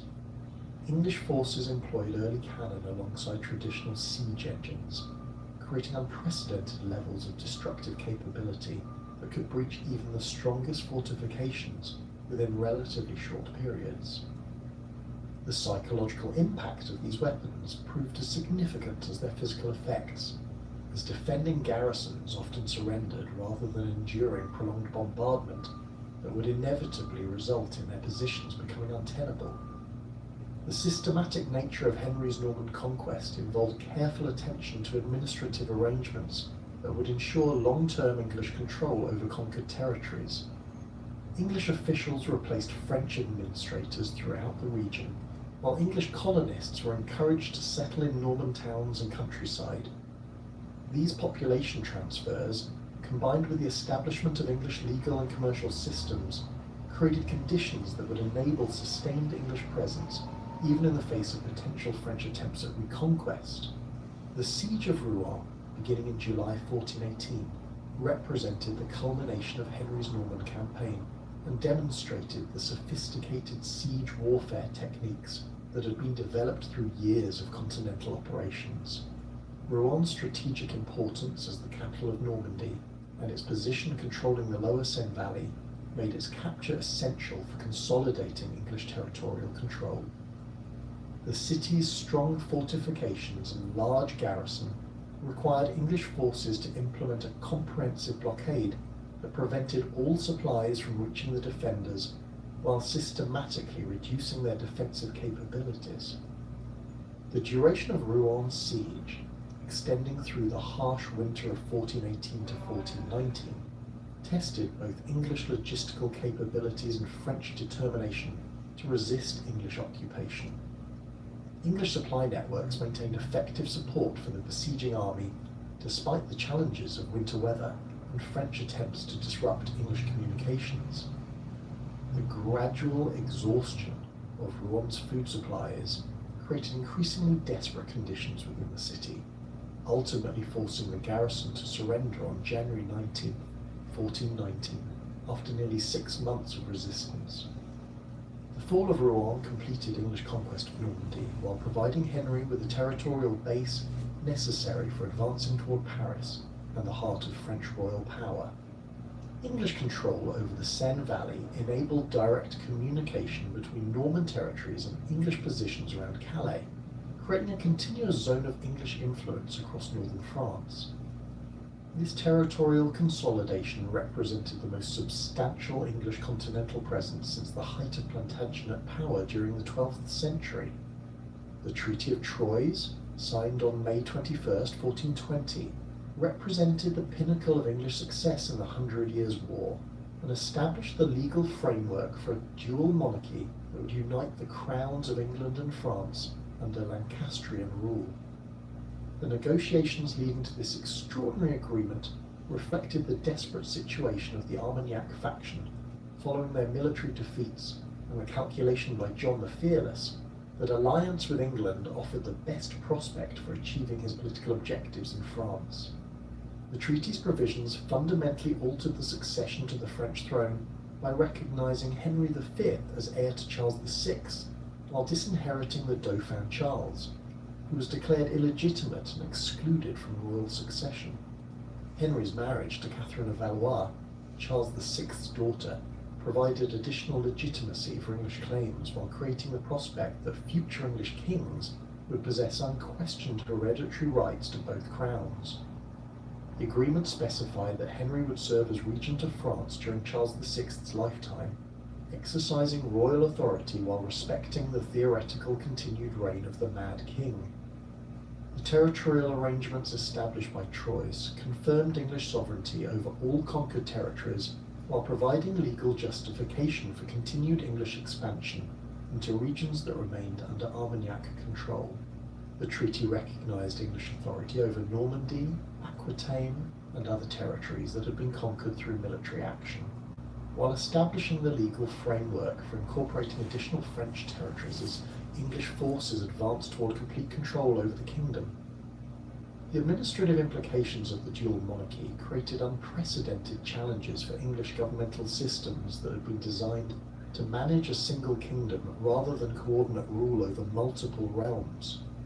English officials were required to establish parallel administrative structures in France while maintaining effective coordination between English and French governmental systems. The complexity of these arrangements required substantial expansion of English bureaucratic capabilities and the development of new approaches to managing cross-channel communications and coordination.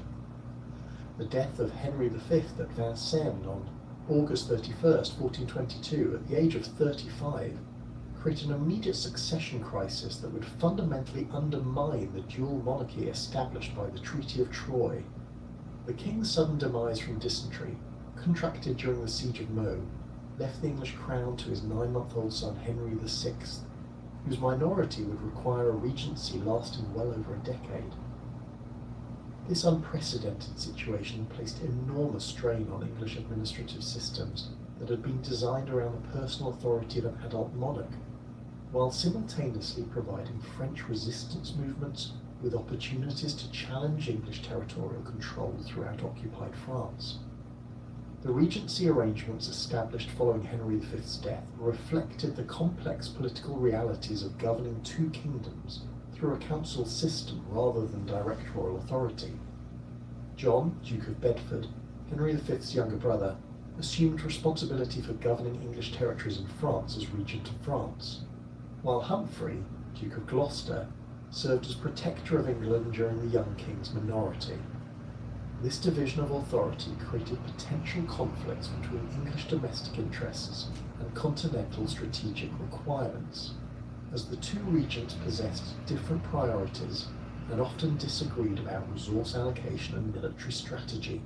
Bedford's position as Regent of France required him to maintain English control over vast territories that remained fundamentally hostile to English rule, despite military conquest and administrative reorganization. The Norman territories, conquered through Henry V's systematic campaigns, contained populations that had been subjected to English administration for less than 5 years and retained strong cultural and economic ties to the French kingdom. The longer established English territories in Aquitaine faced different challenges, as local populations had developed complex relationships with English rule over centuries, but remained vulnerable to French diplomatic and military pressure. The financial resources required to maintain English garrisons throughout occupied France created enormous strain on English royal revenues that had already been stretched by the costs of Henry V's conquest campaigns. English forces in France numbered approximately 10,000 men distributed among dozens of fortified positions, each requiring regular pay, supplies, and equipment maintenance. The annual cost of maintaining these forces exceeded £200,000, representing nearly half of total English royal income under normal circumstances. This financial burden proved particularly problematic during a minority, when royal authority was weakened and domestic political opposition could more easily challenge taxation policies. Bedford's administrative capabilities proved crucial for maintaining English territorial control during the early years of the Regency. His experience serving under Henry V in France had provided him with detailed knowledge of English governmental systems in occupied territories, while his personal relationships with English commanders and administrators enabled him to maintain effective coordination despite the absence of direct royal authority. Bedford's diplomatic skills also proved essential for managing relationships with Burgundian allies, whose continued support remained vital for English strategic success. The Burgundian alliance, formalised through Bedford's marriage to Anne of Burgundy in 1423, represented the cornerstone of English strategy for maintaining territorial control in France. Philip the Good, Duke of Burgundy, controlled extensive territories in eastern France and the Low Countries that provided crucial strategic depth for English positions, while offering access to substantial military and financial resources. Burgundian forces had played decisive roles in English victories during Henry's campaigns, while Burgundian territory provided secure bases and supply routes that enabled English forces to operate effectively throughout northern France. However, the Burgundian alliance contained inherent instabilities that became increasingly apparent during the Regency period. Philip the Good's primary objective remained the expansion of Burgundian territorial control and political influence rather than the permanent establishment of English rule in France. His support for English interests depended on continued English military success, and the perception that alliance with England served Burgundian strategic objectives better than accommodation with French resistance forces. The minority of Henry VI created uncertainties about English capabilities and long-term commitment that made Philip increasingly receptive to alternative diplomatic arrangements. The emergence of organised French resistance under the Dauphin Charles, who had established his court at Bourges following his exclusion from the succession by the Treaty of Troyes, presented growing challenges to English territorial control throughout central and southern France. Charles's supporters, known as Armagnacs, maintained control over substantial territories south of the Loire River, while conducting irregular warfare against English positions in occupied regions. The Armagnac forces lacked the resources to challenge English control through conventional military campaigns, but their persistent harassment of English supply lines and isolated garrisons gradually eroded English administrative effectiveness. The psychological impact of prolonged English occupation on French populations created conditions that increasingly favoured resistance movements, despite English efforts to establish legitimate governmental authority. English administrators had implemented legal and commercial systems designed to provide effective governance while respecting local customs and privileges. However, the fundamental reality of foreign occupation remained apparent through the presence of English garrisons, the appointment of English officials to key administrative positions, and the systematic extraction of revenues to support English military operations. French cultural identity had been strengthened rather than weakened by English occupation, as populations throughout occupied territories developed increasingly sophisticated networks for maintaining French traditions and resisting English cultural influence. The Catholic Church played a particularly important role in preserving French identity, as most clergy remained loyal to French interests despite English political control. Religious services, educational activities, and charitable works provided opportunities for maintaining French cultural practices, while creating organizational structures that could support resistance activities when circumstances permitted. The economic disruption caused by prolonged warfare and military occupation created additional sources of popular resentment against English rule. Agricultural production throughout occupied territories remained substantially below pre-war levels due to the destruction of crops and livestock during military campaigns, the displacement of rural populations, and the constant demands for supplies to support English garrisons. Commercial activities were similarly disrupted by the breakdown of traditional trade networks, the imposition of English customs and taxation systems, and the general insecurity that characterized regions under military occupation. The Siege of Orléans, beginning in October 1428, represented Bedford's most ambitious attempt to extend English territorial control into central France, while eliminating the primary stronghold of French resistance forces. Orléans occupied a crucial strategic position controlling the Loire River crossing that provided the primary route between northern France, where English forces were concentrated, and the southern territories that remained under Armagnac control. The city's capture would effectively divide French resistance territories, while providing English forces with a secure base for operations against Bourges and other centres of Armagnac power. The English forces that invested Orléans numbered approximately 5,000 men under the command of Thomas Montague, Earl of Salisbury, representing one of the largest English armies assembled since Henry V's conquest campaigns. The besieging force included substantial numbers of experienced soldiers who had served in previous French campaigns, supported by artillery units equipped with the latest siege weapons available to English forces. The army's composition reflected English confidence that conventional siege techniques would prove adequate for reducing Orléans, despite the city's strong fortifications and determined garrison. Orléans' defensive capabilities had been substantially strengthened during the preceding years through systematic improvements to the city's walls, towers, and gates that incorporated lessons learned from English siege techniques during Henry V's campaigns. The fortifications included multiple defensive lines that would require English forces to conduct separate siege operations against each position, while the city's position on the Loire River enabled continued communication with Armagnac territories to the south. The garrison, commanded by Jean de Dunois, numbered approximately 2,400 men, including experienced soldiers and local militia who possessed detailed knowledge of the city's defensive systems. The death of the Earl of Salisbury on November 3, 1428, from wounds received during the siege's opening phases, eliminated English command coordination and created leadership disputes that weakened the effectiveness of subsequent operations. Salisbury's replacement by William de la Pole, Earl of Suffolk, represented a significant reduction in English command capabilities, as Suffolk lacked Salisbury's extensive experience with siege warfare and his established relationships with English field commanders. The change in leadership also created uncertainties about English strategic objectives that enabled the defenders to adapt their defensive preparations to changing tactical circumstances.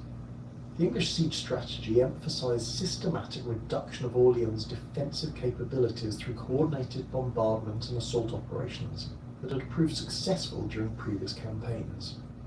English artillery units established firing positions that could target crucial sections of the city's walls, while English infantry forces constructed siege works designed to enable close approach to defensive positions. However, the strength of Orleans' fortifications and the determination of its defenders prevented English forces from achieving the rapid success that characterized earlier siege operations. The prolonged nature of the siege created logistical challenges that gradually weakened English capabilities while strengthening French determination to resist English expansion. English supply lines extending from Normandy and other occupied territories became increasingly vulnerable to French irregular attacks that disrupted the flow of food, ammunition, and reinforcements to the besieging army.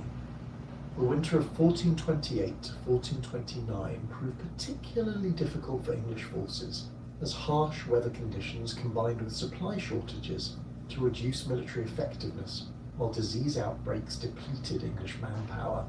French relief efforts during the siege demonstrated the growing effectiveness of Armagnac military organization under leaders who had learned to exploit English tactical weaknesses while avoiding direct confrontation with English forces in favourable defensive positions.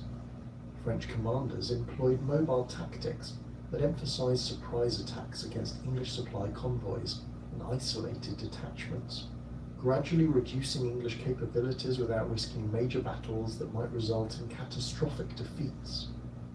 These operations required careful coordination between regular Armagnac forces and local populations, who provided intelligence and logistical support for French military activities.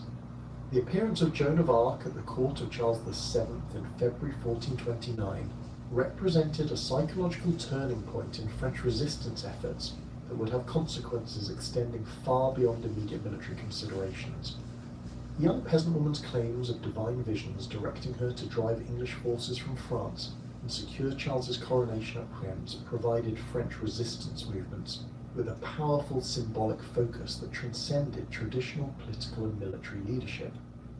Her arrival at Chinon and subsequent recognition by Charles created unprecedented popular enthusiasm for resistance activities throughout territories under both English occupation and Armagnac control. Joan's impact on French military capabilities proved as significant as her psychological influence, as her presence with French relief forces attempting to break the siege of Orléans transformed the strategic calculations of both French and English commanders.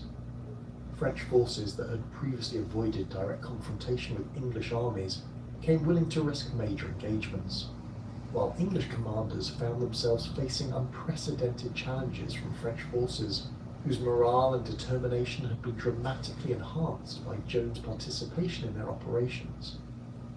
The transformation of popular attitudes toward English occupation became increasingly apparent throughout occupied territories during early 1429, as reports of Joan's activities spread through informal networks that English authorities proved unable to control or suppress.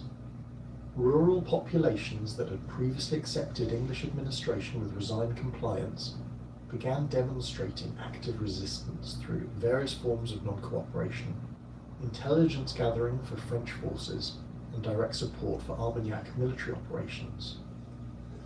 Urban populations similarly showed increasing hostility toward English officials and garrison forces, creating security challenges that required English commanders to divert substantial resources from offensive operations to maintaining control over supposedly pacified territories. The breakdown of English intelligence networks throughout occupied France reflected the broader deterioration of English administrative control as popular resistance movements gained momentum and coordination. English officials who had previously relied on local informants and collaborative administrators found themselves increasingly isolated from accurate information about French military activities and popular attitudes. This intelligence failure proved particularly dangerous for English military operations, as commanders lacked reliable information about French force movements and strategic intentions at the precise moment when French capabilities were being enhanced through improved morale and coordination. The Siege of Orleans thus represented far more than a conventional military operation, serving instead as the focal point for a fundamental transformation in the nature of Anglo-French conflict. The prolonged English failure to capture the city demonstrated the limitations of English military capabilities when faced with determined resistance supported by popular enthusiasm. While the emergence of Joan of Arc provided French resistance movements with unprecedented symbolic and practical leadership, the siege's continuation into 1429 created conditions that would enable French forces to achieve their first major military success against English forces since the disasters of the early 15th century, fundamentally altering the strategic balance that had favoured English interests since Agincourt. The theological examination of Joan of Arc at Poitiers during March 1429 represented far more than mere verification of her claimed divine mission. It constituted a sophisticated political manoeuvre designed to provide Charles VII with the religious legitimacy necessary to challenge English occupation and Burgundian collaboration. The panel of ecclesiastical authorities, including bishops, theologians, and canon lawyers, subjected Joan to intensive questioning about her visions, her knowledge of Christian doctrine, and her specific plans for military action against English forces. Their eventual approval transformed a peasant girl's mystical claims into official church sanction for renewed French resistance, providing Charles with the divine authorization that medieval kingship required for legitimate authority. Joan's physical appearance during her arrival at Chinon had deliberately emphasized her transformation from rural peasant to divinely appointed military leader. She'd cut her hair short in masculine fashion, adopted male clothing suitable for military campaign, and carried herself with the confident bearing of someone convinced of her sacred mission.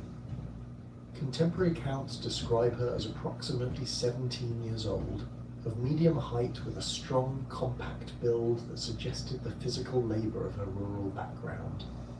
Her dark hair framed a face that observers consistently described as determined rather than beautiful, with penetrating eyes that seemed to reflect absolute certainty in her divine calling. The military equipment provided to Joan following her acceptance by Charles VII reflected both practical considerations for campaign effectiveness and symbolic requirements for her role as a divinely inspired leader. Her armour, specially commissioned from Milan armourers renowned for their craftsmanship, consisted of a complete harness of polished steel plates that provided maximum protection while allowing the mobility necessary for active battlefield leadership.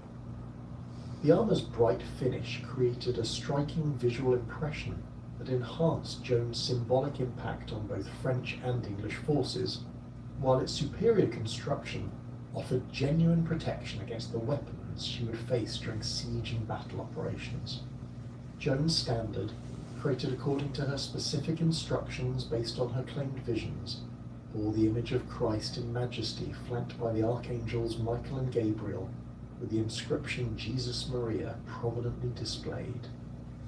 This banner served multiple functions during her military campaigns, providing a rallying point for French forces while proclaiming the religious nature of her mission to both allies and enemies.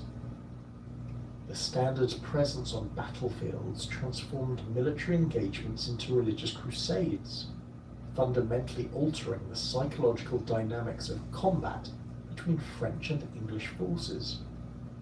The relief army that assembled at Blois during April 1429 under Joan's spiritual leadership represented a dramatic transformation in French military capabilities and popular enthusiasm for resistance against English occupation. The force numbered approximately 4,000 men, including experienced soldiers who had served in previous Armagnac campaigns, alongside volunteers drawn from throughout central France by reports of Joan's divine mission. The army's composition reflected unprecedented cooperation between professional military units and popular militias, creating a combined force that possessed both tactical expertise and religious fervour. French military preparations for the relief of Orléans incorporated tactical innovations designed to exploit English weaknesses while maximising the psychological impact of Joan's presence. French commanders had studied English siege techniques extensively, developing countermeasures that emphasised mobility and surprise rather than direct confrontation with English forces in prepared positions. The relief strategy involved multiple coordinated attacks designed to overwhelm English defensive capabilities while preventing English commanders from concentrating their forces effectively against any single French thrust. The approach march to Orléans revealed the extent to which Joan's presence had transformed popular attitudes throughout territories under English occupation. Rural populations along the route provided intelligence about English troop movements, supplied provisions for French forces, and offered guides familiar with local terrain and defensive positions. This popular support created unprecedented advantages for French military operations, as English forces found themselves operating in increasingly hostile territory, where their movements were constantly monitored and reported to French commanders. The entry of French relief forces into Orléans on April 29, 1429, marked the beginning of a series of coordinated attacks that would demonstrate the transformed capabilities of French resistance forces under Joan's inspiration. The operation required careful coordination between forces inside the city and the approaching relief army, with precise timing necessary to prevent English forces from defeating each French contingent separately. The successful link-up between garrison and relief forces provided French commanders with sufficient strength to challenge English control over the siege works that had surrounded Orléans for over 6 months. The assault on the English fortification known as Les Tourelles on May 7, 1429, represented the climactic engagement that would break the English siege and establish Joan's military reputation throughout Europe. The fortified position controlled the bridge approach to Orléans and represented the strongest point in the English siege works, with multiple defensive lines protected by artillery and experienced English soldiers.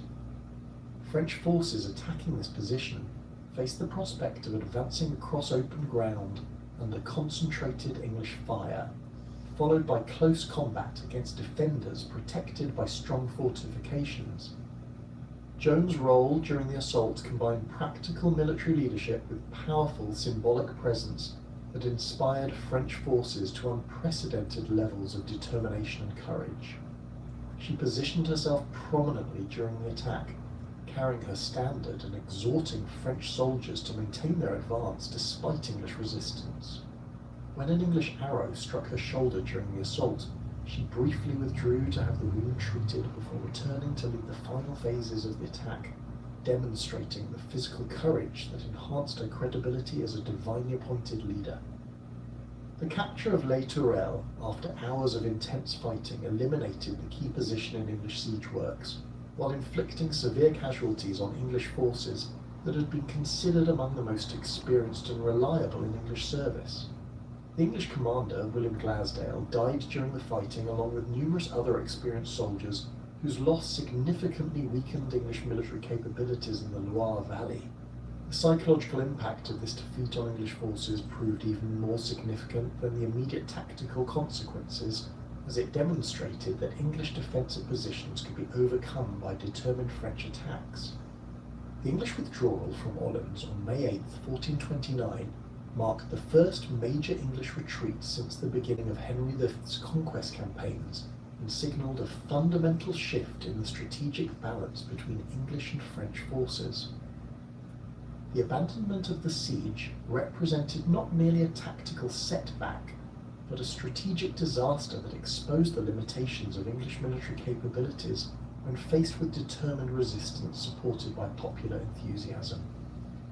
The retreat also demonstrated that English forces could no longer maintain territorial control through the network of fortified positions that had enabled their occupation of northern France. The immediate aftermath of Orleans revealed the broader implications of Joan's success for French resistance movements throughout occupied territories. Reports of the English defeat spread rapidly through informal networks, inspiring increased resistance activities and popular demonstrations against English administration. Rural populations that had previously provided supplies and labour for English forces began actively supporting French military operations, while urban populations in occupied cities demonstrated growing hostility toward English officials and garrison forces. Charles VII's decision to authorise an immediate campaign toward Reims reflected his recognition that Joan's success at Orleans had created unprecedented opportunities for challenging English territorial control and establishing legitimate royal authority. The march to Reims represented far more than a symbolic gesture. It constituted a strategic offensive designed to demonstrate French military capabilities while securing the coronation that would provide Charles with the religious legitimacy necessary for effective kingship. The campaign required French forces to advance through territories that had been under English or Burgundian control for years, testing both military capabilities and popular support for French resistance. The Loire campaign that preceded the march to Hesson demonstrated the transformed effectiveness of French military operations under Joan's leadership and the tactical innovations that had been developed through careful study of English methods. French forces systematically eliminated English strongholds along the Loire Valley through coordinated siege operations that combined traditional blockade techniques with aggressive assault tactics designed to minimize the time required for each operation. The rapid capture of Jargeau on June 12, 1429, followed by victories at Meung-sur-Loire and Beaugency, eliminated English territorial control throughout the region while providing French forces with secure bases for subsequent operations. The Battle of Patay on June 18, 1429, represented the first major French victory in open battle since the disasters of the early 15th century and demonstrated that French forces could defeat English armies even under conditions that favoured English tactical methods. The engagement occurred when French cavalry units surprised an English force that was attempting to establish defensive positions near the village of Patay. The English army, commanded by John Talbot and John Fastolf, numbered approximately 2,500 men, including experienced longbowmen and men-at-arms who had participated in previous English victories. The tactical circumstances at Patay prevented English forces from implementing the defensive archery tactics that had proved so effective at Agincourt and earlier engagements. French cavalry, led by Jean de Dunois and Etienne de Vignolles, struck the English force before it could establish proper defensive positions, creating chaos that prevented coordinated English resistance. The speed of the French attack eliminated the time necessary for English archers to establish effective fields of fire, while the surprise nature of the engagement prevented English commanders from organising their forces according to established tactical doctrine. French tactical execution at Patay reflected sophisticated understanding of English military methods combined with innovative approaches designed to neutralise English advantages while exploiting their weaknesses. French commanders had recognised that English tactical superiority depended on their ability to choose engagement conditions and establish prepared defensive positions before battle commenced. By forcing immediate combat through surprise attacks, French forces could prevent English armies from implementing their preferred tactical systems while creating conditions that favoured French numerical superiority and cavalry effectiveness. The casualties inflicted on English forces at Patay exceeded 2,000 men, including most of the experienced soldiers and commanders who had formed the core of English military strength in the Loire Valley. John Talbot's capture eliminated one of England's most experienced field commanders, while the deaths of numerous other English officers significantly weakened English leadership capabilities throughout central France. The psychological impact of this decisive defeat proved even more significant than the immediate military consequences, as it demonstrated that English forces could be defeated even in conventional battle under appropriate circumstances. The march to Reims during June and July 1429 represented the culmination of Joan's military achievements, and demonstrated the extent to which French popular support had been transformed by her successes against English forces. The route from the Loire Valley to Reims passed through territories that had been under Burgundian or English control for years, requiring French forces to advance through potentially hostile territory while maintaining secure communications with their bases in central France. The enthusiastic reception that French forces received throughout this region revealed the extent to which popular attitudes had shifted in favour of French resistance. The systematic submission of fortified towns along the route to Reims demonstrated that English and Burgundian territorial control had become fundamentally unstable in the face of French military success and popular enthusiasm. Cities that had been considered secure bases for English or Burgundian forces opened their gates to French armies without resistance, while local populations provided supplies and intelligence that facilitated French operations. This transformation reflected not only military considerations, but also the psychological impact of Joan's victories on populations that had begun to believe in the possibility of French liberation from foreign occupation. The coronation of Charles VII at Reims Cathedral on July 17, 1429, represented the symbolic culmination of Joan's mission and provided the French monarchy with the religious legitimacy that had been denied through English occupation of traditional coronation sites. The ceremony followed established traditions that dated back to Clovis and Charlemagne, emphasizing the sacred nature of French kingship, while specifically rejecting the legitimacy of English claims to the French throne. Joan's prominent position during the ceremony, standing beside the newly crowned king with her standard displayed, symbolically linked her divine mission with Charles's royal authority. The political implications of Charles's coronation extended far beyond ceremonial considerations to encompass fundamental questions about legitimate authority and popular allegiance throughout France. The ceremony at Reims directly challenged the legal basis for English occupation established by the Treaty of Troyes, providing French resistance movements with a crowned king whose authority derived from traditional religious sources rather than military conquest or diplomatic agreement. The coronation also created diplomatic opportunities for French representatives seeking to negotiate alliances with European powers that had previously recognized English claims to French territories. The immediate aftermath of the coronation revealed both the achievements and limitations of Joan's mission, as French forces found themselves facing increasingly organized English and Burgundian resistance, designed to prevent further French territorial gains.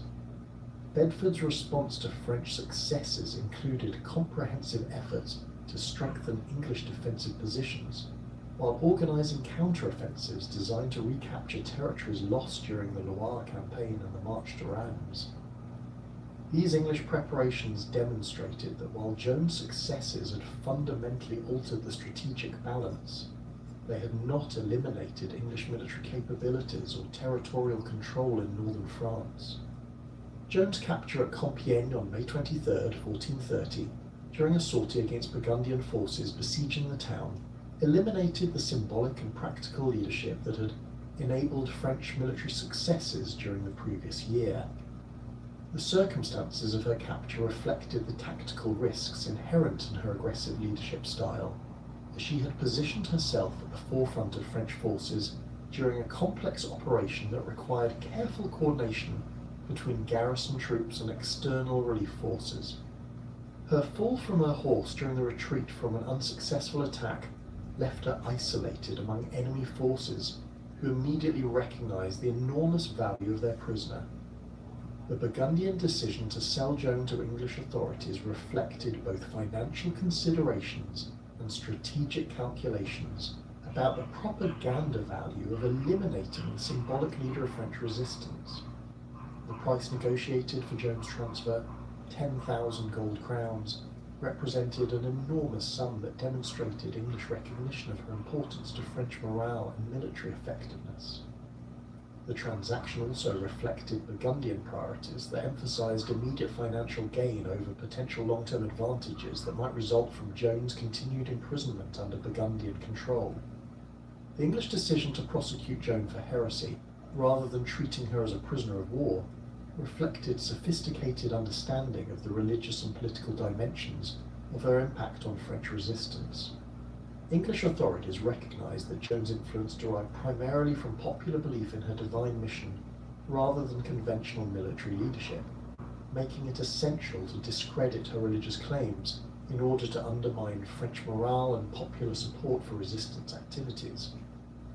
The heresy charges also provided legal justification for executing Joan despite her status as a captured military leader, as medieval law permitted the execution of heretics regardless of their political or military roles.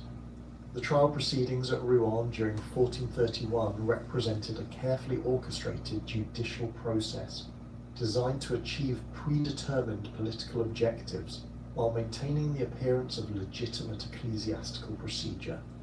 The court, dominated by English supporters and Burgundian collaborators, conducted extensive interrogations that focused on Joan's claims of divine visions, her adoption of male clothing, and her assertion of authority over military and political matters traditionally reserved for male leaders. The theological arguments presented during the trial reflected contemporary debates about the nature of divine revelation and the proper roles of women in religious and secular affairs. Joan's execution on May 30th, 1431, in the marketplace at Rouen, achieved immediate English objectives of eliminating a powerful symbol of French resistance while demonstrating English authority over occupied territories. However, the long-term consequences of her martyrdom proved counterproductive to English interests, as her death transformed her from a controversial military leader into a religious symbol whose influence continued to inspire French resistance long after her physical elimination. The manner of her execution, burned alive as a relapsed heretic, provided French propaganda with powerful imagery that enhanced rather than diminished her symbolic impact on popular resistance to English occupation.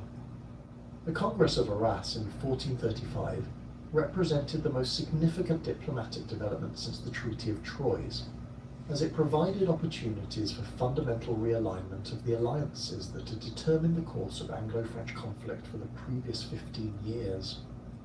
The negotiations, sponsored by Pope Eugenius IV and the Holy Roman Emperor Sigismund, brought together representatives from England, France, and Burgundy to address the territorial and political disputes that had prevented peaceful resolution of the conflict. The Congress's proceedings revealed the extent to which military developments since Joan's intervention had altered the strategic calculations of all parties involved in the conflict. The English negotiating position at Arras reflected the defensive mentality that had replaced the aggressive expansionism of Henry V's reign, as English representatives focused primarily on securing recognition of existing territorial control rather than pursuing additional conquests. The English delegation, led by Cardinal Beaufort and the Earl of Huntingdon, possessed limited flexibility due to domestic political constraints that prevented significant territorial concessions without parliamentary approval.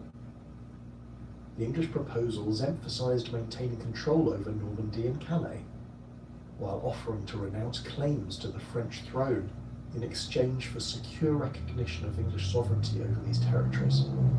French diplomatic objectives at Arras centred on securing Burgundian withdrawal from the English alliance, while minimising territorial concessions that would compromise French long-term strategic interests. Charles VII's representatives, including the Duke of Orleans and various ecclesiastical and legal authorities, possessed greater negotiating flexibility than their English counterparts due to the transformation in French military capabilities that had occurred since Joan's intervention. French proposals offered limited territorial concessions in exchange for Burgundian recognition of Charles's royal authority and termination of Burgundian military support for English forces. The Burgundian position at Arras reflected Philip the Good's recognition that continued alliance with England no longer served Burgundian strategic interests as effectively as accommodation with an increasingly powerful French monarchy. Burgundian territorial objectives focused on securing recognition of their control over territories acquired during the period of English alliance, while obtaining guarantees of autonomy that would protect Burgundian interests from future French interference. Philip's willingness to negotiate seriously with French representatives represented a fundamental shift in Burgundian policy that reflected changing assessments of English and French military capabilities. The breakdown of Anglo-Burgundian negotiations at Arras resulted from English unwillingness to accept the territorial concessions that Philip demanded in exchange for continued alliance, particularly regarding disputed territories in the Somme Valley that both sides considered essential for their strategic security. English representatives recognized that accepting Burgundian demands would establish precedents for territorial concessions that could undermine English control throughout occupied France. However, the refusal to compromise eliminated the possibility of maintaining Burgundian support at the precise moment when French military capabilities were reaching levels that threatened English territorial control. The Treaty of Arras, concluded between France and Burgundy on September 21, 1435, fundamentally altered the strategic balance in favour of French interests by eliminating the alliance that had enabled English territorial control since the Treaty of Troyes. The agreement provided Philip the Good with substantial territorial concessions, including recognition of Burgundian sovereignty over cities along the Somme River and exemption from homage to the French crown during Philip's lifetime. In exchange, Philip acknowledged Charles VII as the legitimate King of France, while agreeing to terminate all military support for English forces and to actively oppose English territorial claims. The immediate military consequences of Burgundian withdrawal from the English alliance became apparent through the systematic French reconquest of territories that had been under English control since Henry V's conquests. French forces, no longer required to defend against Burgundian attacks, could concentrate their efforts against English positions while benefiting from Burgundian neutrality or active support in strategic regions. The loss of Burgundian military assistance forced English commanders to redistribute their limited forces among defensive positions that had previously been secure due to Burgundian protection. Charles VII's military reforms, implemented systematically during the 1440s, transformed French military capabilities through the creation of permanent professional forces that could maintain sustained pressure against English territorial control. The Compagnie d'Ordnance, established in 1445, consisted of cavalry units numbering approximately 12,000 men, organised into companies of 100 lances each, with each lance including a man-at-arms, 2 archers, and various support personnel.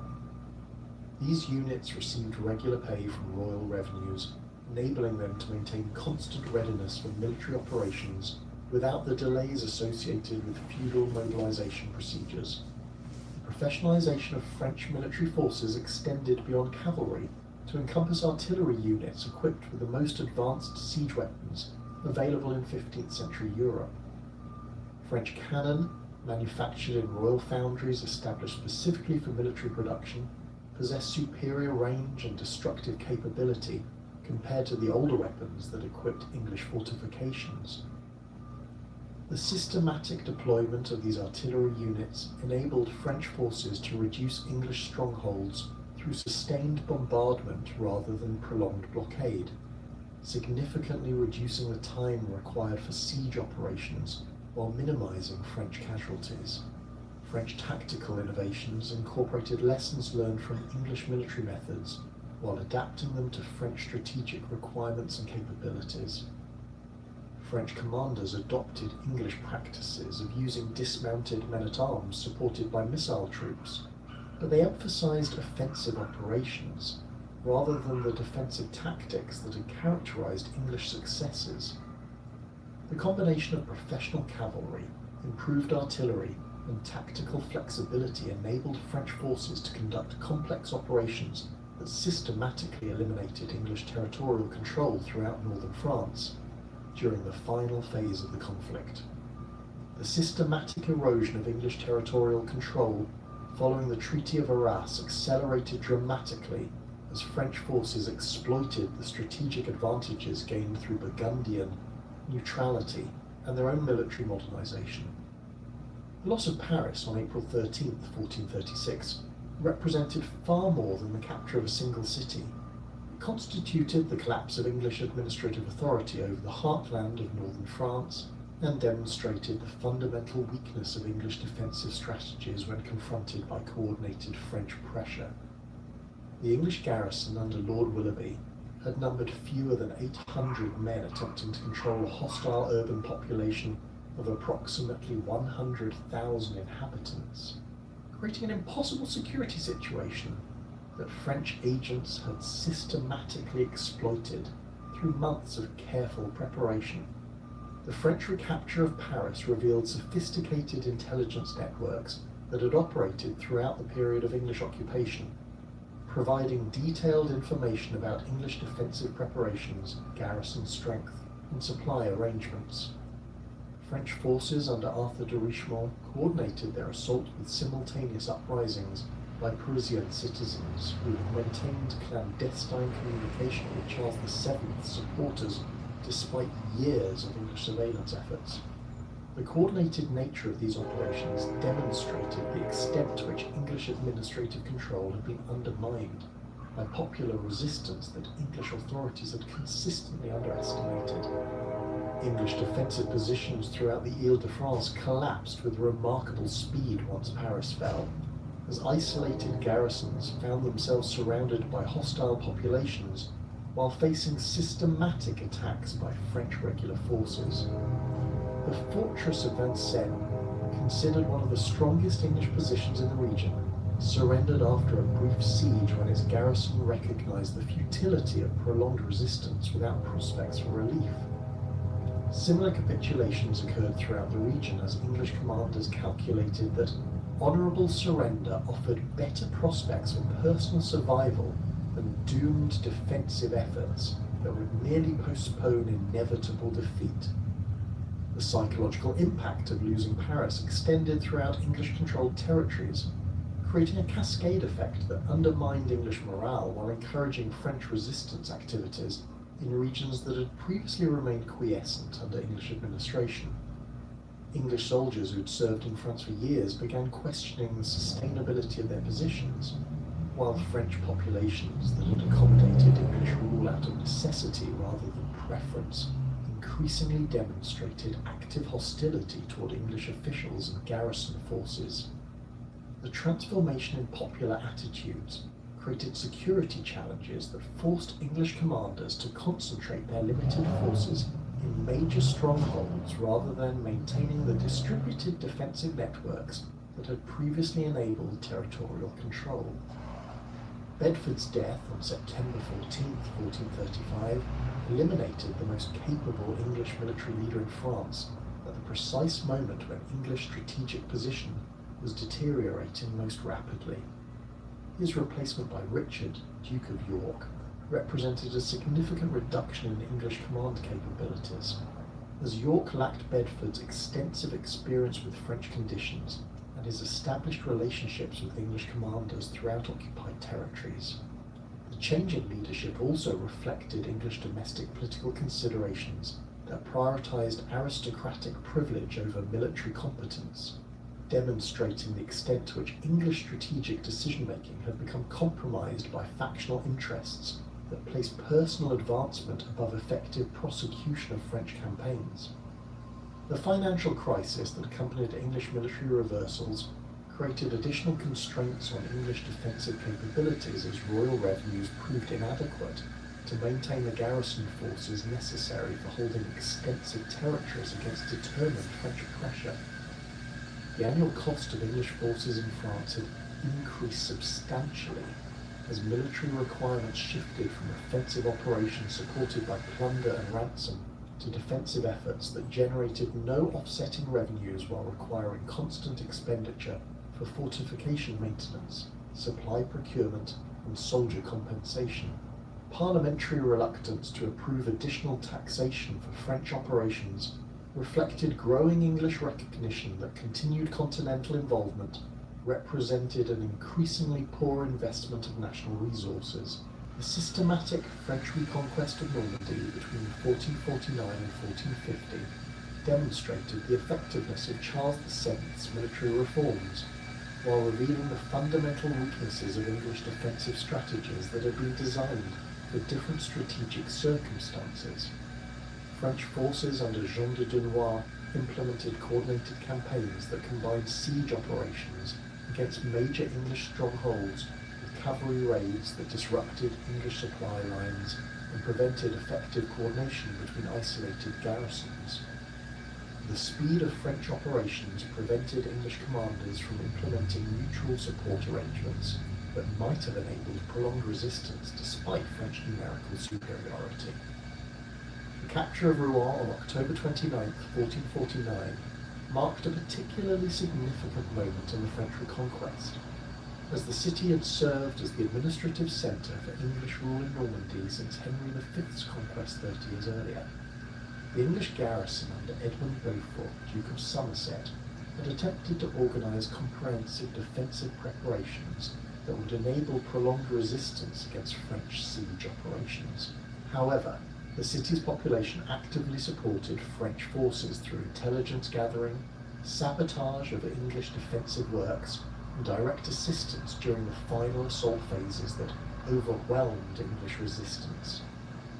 French artillery played a decisive role in reducing English fortifications throughout Normandy, as improved cannon design and manufacturing techniques had created weapons capable of breaching even the strongest medieval defensive works within relatively short periods. The systematic deployment of these artillery units enabled French forces to conduct multiple simultaneous siege operations, rather than concentrating their entire army against individual English positions, creating pressure across the entire English defensive network that prevented effective mutual support between garrisons. English fortifications, constructed primarily during the early 15th century, had not incorporated design modifications necessary to withstand sustained bombardment by improved artillery, making them increasingly vulnerable to French siege techniques. The Battle of Formigny on April 15, 1450, represented the decisive engagement that eliminated organised English resistance in Normandy, while demonstrating the tactical innovations that had transformed French military capabilities since Joan of Arc's intervention. The English force under Thomas Kyriel numbered approximately 4,000 men, including experienced soldiers who had served in previous French campaigns alongside recent reinforcements from England. The English army had landed at Cherbourg in March 1450, with instructions to relieve English garrisons throughout Normandy, while re-establishing English territorial control in regions that had been lost to French advances. English tactical deployment at Formigny initially followed established patterns that had proved successful in previous engagements, with dismounted men-at-arms positioned behind protective stakes, while longbowmen were deployed on the flanks to provide concentrated missile fire against attacking French forces.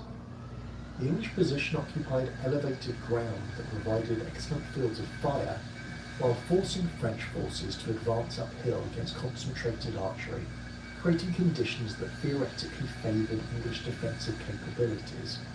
However, French tactical innovations had specifically addressed the challenges posed by English defensive systems, developing countermeasures that neutralised traditional English advantages. French artillery deployment at Formigny marked the first systematic use of cannon against English field positions, creating tactical conditions that English commanders had not previously encountered in major engagements. The French guns, positioned beyond the effective range of English longbows, delivered sustained bombardment that inflicted casualties on English forces while remaining immune to English countermeasures. The psychological impact of artillery fire proved as significant as its physical effects, as English soldiers found themselves under attack from weapons against which their traditional defensive methods provided no protection. The arrival of French reinforcements under Arthur de Richemont during the battle's later phases provided French forces with overwhelming numerical superiority that enabled coordinated attacks from multiple directions simultaneously. The French cavalry units that had been held in reserve struck English flanks, while the main French force maintained pressure against English front positions, creating tactical conditions that prevented English forces from maintaining their defensive formation.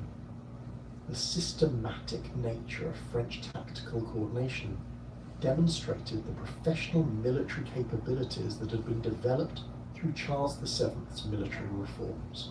English casualties at Formigny exceeded 3,000 men, representing the virtual elimination of the last significant English field army in Normandy and ending any prospect of English territorial recovery in the region. Thomas Kiriel's capture eliminated experienced English command leadership, while the deaths of numerous other English officers significantly weakened English military capabilities throughout remaining English-controlled territories. The battle's outcome demonstrated that English tactical methods, which had dominated European warfare for over a century, had become obsolete when confronted by French forces equipped with modern artillery and organised according to professional military principles. The final English strongholds in Normandy capitulated with remarkable speed following the disaster at Formigny, as garrison commanders recognised that continued resistance would merely postpone inevitable defeat while exposing their forces to unnecessary casualties. Caen surrendered on July 1st, 1450, followed by Cherbourg on August 12th, effectively eliminating English territorial presence in Normandy after 33 years of occupation. The speed of these capitulations reflected not only military realities but also the transformation in popular attitudes that had made English rule increasingly untenable even in regions where English garrisons remained capable of prolonged resistance. The English domestic political crisis that erupted during the 1450s fundamentally compromised English ability to respond effectively to French military successes while creating conditions that would eventually evolve into the Wars of the Roses. Henry VI's periodic episodes of mental incapacity, beginning with his complete breakdown in 1453, eliminated effective royal leadership at the precise moment when English strategic position required decisive action to prevent total loss of continental territories. The king's condition created a regency crisis that paralysed English governmental functions while enabling competing aristocratic factions to pursue their own interests, rather than coordinating effective responses to French military pressure. The rivalry between Richard, Duke of York, and Edmund Beaufort, Duke of Somerset, reflected deeper tensions within English aristocratic society regarding responsibility for military failures in France and appropriate strategies for addressing continuing territorial losses. York supporters blamed Somerset's military incompetence for English defeats, while arguing that continued French involvement represented wasteful expenditure of resources that could be better employed for English domestic development. Somerset's faction maintained that English territorial losses resulted from inadequate financial support rather than military failure, arguing that increased parliamentary funding could enable recovery of lost territories through renewed military campaigns. The popular uprising led by Jack Cade during the summer of 1450 demonstrated the extent to which English domestic stability had been undermined by military failures in France and the perceived incompetence of royal administration. The rebellion, which briefly controlled London before being suppressed through military action, reflected widespread English resentment regarding taxation imposed to finance unsuccessful French campaigns, while domestic grievances remained unaddressed. Kincaid's execution of several royal officials, including James Fiennes, Lord Say and Selle, symbolically represented popular rejection of the administrative systems that had managed English involvement in France. The systematic French reconquest of Aquitaine during 1451 eliminated English control over territories that had been under English rule for 3 centuries, demonstrating that even the most established English territorial presence could not survive determined French pressure supported by modern military capabilities. The French campaign under Jean de Dunois employed the same combination of artillery bombardment and coordinated assault that had proved effective in Normandy, systematically reducing English strongholds while preventing effective mutual support between isolated garrisons. The speed of French operations reflected both improved French military efficiency and the fundamental weakness of English defensive positions that had been designed for different strategic circumstances. Bordeaux's surrender on June 30th, 1451, represented the symbolic end of English territorial empire in southwestern France, as the city had served as the administrative and commercial centre for English rule in Aquitaine since the 12th century.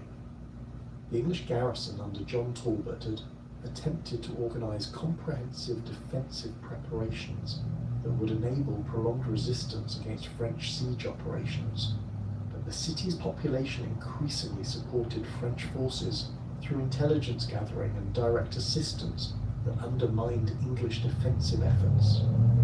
The transformation in popular attitudes reflected not only military considerations, but also economic calculations, as Gascon merchants recognised that accommodation with French rule offered better prospects for commercial prosperity than continued resistance that would invite French retaliation. The brief English recovery of Bordeaux in October 1452 demonstrated both the persistence of English strategic ambitions and the fundamental weakness of English military capabilities when confronted by modern French forces. John Talbot's expedition, numbering approximately 3,000 men, succeeded in recapturing the city through surprise attack that exploited temporary weakness in French defensive preparations. However, the English force lacked the strength necessary to maintain territorial control against inevitable French counterattacks while facing hostile populations that had already accommodated French rule and viewed English return as temporary disruption rather than legitimate restoration. The Battle of Castillon on July 17, 1453, represented the final major engagement of the Hundred Years' War, and demonstrated the decisive superiority of French military organisation over traditional English tactical methods. The French defensive position, established by Jean Bureau and his artillery specialists, incorporated the most advanced fortification techniques available in 15th century Europe, creating defensive works that could withstand English assaults while providing platforms for concentrated artillery fire against attacking forces.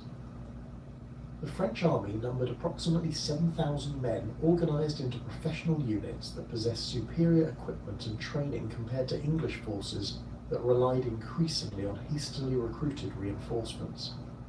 English tactical deployment at Castillon followed traditional patterns that had proved successful in previous centuries, with dismounted men-at-arms advancing against French positions, while longbowmen provided supporting fire from protected positions. However, French defensive preparations had specifically addressed these tactical approaches, creating conditions that neutralised English advantages while maximising French capabilities. The systematic deployment of French artillery created killing zones that prevented English forces from approaching French positions, while French cavalry units positioned for counterattack could exploit any weakness in English formation that developed during prolonged assault operations. John Talbot's death during the battle eliminated the most experienced English field commander remaining in French service, while symbolically representing the end of English military effectiveness in continental warfare. Talbot, who had served in France for over 30 years and participated in most major English campaigns since Henry V's conquests, represented the continuity between English military success during the early 15th century and the systematic failures that characterised English operations during the 1440s and 1450s. His death at age 66, leading a hopeless assault against prepared French positions, epitomised the obsolescence of English tactical methods when confronted by modern French military capabilities.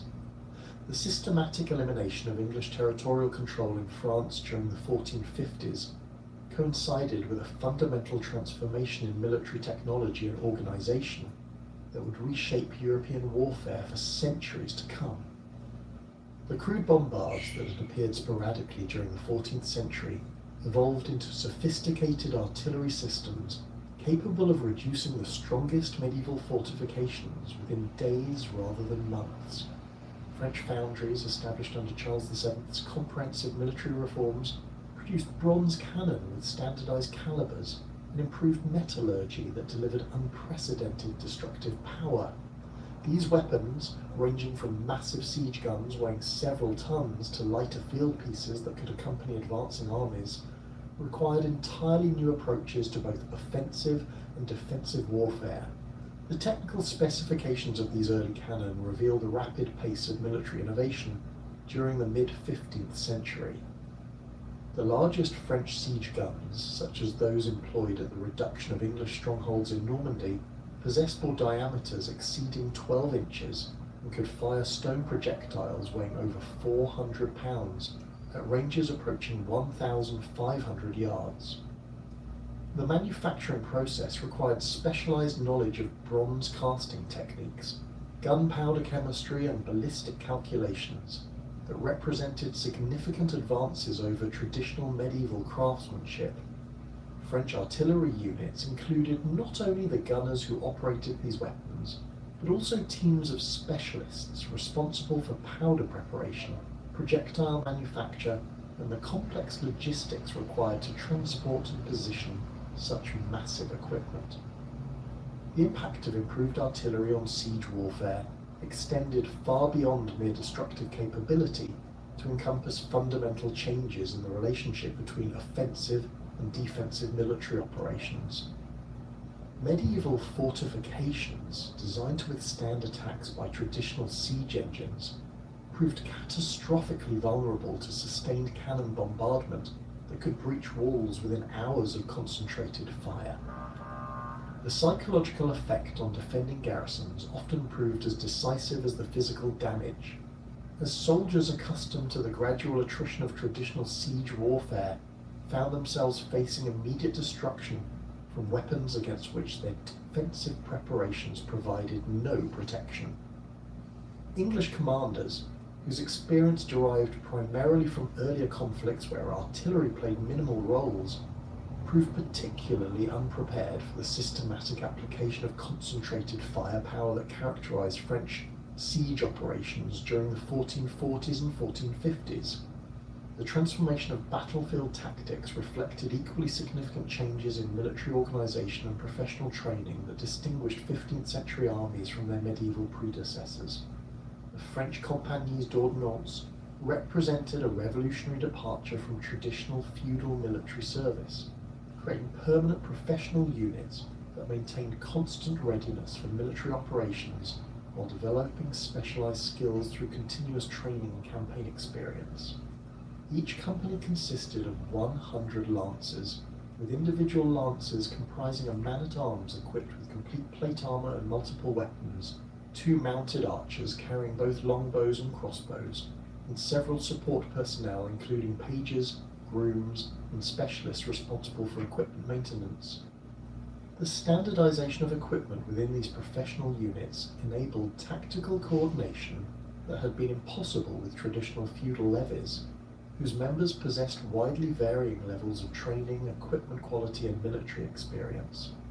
French men-at-arms carried identical weapons manufactured in royal armories according to specifications developed through systematic analysis of combat effectiveness, while their horses were selected and trained according to standardized criteria that emphasized speed, endurance, and battlefield reliability. The mounted archers who supported each lance possessed specialized training in both mounted and dismounted combat techniques, enabling them to adapt their tactical role according to specific battlefield conditions rather than being limited to single combat functions. The decline of heavy cavalry as the dominant force in European warfare reflected both technological changes and evolving tactical doctrine that emphasized flexibility and coordination over individual martial prowess. The plate armor that had provided near invulnerability against traditional medieval weapons proved increasingly ineffective against improved crossbows, early firearms, and specialized anti-armor weapons developed specifically to counter heavily armored opponents. French tactical innovations emphasized the coordinated employment of different military arms, rather than relying on cavalry charges that had dominated medieval battlefields, creating combined arms systems that integrated infantry, cavalry, and artillery in mutually supporting roles. Professional infantry units, organized according to principles derived from classical military treatises and contemporary battlefield experience, replaced the poorly trained peasant levies that had characterized medieval armies. These soldiers received regular pay that enabled them to focus exclusively on military training, rather than dividing their attention between military service and civilian occupations. Their equipment included not only traditional weapons such as pikes, halberds, and crossbows, but also early firearms, whose effectiveness continued to improve through technological refinement and tactical innovation. The systematic training provided to these professional soldiers emphasized discipline, unit cohesion, and tactical flexibility that enabled complex maneuvers under battlefield conditions. The development of specialized military engineering capabilities represented another crucial aspect of the military revolution that transformed 15th century warfare. Professional engineers trained in mathematics, metallurgy, and construction techniques designed fortifications that incorporated lessons learned from artillery attacks while developing siege techniques that maximized the effectiveness of improved weapons. These specialists possessed knowledge of ballistic principles that enabled accurate calculation of projectile trajectories, optimal positioning of artillery pieces, and systematic fortifications through concentrated bombardment of structurally vulnerable points. Fortification design evolved rapidly in response to artillery threats, incorporating features such as lower, thicker walls that could better absorb cannon fire, angled bastions that eliminated blind spots in defensive coverage, and complex entrance systems that prevented direct artillery attacks on gates and other vulnerable points. The construction of these improved fortifications required substantial financial investment and technical expertise that only the most powerful monarchies could afford, creating strategic advantages for kingdoms that possessed the resources necessary to implement comprehensive defensive modernization programs. English fortifications in France, constructed primarily during the early 15th century according to pre-artillery design principles, proved systematically vulnerable to French artillery attacks that exploited structural weaknesses in their defensive systems. The economic implications of maintaining professional armies created fundamental changes in royal finance and administrative organization that extended far beyond immediate military considerations. The annual cost of maintaining the French Compagnies d'Ordonnance exceeded 400,000 livres, representing approximately 1/3 of total royal revenues under normal circumstances. This enormous expenditure required systematic tax collection, efficient administrative procedures, and economic policies designed to generate sufficient revenues for sustained military operations without destroying the productive capacity that provided the foundation for royal income. The development of military supply systems capable of supporting professional armies during extended campaigns required logistical capabilities that surpassed anything achieved during medieval warfare. Professional armies consumed standardized equipment, ammunition, and provisions in quantities that necessitated systematic procurement, transportation, and distribution networks extending across hundreds of miles of potentially hostile territory. French military administration established permanent supply depots, standardized equipment specifications, and contractual relationships with manufacturers that enabled sustained operations without the delays and inefficiencies that had characterized earlier military campaigns, dependent on improvised logistics. The shift from feudal military service to professional armies fundamentally altered the relationship between monarchy and nobility throughout Europe, as traditional military obligations based on land tenure were replaced by monetary taxation that funded hired soldiers. Nobles who had previously provided military service in exchange for land grants found themselves paying taxes to support royal armies while losing their traditional role as the primary military force within their kingdoms. This transformation strengthened royal authority while reducing noble independence, creating political tensions that would influence European development for centuries to come. The social consequences of military professionalization extended throughout European society as warfare became increasingly separated from civilian life rather than involving entire populations in military activities. Professional soldiers developed distinct identities and interests that sometimes conflicted with civilian priorities, while their specialized skills and equipment requirements created new forms of social stratification based on military function, rather than traditional feudal relationships. The emergence of veteran communities, military families, and specialized military towns reflected the growing separation between military and civilian society that characterized the transition from medieval to early modern warfare. The technological innovations that transformed artillery effectiveness during the 15th century reflected broader changes in European manufacturing capabilities and scientific knowledge that extended far beyond military applications. The metallurgical techniques required for producing effective cannon contributed to advances in other industries, while the mathematical knowledge necessary for ballistic calculations influenced developments in navigation, architecture, and mechanical engineering. The systematic approach to problem solving that characterized military engineering provided models for addressing civilian challenges ranging from urban planning to agricultural improvement. The standardization of gunpowder composition and manufacturing procedures represented crucial advances in chemical knowledge and industrial organization that enabled reliable artillery performance under battlefield conditions. Early gunpowder mixtures had varied significantly in quality and effectiveness due to inconsistent ingredients and manufacturing procedures, creating unreliable weapons that posed dangers to their operators as well as intended targets. French military administration established standardized formulas, quality control procedures, and manufacturing facilities that produced consistent gunpowder capable of delivering predictable ballistic performance across different weapons and battlefield conditions. The training requirements for effective artillery operation created new categories of military specialists whose knowledge combined practical experience with theoretical understanding of ballistic principles, metallurgy, and chemical processes. Master gunners possessed skills that extended far beyond simple weapon operation to encompass maintenance procedures, ammunition preparation, and tactical employment that maximized artillery effectiveness while minimizing risks to friendly forces. These specialists commanded substantial salaries and social status that reflected their crucial importance to military operations, while their knowledge was carefully guarded as state secrets that provided strategic advantages over potential enemies.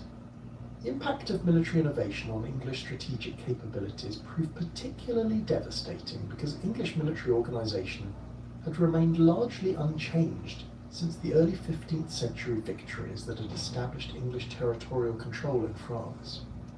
English commanders continued to rely on tactical methods and organizational systems that had proved effective against medieval French armies, but were systematically outclassed by French forces equipped with modern weapons and organized according to professional military principles. The conservative nature of English military culture, which emphasized traditional methods that had achieved previous successes, prevented adaptation to changing technological and tactical conditions that would have been necessary for maintaining military effectiveness. The financial constraints that limited English military modernization reflected broader economic problems that had developed during the prolonged continental campaigns of the early 15th century. The enormous costs of maintaining English garrisons throughout occupied France had exhausted royal revenues while providing diminishing returns as French resistance reduced the territorial control that justified continued military expenditure. Parliamentary reluctance to approve additional taxation for French operations reflected growing recognition that continued continental involvement represented poor investment of English resources that could be better employed for domestic development and defence against Scottish threats that posed more immediate dangers to English security. The collapse of English territorial control in France during the 1450s thus represented not merely military defeat, but fundamental failure to adapt to changing conditions that had transformed European warfare during the preceding decades. The systematic nature of English losses, occurring across multiple theatres simultaneously, that French military superiority reflected comprehensive advantages in organisation, equipment, and tactical doctrine, rather than temporary setbacks that could be overcome through traditional responses. The speed with which English positions collapsed once French pressure intensified revealed the extent to which English defensive strategies had become obsolete when confronted by modern military capabilities that English forces could neither match nor effectively counter through alternative tactical approaches. The demographic catastrophe that accompanied the 100 Years' War fundamentally transformed the social fabric of both England and France, creating population disruptions that extended far beyond immediate battlefield casualties to encompass systematic displacement, urban decline, and the collapse of agricultural systems that had sustained medieval society for centuries.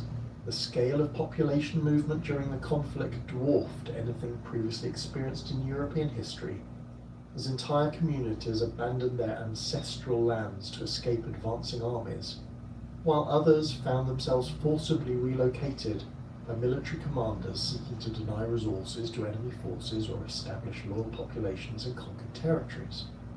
The systematic destruction of agricultural infrastructure during military campaigns created cascading effects that persisted long after armies had moved on to other theatres of operation. The chevauchée tactics employed by English forces during the 14th century deliberately targeted rural production systems, destroying crops, slaughtering livestock, and burning farm buildings with the specific intention of undermining French economic capacity while generating terror among civilian populations. French records from the Ile-de-France region indicate that over 60% of rural settlements suffered significant damage during English raids between 1346 and 1360, with many villages remaining abandoned for decades after the initial destruction. The reconstruction of these agricultural systems required substantial investment in livestock, seed grain, and farm equipment that depleted resources throughout the affected regions while reducing overall productive capacity. The wine-producing regions of southwestern France experienced particularly severe disruption as competing armies recognized the strategic importance of controlling territories that generated substantial commercial revenues. The vineyards around Bordeaux, which had provided the foundation for Anglo-Gascon trade relationships since the 12th century, suffered systematic destruction during French reconquest campaigns that deliberately targeted the economic basis of English territorial control. Contemporary accounts describe French forces cutting down mature vines that had required decades to establish, destroying wine presses and storage facilities, and eliminating the specialized knowledge possessed by vintners, whose families had developed particular cultivation techniques over generations.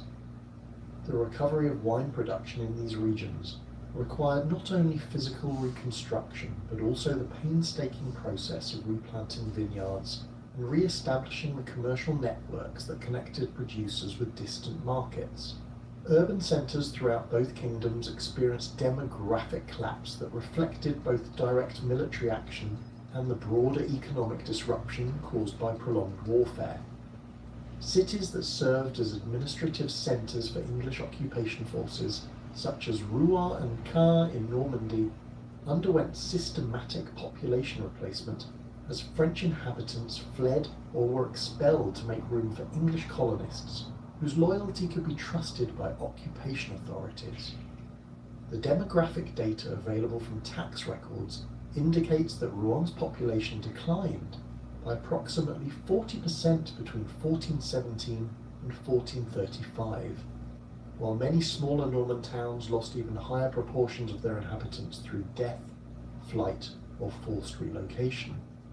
The destruction of commercial infrastructure created particularly severe challenges for urban recovery, as the specialized crafts and trading relationships that sustained medieval cities required generations to re-establish once they had been disrupted by military action.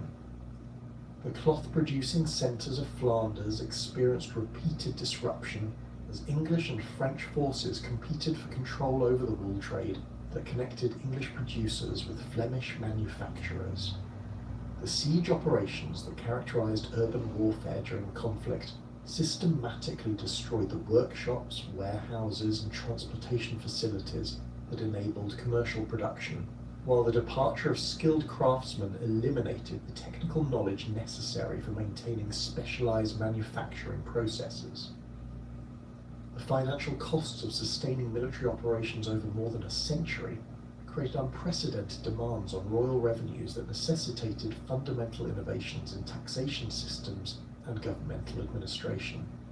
English expenditure on French campaigns between 1337 and 1453 exceeded £5 million, representing approximately 10 times the normal annual royal income and requiring systematic exploitation of every available revenue source. The development of new taxation methods, including parliamentary subsidies, customs duties, and forced loans, created administrative systems that fundamentally altered the relationship between monarchy and subjects while establishing precedents for royal financial authority that would influence governmental development for centuries. The English wool subsidy, first imposed in 1340 to finance Edward III's continental campaigns, demonstrates the systematic nature of fiscal innovation required to sustain prolonged warfare. This tax, levied on wool exports at rates that sometimes exceeded the commodities market value, generated substantial revenues while fundamentally altering the structure of English commercial relationships with continental markets. The subsidies collection required detailed record keeping, specialized administrative personnel, and enforcement mechanisms that created one of medieval Europe's most sophisticated revenue systems. However, the tax's burden fell disproportionately on wool producers and merchants, whose economic activities provided the foundation for English prosperity, creating long-term economic distortions that reduced overall productive capacity while generating immediate military revenues. French fiscal innovations proved even more extensive than English developments, as the kingdom's larger population and more complex territorial structure required more sophisticated administrative systems to extract the resources necessary for military operations. The establishment of permanent taxation under Charles VII represented a revolutionary departure from traditional feudal finance, creating royal revenues that continued during peacetime rather than being limited to specific military campaigns. The taille, initially imposed as a temporary war tax, became a permanent royal prerogative that generated approximately 1.2 million livres annually by the 1450s, providing the foundation for maintaining professional military forces while funding the governmental expansion necessary for effective territorial administration. The development of royal debt instruments created new forms of financial obligation that extended governmental authority while creating complex relationships between monarchy and the merchant communities that provided credit for military operations. English royal borrowing from Italian banking houses, particularly the Bardi and Peruzzi companies during the early phases of the conflict, established precedents for international finance that connected military operations with commercial networks spanning multiple kingdoms. The systematic default on these obligations during the 1340s caused by English inability to service debt levels that had grown beyond sustainable limits, created financial crises that extended throughout European commercial systems while demonstrating the risks associated with financing prolonged military campaigns. The emergence of specialized fiscal institutions reflected the administrative complexity required to manage the unprecedented financial demands created by sustained warfare. The English Exchequer developed sophisticated accounting procedures that tracked military expenditures across multiple theatres of operation, while maintaining detailed records of revenue collection from diverse sources ranging from parliamentary subsidies to feudal obligations. French fiscal administration underwent even more extensive development, creating regional treasuries that coordinated tax collection across territories with different legal traditions and economic structures while maintaining central oversight of military expenditure that ensured resources reached the armies that required them. The social mobility generated by military service created opportunities for advancement that fundamentally altered traditional hierarchical structures while establishing new forms of aristocratic authority based on military achievement rather than hereditary privilege. English commanders who distinguished themselves during continental campaigns received substantial rewards, including land grants, noble titles, and administrative positions that elevated them far above their original social status. John Chandos, whose origins lay in minor Derbyshire gentry, received extensive territories in Poitou following his service during the Black Prince's campaigns, while his military reputation enabled him to negotiate marriage alliances with established noble families that had previously been beyond his social reach.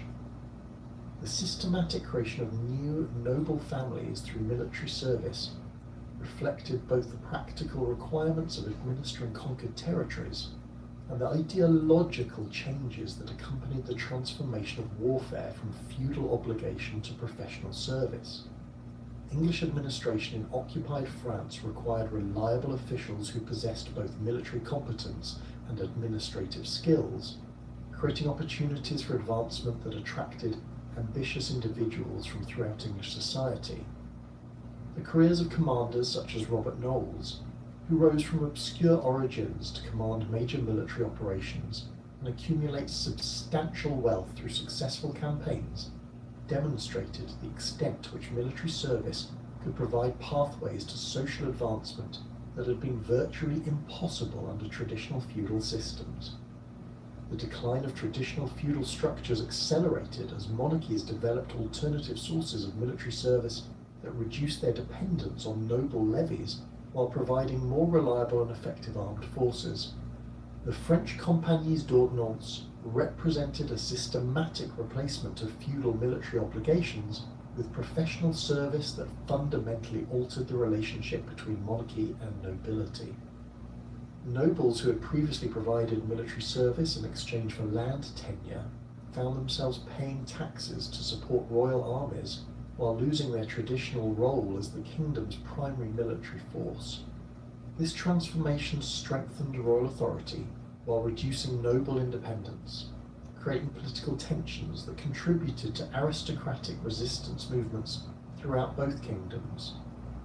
The evolution of knightly ideals reflected the practical changes in military organisation, while attempting to maintain traditional concepts of noble honour and martial virtue. The development of chivalric orders such as the English Order of the Garter and the French Order of the Star provided institutional frameworks for recognising military achievement, while adapting traditional knightly values to the realities of professional warfare.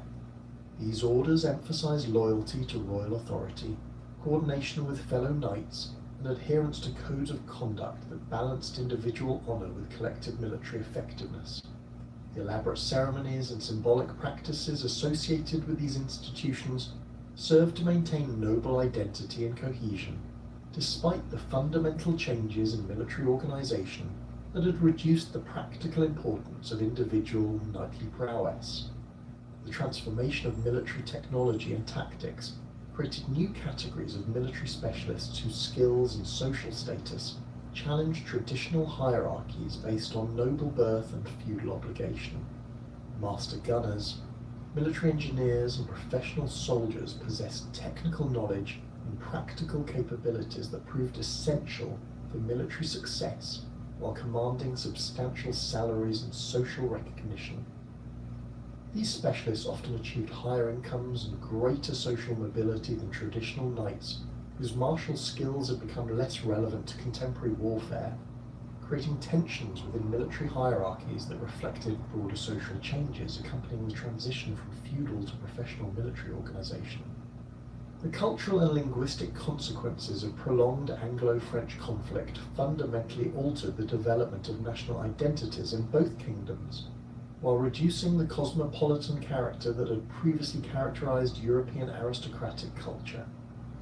The systematic use of vernacular languages in governmental administration, military organization, and diplomatic correspondence reflected both practical necessity and deliberate policy designed to strengthen popular identification with royal authority. English administrative documents in occupied France increasingly employed English terminology and legal concepts that distinguished English rule from French traditions, while French resistance propaganda emphasized linguistic and cultural differences that justified opposition to foreign occupation. The decline of French influence in English court culture represented a dramatic reversal of patterns that had dominated English aristocratic society since the Norman conquest. The French language, which had served as the primary means of communication among English nobility for over 2 centuries, gradually gave way to English as the preferred language for governmental administration, legal proceedings, and literary expression. This linguistic transformation reflected both practical considerations, as prolonged warfare had reduced cultural exchange between English and French aristocratic communities, and deliberate policy decisions designed to strengthen English national identity through cultural distinctiveness.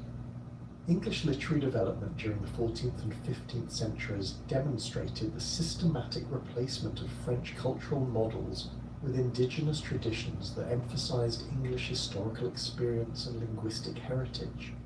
The works of Geoffrey Chaucer, John Gower, and other contemporary writers employed English vernacular to explore themes that celebrated English achievements while criticizing French cultural pretensions and political ambitions. The development of English historical chronicles that emphasized the legitimacy of English territorial claims and the superiority of English military methods provided intellectual justification for continued warfare while strengthening popular support for royal policies. French cultural development followed parallel patterns as intellectuals and artists created works that emphasized French historical traditions while rejecting English cultural influence as foreign contamination of authentic French identity. The systematic development of French vernacular literature, legal terminology, and administrative language reflected deliberate efforts to distinguish French culture from English influence while strengthening popular identification with French royal authority. The works of Christine de Pizan and other contemporary writers celebrated French cultural achievements while portraying English occupation as a temporary aberration that would inevitably be overcome through French cultural and military superiority. The strengthening of national identities fundamentally altered diplomatic relationships throughout Europe, as kingdoms increasingly pursued policies based on perceived national interests, rather than the dynastic considerations that had previously dominated international relations. The concept of natural boundaries, which suggested that kingdoms possessed inherent territorial limits based on geographic features and cultural characteristics, provided intellectual justification for territorial claims while legitimizing resistance to foreign occupation. These ideas influenced not only Anglo-French relations, but also the development of political theory throughout Europe as intellectuals attempted to define the proper relationship between political authority and cultural identity. The religious dimensions of national identity development created additional complexities as both kingdoms claimed divine sanction for their territorial ambitions while portraying their enemies as opponents of legitimate Christian authority. English propaganda consistently portrayed French resistance as rebellion against lawful royal authority established through divine providence and military victory, while French propaganda depicted English occupation as foreign tyranny that violated natural law and Christian principles. These competing religious claims created theological debates that extended throughout European intellectual communities, while influencing popular attitudes toward the conflict's legitimacy and probable outcome. The economic consequences of cultural transformation extended throughout both kingdoms as changing patterns of trade, communication, and cultural exchange reflected the political hostilities that had developed during prolonged warfare. The disruption of traditional commercial relationships between English and French merchants created opportunities for alternative trading partnerships while reducing the economic integration that had previously connected the two kingdoms through complex networks of mutual dependence. The development of English commercial relationships with Flemish, German, and Iberian partners reflected both practical necessity and deliberate policy designed to reduce English economic vulnerability to French political pressure. The systematic transformation of European monarchy during the 100 Years' War established precedents for centralized state power that would fundamentally reshape political organization throughout the continent for centuries to come. The administrative innovations developed by both English and French monarchies to finance and coordinate prolonged military campaigns created governmental structures that possessed unprecedented authority over subjects' lives, while establishing direct relationships between royal authority and individual citizens that bypassed traditional feudal intermediaries. Charles VII's establishment of permanent royal taxation represented the most significant constitutional development, as it provided French monarchs with independent revenue sources that eliminated their dependence on noble consent for military financing.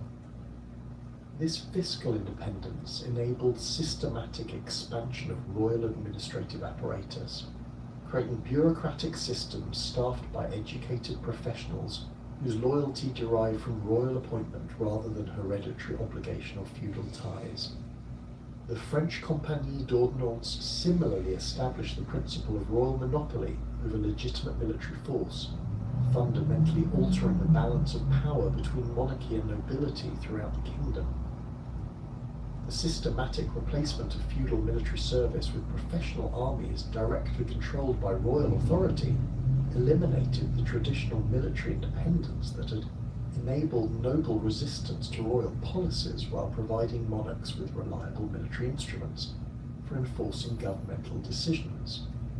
The administrative systems required to maintain these professional forces created extensive bureaucratic networks that extended royal authority into local communities throughout the kingdom, establishing direct governmental presence in regions that had previously remained largely autonomous under feudal arrangements. English constitutional development followed different patterns due to the kingdom's parliamentary traditions and the financial constraints imposed by unsuccessful continental campaigns, but the conflict's requirements similarly strengthened royal administrative capabilities while establishing precedents for expanded governmental authority. The systematic development of parliamentary taxation and finance French campaigns created constitutional mechanisms that balanced royal prerogative with representative consent, establishing fiscal accountability that would influence English governmental development throughout subsequent centuries.